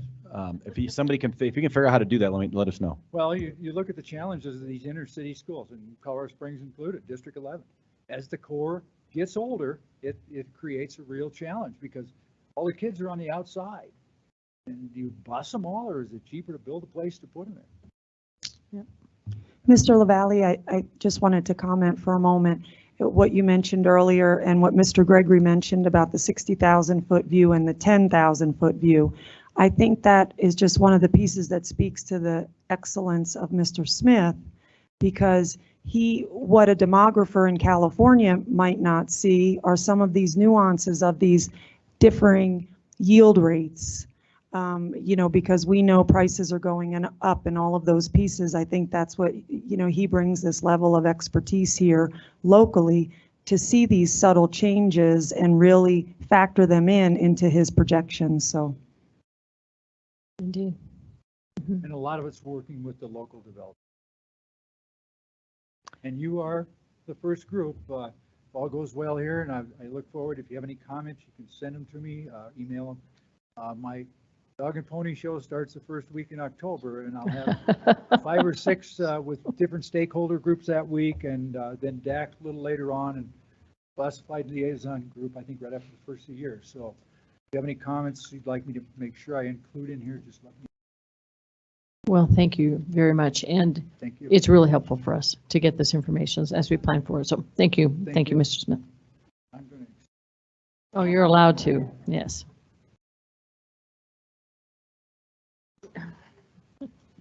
Mr. Temby would like to take a break. No, I'm just kidding. We're not taking a break. We're going on to agenda item C, the strategic planning update. Mr. Gregory. Yes, Dr. Smith, please. All right, good evening. It's past 10 o'clock now. Yeah, and I was told to make sure to have some pep because the last board meeting someone said I needed to have more pep. Thanks, Cameron. So tonight is actually a night of celebration, I think, as we are at a point of really ending phase 1 of this process that has gone on now for, as I was thinking about this, has been a 2-year ordeal. Of course, taking that break in the middle for the pandemic, but at the point now of saying, yes, we have our vision framework in place, we have our objectives, we have tactics, we're now working on action steps. So we're going to walk through a few things that you've seen before and a couple of maybe brand new things, but mostly it's just a review of kind of the journey that we've taken to get to this point as we look at moving into the next phase. And moving forward from this presentation on, we'll start talking more specifically about objectives, the tactics and the action steps, and the progress that is being made with that.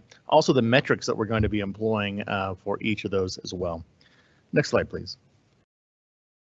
You've seen this slide before. This is the advocacy life cycle, and really it's about where we are right now and where we are in this process. Now that we have phase 1 kind of done, moving into phase 2 is awareness and knowledge. So we're sharing this pretty broadly. Ms. Cortez and her team are working feverishly to get this out as much as possible. And I have to say, I'm very proud that I'm hearing words like thrive and inspire in people's language. And so that's a sign that we're starting to get this part of our culture, part of our vernacular in our district. So we will be moving towards advocacy and building what we're calling an army of advocates for our mission moving forward. Next slide. So we just had this quote. Allison loves it, so I left it in. She loves any quote actually from Forbes, and so we have it there. But really this makes sense for us, and it's what I was just talking about, making our mission, vision, value statements ingrained in the culture, part of who we are. And when we're thinking about making major decisions, when we're thinking of resource allocations, that we're considering our mission, our vision, and our values. Next slide, please. So you've seen these before. I'm not going to spend a lot of time on them tonight, but just the mission, vision, and values. So next slide. This journey slide has developed over time, and I just want to really focus on the last few on the far right of the slide, which is defining tactics and action steps and the strategic plan rollout. So we are in the process of strategic plan rollout now. And Allison, would you mind chiming in a little bit about what you're doing from the communications side in just a second? But we have also assigned now leaders to each of our objectives, and those leaders are working to form teams now that make sense for their particular objectives, and then we'll be defining those action steps. Thank you. So we spent the beginning of this school year really utilizing all of our stakeholder meetings to roll out the strategic plan and the new mission, vision, and values. And we really wanted to make sure internally that we slow rolled that to our people before we went external with that, before we went to our community. So lead team retreat, every single stakeholder meeting that we started off the year with, we're going to show this to the DEI committee that we worked with last year, so they will all see this work before it goes external. Now that we've almost finished doing that, the next step is, and actually we developed a little one-pager that we distributed to all of our internal folks, and they are in turn walking their teams through that same piece of information. We are now also developing sort of that, written, glossy, kind of advertising piece that is a strategic plan that most people think of as a printed piece. So we are creating that then we will roll this out to the community. So if you're a community leader, you'll get a beautiful letter from us that says we would like to make sure you know about our new strategic direction, our mission, vision, values. We're, happy to be a partner with you in this community. So that is the second phase of the rollout externally to the community. We continue to use our social media channels and our website. You can find all of the information there as well. And then once we get that plan out, the other thing that we're doing is we're ingraining that new mission, vision, values on all of our external brands, on all of those aesthetic pieces that you're used to seeing: business cards, letterhead, signage, environmental graphics around buildings, all of those things. You'll start to see, hear, feel our mission, vision, values, and pieces of the strategic plan all in those places. Yep. All the templates that we're going to be using. All the internal templates. and external We even have an processes. agenda template now that has the new mission, vision, values on it. Right. And the glossy is what we call page one. Creative name for that. So next slide, please. So I just wanted to speak these in the room, just our values, and we have the aspirational statements that follow. I'll let you read those, but really proud of these values because I think it does really reflect who we are as a district and who we aspire to be. But we believe people are the heart of our success. And then the aspirational statement below it. Next slide, please. Our second of 3 value statements is we believe relationships matter. And remember, the aspirational statement is really about how we're going to do this, an accountability piece around our behavior, how we're going to enact this through our words and our actions. And next slide, please. We believe in quality education.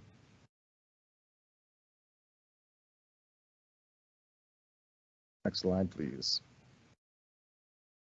And our mission, never get tired of reading it.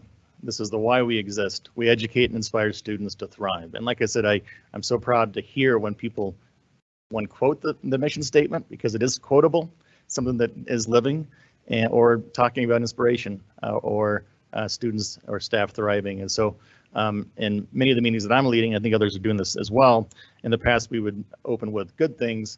Now we're kind of reframing it to say, what are some bits of evidence that demonstrate that our students are inspired, or that our students are thriving, or that our staff is inspired? So it's kind of a neat way to incorporate it into just the ongoing dialogue with our staff. Next slide, please. The big goal: we provide creative and personal learning opportunities accessible to all students, preparing them to thrive in an ever-changing world. We've experienced that ever-changing world for sure in the last year and a half. Next slide, please. So this is a visual that we're encouraging. At this point, it's been the lead team, but we'll be rolling it out to all staff and also community, that when you're interacting with our value statements, the mission statement, the vision statement, that you're thinking about, what does this mean for me as a person? What is the self? And what does it mean for my site, my school, my department, and then my community? How does this reflect, or how should it reflect or be enacted in my community? And then it goes back to self and the community and site, that you're constantly kind of reflecting on how are all of these different components living and being really ingrained in our culture. Next slide, please. So part of this process also, as you know, the strategic planning process began 2 years ago. The equity audit began mid-year last year, earlier last year, and ran throughout the course of the spring.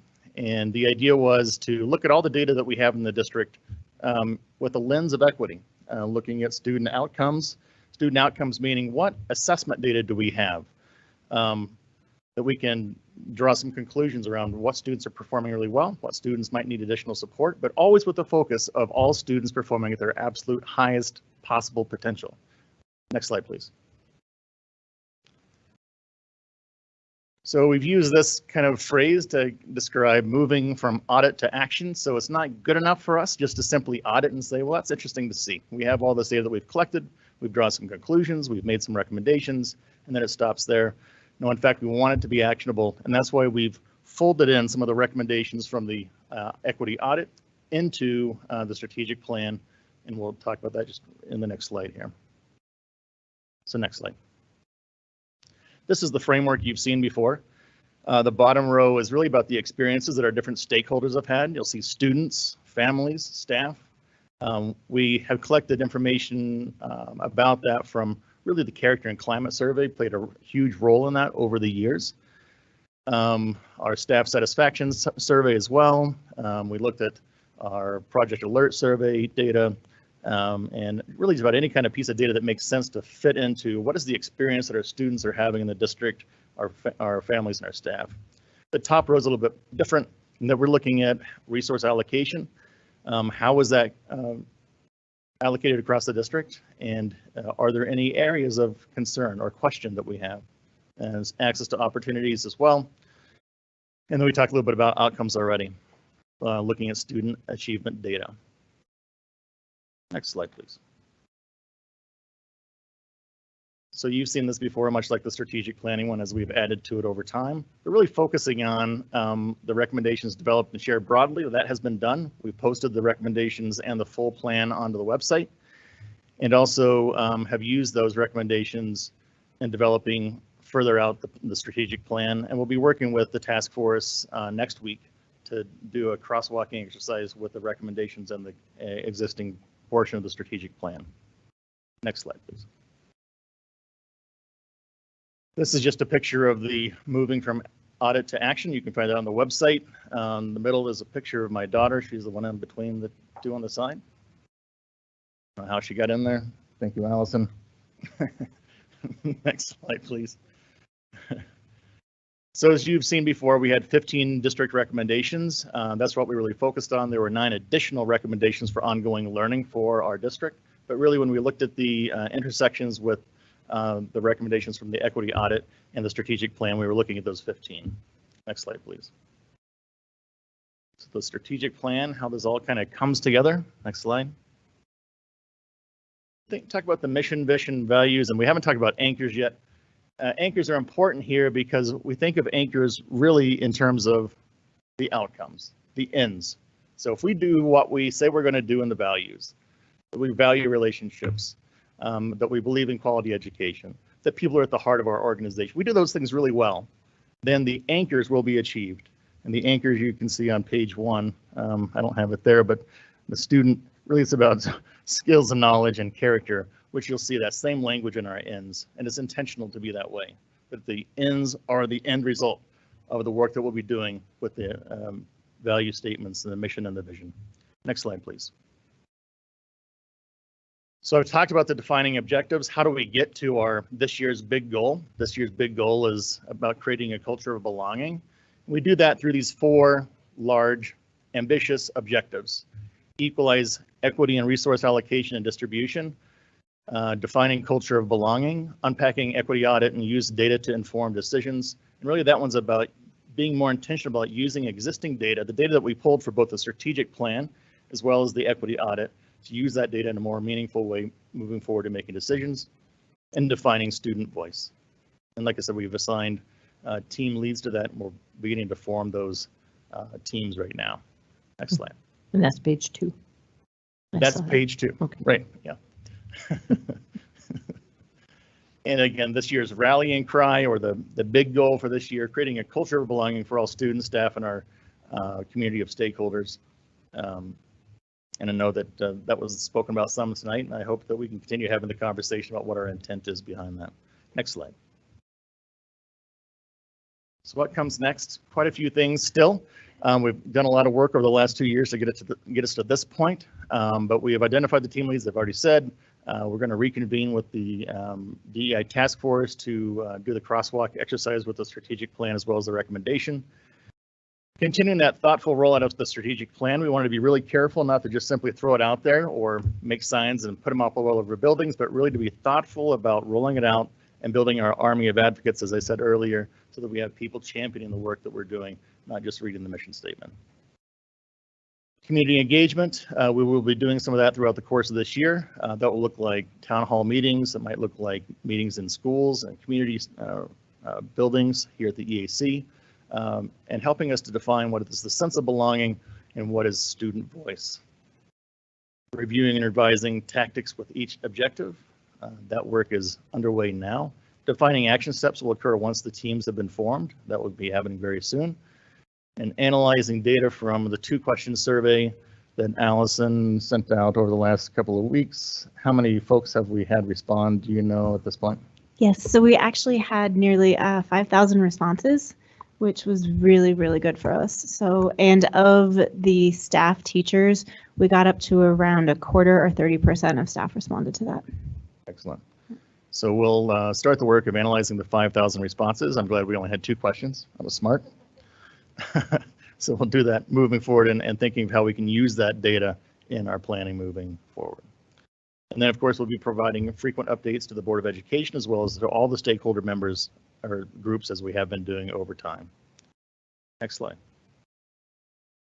That's all I have. What questions do you have for me? Mr. LaValle. Thank you, Dr. Smith. Could you go to slide 14? I just want you to know that on my paper here, it says return to slide 14. Sorry. So go ahead, Mr. LaValle. I'll see if your question's the same. Okay, that's funny. I know we've talked about this before. I'm just struggling. The upper left corner, can you please explain to me what you mean by equity and student outcomes? Yep. So really in the equity audit, and remember the audit is about looking at all existing data that we have and looking at the data, we're looking at trends over time. Do we see any differences in performance of students who are white versus black? Do we see any differences in performance of students on IEPs over time compared to those who aren't on IEPs? Where do we see those differences specifically? So we're looking at any kind of learning or achievement gap that we'll see over time. And if we see a gap, the question is, why does the gap exist? And once we kind of get some ideas of why does it exist, the next question is, what can we do to address the gap that exists? So it really is about analyzing existing assessment data. And we've looked at a variety of data points here, state assessment, local assessment, to analyze where we see students performing well and not well. The goal ultimately, though, is that all students will be challenged appropriately so that they're continuing to grow at the highest possible level. It's not about bringing anybody down, but it's about bringing everybody at the highest possible level. I know. But when I read this, the average person who reads this goes, that means everybody has the same outcome. And I've never liked that verbiage. Oh, I know, that's how I read it when I see equity and student outcomes. I guess we want everybody, what you said, we want every child to achieve their absolute best potential. We know the outcomes aren't going to be the same because some kids are in AP courses and some kids aren't. Absolutely. Some kids are in IB and some kids aren't. Right. We were never going to have equity student outcomes is the way I read that. I just struggle with that. Mr. LaValle, if I may add just something to that. We're seeing it on this slide, but I would argue that it's almost 20 years old, formally 20 years old, because that's a requirement in the original No Child Left Behind. It wasn't necessarily phrased this way, but a portion of No Child Left Behind was recognizing and addressing what we've talked about for years, right? The differences, the gap, if you will, between all the subgroups in our district, in both from an achievement standpoint and growth standpoint. And achievement is important, but I would argue for some students, growth might be more important than achievement. So I would just say that I see this as maybe in our current view is asking more intentional questions, maybe deeper questions as to why that may be. And then if we can find answers to, I guess we might call it, Dr. Field might call it root causes, And then the next step is, what can we do? Is there something we can do about it? Yeah. Another example I would give is, students in, I'll call them upper level, for lack of a better term, or honors, AP type courses. Do all students know about it? Do they know that's an opportunity for them? Do they know how to access that opportunity? And are we doing something way down the line, second, third, fourth, whatever grade, that is hindering the progress of some students to make it to that point? Or are we predetermining that? And those are all questions, right? I don't have answers to them, but those are the just a couple things off the top of my head. But I think what's most important, because I've heard the community get a little interested in this and what it really means, and I would just say it's kind of being more intentional. And I don't know if that's fair. I don't mean to demean anything that's happened in the district in the past, but being very intentional about how we get at those achievement gaps and try to address those, because those are outcomes. Yeah. I would just say the framework really is, thanks, Tom, Mr. Gregory. The framework really is about providing buckets where we have the different data that we sorted out. And it's just one of the buckets that we used. I just wanted to say the thing that I liked about it too was that it doesn't, so for me, we look at things totally different, and that's just always going to be. But the thing that I see when I see that is that it doesn't pigeonhole one little specific, like it gives enough opportunity for us to do all of the things that Mr. Gregory just talked about to get to that point. I don't think it has to be spelled out, so specifically. And I think my opinion is that the equity word is maybe the one that's hanging you up. Is that, I'm wondering what part of that doesn't. When I read say, that, I read, we want all kids to do the same. That's what I read. Now, I will say this, and I think I'm going to politely compliment Mr. Alvarez, Rampart. I think he talked about that too many maybe minority kids don't realize how they can get in AP classes, how they can get on an IB track, and we need to fix that, right? We need to make. So I think we're all saying the same thing. We all agree. Right. I want that achievement gap, and that's one of the biggest frustrations I have with COVID is that achievement gap. We were doing, I think, such a great job of closing that gap, and my fear is that it's going to be enlarged because of COVID. So that's fine. We can leave it at that. But that's my point, is that you're saying the same thing. I know. But that doesn't need to change if we're all saying the same thing. I know. I get it. I kind of do. So I don't like the verbiage, but I like what we're trying to do. How's that? Is that fair? Appreciate it. All right, perfect. I like it. Thank you. And I think you kind of answered it. Yeah. You're doing a slow rollout of the strategic plan. When do you think we're going to see, boom, it's publicly released, the strategic plan, the finished product? Are we talking next year? Are we talking a couple months?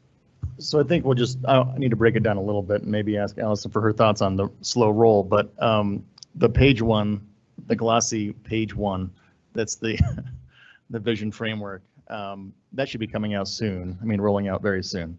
The full strategic plan with the objectives, tactics, action steps in more detail. That's a conversation that we need to have about how much do we share publicly in that way. Oftentimes districts do like an annual report of progress towards those stated objectives and tactics and action steps. I can imagine we would do something like that. I would hope that we could do something like that to share out progress towards those stated goals. So page one, soon. Page two could be very soon as well, but beyond page 1 and 2, which is, page 2 is the objectives, tactics, and action steps. That would probably be more on like a full year report of progress made toward those goals. The other thing to think about here, right, is so this year we really focused, this is the first strategic plan we've ever worked on, right? Right now, we identified sort of the immediate needs, the first steps, and this work is 3 to 5, 7 years worth of work, right? So what we will roll out, and you'll see a printed copy of, that will happen in the next weeks, months. And as Dr. Smith talked about, then we'll do an annual report on how we are doing with those objectives, metrics, tactics, metrics, But we will take that and then it will lead into a longer 3, 5, 7, maybe 10 year. And we didn't get that far this year on the strategic plan work that we did.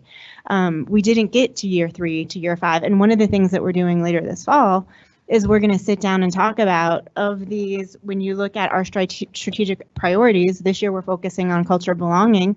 Well, what happens to 2, 3, 4, 5, right? That's years worth of work. So we will roll out a printed piece with goals and metrics. Then we will amend that in an annual report. We will amend anything that's in there that needs to be fixed. And then a year later, we're going to amend and roll out another annual report. So there's a process of this that's really iterative. It's never ever final, because we learn and we grow, and we might get 3/4 of the way into an objective and realize, man, we missed the mark, or there could be another COVID and we have to pivot. So does that kind of help a little bit? Yeah, I get it. Yep. Okay. All right. My final question is, and you sort of answered it. My question was, what's the difference between a value and an anchor? And you basically said an anchor is an end. Why don't we call it an end instead of an anchor? I would never know that an anchor is an end by seeing the word anchor. By looking at it to say the anchor is the ultimate. Why don't we outcome. just call it, if you said it's an end, why don't we just call it an end? I think it's Anchor sounds fun. I don't it's know. semantics, right? So in my world, Well, coming it from means the it's semantics, but it means a lot. I would assert most people, I didn't know that an anchor was an end. I figured an anchor was something like a core value, to be honest with you. It's like a thing that's immovable. I didn't know it was an end. And so before I came into K-12, I didn't know what an end was. I thought end was final and you're done. Yeah. And success really isn't ever an end, right? So it's just semantics. I think to your point though, we need to do a better job explaining what that is, because if you didn't understand what that was, whether what the word is or not, we need to do a better job noting what that really means. Yeah, I could imagine us, and this wouldn't be difficult at all, just to reference what end we're talking about. Is it E1.1 with knowledge and skills, or E1.2 in character? And just put that in parentheses next to those words in the anchor statement. I think that clarifies it some. And then I don't see the anchor statements here. Yeah. And I was. They're just on page 2. They're on page 1. Oh, sorry. And that's coming out very soon. Yeah. Okay. Fair enough. That's all. Thank you. Tom, would you like to replace anchor with anvil? Yeah. Mr. Timmy, did you have something to add that was meaningful? Okay. So I do. So can we go back to slide 14 for just a second? That isn't what I was going to ask. So I'm looking at this slide and it made me think of a couple of things. I don't know. It's not even a question. It made me think of the aspirational work that needs to happen behind a strategic plan. And so the equity and student outcomes, the equity and student access to opportunities, to me are aspirational. It's something we will continue to strive for. It's iterative, if you will. And so it's possible that we won't ever get there, but we better continue to keep asking questions about it. That's right. So that's what I see this as. Fair? Okay. I also made me go to access and voice, and it is what Mr. LaValle was talking about too. It's the equity happens, and it's become such an emotionally charged word. But to me, equity happens when students and parents everywhere, doesn't matter who they are, have access and then have voice to their own learning. And so I think this addresses that. So I really just affirming the slide, I like it. I also wanted to talk about the, it's very intentional. It's not anything that we haven't always thought was important. I can go back to this is what Mr. Temby and I were arguing or talking about offside. I couldn't remember what it was called, but remember the fairness formula stuff that we did with GCNC? It's the same idea. We knew that when we were going to do a bond and that we needed to do some capital work, that we had to have a fairness formula. It's just another way of looking at it, I think, is that, so how do we make sure that the East Side schools have the same thing as the West Side schools? Right. I don't want to oversimplify, but I look at that as equity and family and district schools experiences, right? Right, and also resource allocation and resource and supports, right? So when you're thinking about different schools, you know that different schools have different needs, and we need to make sure and address those needs appropriately. Absolutely. And so what I saw here was the work that everybody is doing back here as they attempt to address those things. So anyway, that's the way I saw it, and I really like the slide. Perfect. So, yep. Thank you. Okay. Thank you. That's it. Anybody else have any comments or questions? Nicely done, Dr. Smith. Thank you so much. And I would, Ms. Reynolds, just say thank you for your patience. I know that Mr. LaValle is eagerly waiting to see. I'm making this up. He didn't tell me this, but everybody's waiting to see what this. Okay, we've been talking about this for a while. Where is it? And I get that. Know that there's work happening. So I think a lot of the questions will be answered coming up soon. And I would say it's absolutely nothing to be. It's something to be excited about because I think it's all good stuff. Mm-hmm. It's nothing to be afraid of, I guess is what I would say. It's Great. it's all headed in the right direction in support of students the best we can. I think Ms. Reynolds even said, it's where we want to be. In my lifetime, we may never get there, or we may get there in 5 years or 7 years. I don't know, but they're out there, right? That's where we want to be at some point in time, and we're not going to quit trying to get there. And I did have another question real quick. I'm sorry. You talked about objective the leaders of the objective teams. Are those cabinet members, leadership team members? They are. So Okay. Student voice is Dr. Field. The sense of belonging is Maureen Lang. Resource allocation is a combination of Brett and Becky Allen. And I'll be working with Tacey Killingsworth on the unpacking the data further. Nice. Thank you. Thank you for that. Some good things coming. It'll be nice to see that roll out. Let's go to D, monthly financial report through August 2021. Mr. Gregory. Yes, that could only be Miss Becky Allen. And no pressure or anything, but it's 10:30, Becky. Just kidding. Go ahead. No.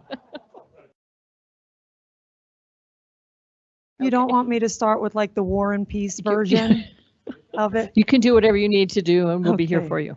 All right, so next slide, please. So if you can believe it, this is the first financial for this new fiscal year, 21-22. If you take a look, please, at Table 1 on PDF page 4, you'll see in letter A, in the blue box, we've collected about 9.6% of our revenue so far. It's slightly lower than we did last year as well. This is also shown, please, next slide. On this slide that we really kind of started as our inaugural version last year, and we're continuing with these slides.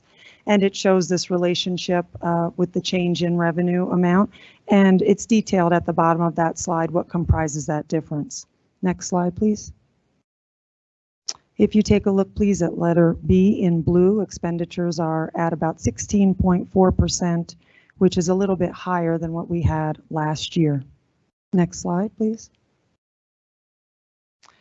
This slide shows our resources compared to our expenditures, and you can see that our resources exceed our expenditures by about $26.3 million. Next slide, please. Finally, looking at PDF page 10, this slide shows our available cash. The red line is the current year, 21-22, and the green line is last year.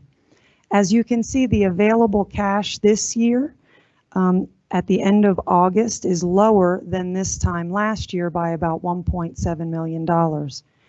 You can see this right where I have that yellow arrow pointing. The reason? This time last year, we were just really opening back up again after COVID. Spending simply was not as strong a year ago. Well, when you spend less, you have more available cash. And certainly this year, we're spending at a little more typical rate. So that shows the difference. So then our available cash is a little lower this year. Nothing that I would expect as unusual given the circumstances of this year and last year. Any questions for me? Mr. LaValle? Okay. It's always a good report. All Thank right. you, Thank Miss you. Ellen, for your, it was good to read. Good information. All right, let's move on to board development, 10As, building fund update. Mr. Garnhart. I realize you've been here all night. It took everybody to leave, and then you're still there. No, I just saw you. I went, oh my gosh, he's been here all night. So, welcome. All right, thank you. I'm just going to give you a brief update from the last time I presented to you. Next slide, please. So I'm going to start off with the facilities audit projects. You have not seen this picture yet. This is a roof that we replaced over at High Plains Elementary. It's a metal roof, and you'll notice that on the brick wall there is a gutter on the outside. That gutter used to be integrated in the roof, which potentially caused some leaks. So we adjusted how that was going to be to minimize the potential for leaks on that project. Next slide, please. You've seen a similar slide of this in my last update, and this is a picture of the roof at Woodman Roberts that we replaced, and it's completed now. Next slide, please. You have not seen this photo yet. This is from Antelope Trail. So we replaced the roof there, and it's completed as well. The white membrane, the white portion that you see in the photo is what was replaced. The green metal was existing and remained as is. Next slide. And it's just another view of another area of the roof over there at Antelope Trails that we completed. Next slide. New construction. In my last update, next slide, please. The photos that I had of Encompass Heights didn't have the landscaping completed, so I tried to get some better photographs of that complete so that you could see what the site truly looks like. So the next couple of slides are from different angles. Next slide, please. That's just the main walk, and you can see the landscape is complete there. Next slide, please. All right, and this is from the other corner of the building, so from the east side, kind of the southeast corner, where you can see that's complete. Next slide, please. And in the last update, I provided the actual grass was going in on the field, so this is just showing the grass is complete on the field. All right, next slide, please. Some improvements to the stadiums is what I'm going to address next. Next slide, please. So this is the other restroom on the other side of the stadium. This is on the west side, and it's the female restroom over there. You can see we replaced the toilet partitions and polished the concrete floor in there. Next slide, please. Okay, and this is what the team rooms look like now. So we kind of cleaned them up and polished the concrete in there and cleaned up the locker areas so you have a little bit better. So this is out the District 20 Stadium. Next slide, please. Probably something that's more notable. I kind of did a before and after picture here, but we installed some security overhead kind of coiling doors on the windows, if you will, to the concession stand and ticket booth. They used to use some plywood to board it up so nobody would get in. So I think these provide a little bit better security, and they look nice as well. Next slide, please. So this is just the same thing on the ticket booth there. Okay, next slide, please. Okay. Out at Air Academy High School, at the stadium out there, one of the projects that we still are in the process of doing is we laid some asphalt down where it used to be all dirt from the team room building, which you can see is kind of the gray building with the blue doors. We painted that and did some interior cosmetic repairs to it. But it was real important to install some asphalt to keep dirt from getting tracked onto the turf field that was put in just a few years prior to that. Next slide, please. And then this is just another picture showing the asphalt where it would lead down to the bleachers. And you'll see an area where there is no asphalt in there. So one of the things we're waiting on is a prefabricated building that'll get placed in that area that has some concessions and some restrooms. And then once that arrives, about mid-October or so, we'll get that put in place and then put another layer of asphalt in there. Okay, next slide, please. The next thing that's coming up with technology infrastructure, there's not a lot to do yet there, but some document scanning. So we'll probably have a board resolution coming to you shortly to ask for the appropriation for the funds to do the document scanning, which will take all the department documents throughout the district and put them in a digitized format and try to reduce the amount of paper copies that will be in the future in the district. Okay. Next slide, please. Okay, so this is kind of itemizing what's coming up and where we're at with some things. We're currently finalizing some cost estimates and the plan for the swimming pool at Pine Creek High School. The current plan is, the intention is to have an 8-lane pool with 1 diving board. It is going to be a precast structure, which means tilt-up concrete for people like that, and it'll be a pretty simple structure, but it'll be very functional. I think the intention is on October 7th, we plan to bring an appropriation or a resolution to the board to look at the funding for that. And then the stadium at Pine Creek High School, well, the plans currently include basically taking a small set of bleachers that's there, getting rid of those, and installing new bleachers and more of them that'll be elevated in nature, so they'll be sitting up above the field height and the track height. And then building a building that's masonry construction, so similar construction to what the high school building is there, that will house concession stands, some public restrooms, and some team rooms, and then a separate ticket booth building, probably more of a standalone kind of a building that will allow it to give that stadium feel to where somebody can take tickets at a location, and then some ADA access to allow people that require wheelchair or have crutches, that kind of thing, to get into that venue and into the bleachers. And again, we plan to bring a resolution to the board here probably October 7th. Okay. And then we have some facility audit projects that are currently in design, and there's 4 of them listed there. One of them is replacing the chiller here at the EAC. So the chiller provides the air conditioning for this building. The plans are almost done. So once they get completed, then we'll put an RFP out to solicit some proposals, and then we'll have a better time frame of when we'll do that work. We'll have to see how that lays out. And then there's a boiler replacement project at Prairie Hills Elementary that the design is almost complete there. It's not quite far along as the chiller replacement for the EAC. And then at Eagle View Middle School and Timberview Middle School, there will be a couple of rooftop units that need some heating coils replaced in them because they have suffered with some areas that are a little cold in those buildings that feed those RTUs. And then I talked earlier about the document scanning and what that entails. So that's kind of the upcoming work in the short term. With that, next slide. Any questions for me? Yes. Mrs. Cloninger. This will maybe be answered on the October 2nd, so anyway, you can tell me to wait. But just because I'm thinking of Pine Creek, do you have an area that ticket or the concession piece is going to be? Because I'm just envisioning that pool being out there where the volleyball piece is, right? It'll be down, basically, if you're on the field, it's going to be on, I'm going to call it the southeast side of the field. So Toward the baseball? it's going to be down, no. The other side, toward the other way. The So there's a pool. little equipment building down there. Yeah. It's going to be just adjacent to that, and it's going to take a portion of that east side that's on that hill there. Okay. Does that make sense? Yeah, I was So you just know where the trying to tennis figure courts out are? how people were coming down because of that pool going over on that Yeah, one side. in our discussions with the school, they have a couple of different ideas of either parking in the student lot and coming down the roadway Gotcha. from that direction, or in the other parking lot where the staff parks that's closer to the baseball field and coming Mhm. down that way. It'll be accessible from both directions. Sure.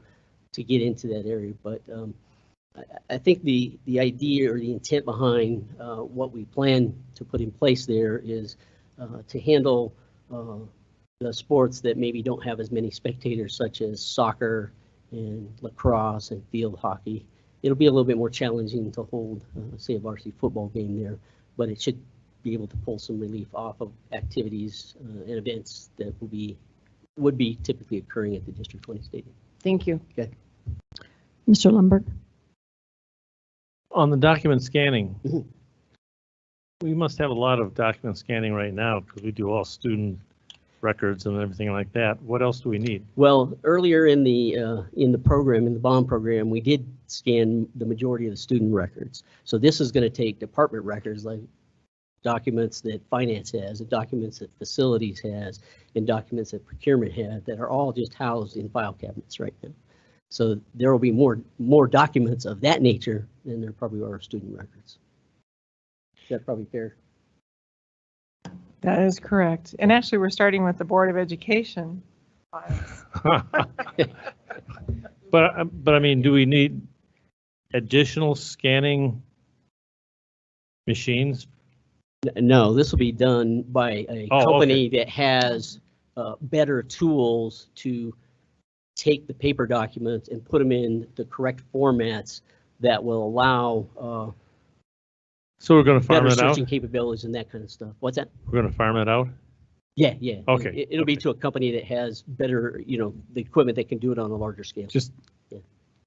10 seconds of background. We have tried to do this, Ms. For Kuzer, years. many times in the district, in-house. And it, frankly, we have failed every time because it is a large undertaking that somebody can't just spend a couple hours a day. And then also the quality piece. If you ever need to retrieve a document, you need to be assured that it's searchable and you can find it. And you can, once you find it, you can actually read it. And especially when we're talking about some of these documents are pretty important. So they need to be legible and findable or searchable when we get there. Yeah, and the companies that do this are able to take and meet whatever requirements that Shelley and her team has in terms of being able to search things by a variety of different methods, and that's how they can structure the file when they copy it. Good. That's cool. All right. Anybody else have comments? All right. Thank you very much for a Great. nice report, Thank you. Mr. Gunhart. Okay, let's move on to agenda item 10B. So you all have received this little packet in front of you. Many of you have reviewed it.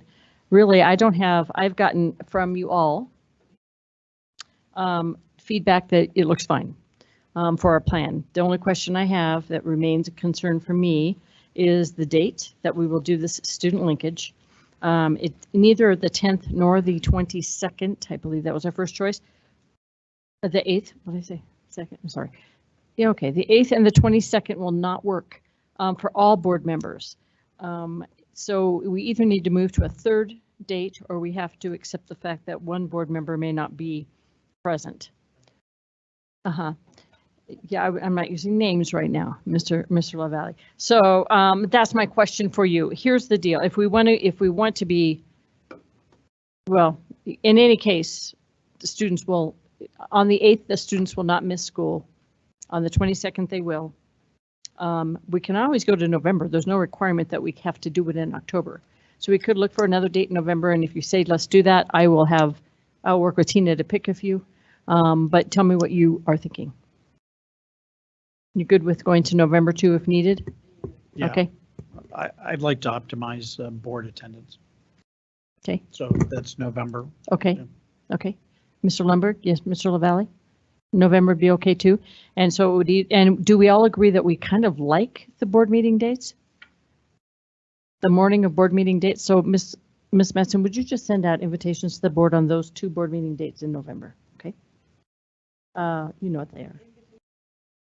No, sorry. Let's go with the first one first. Okay.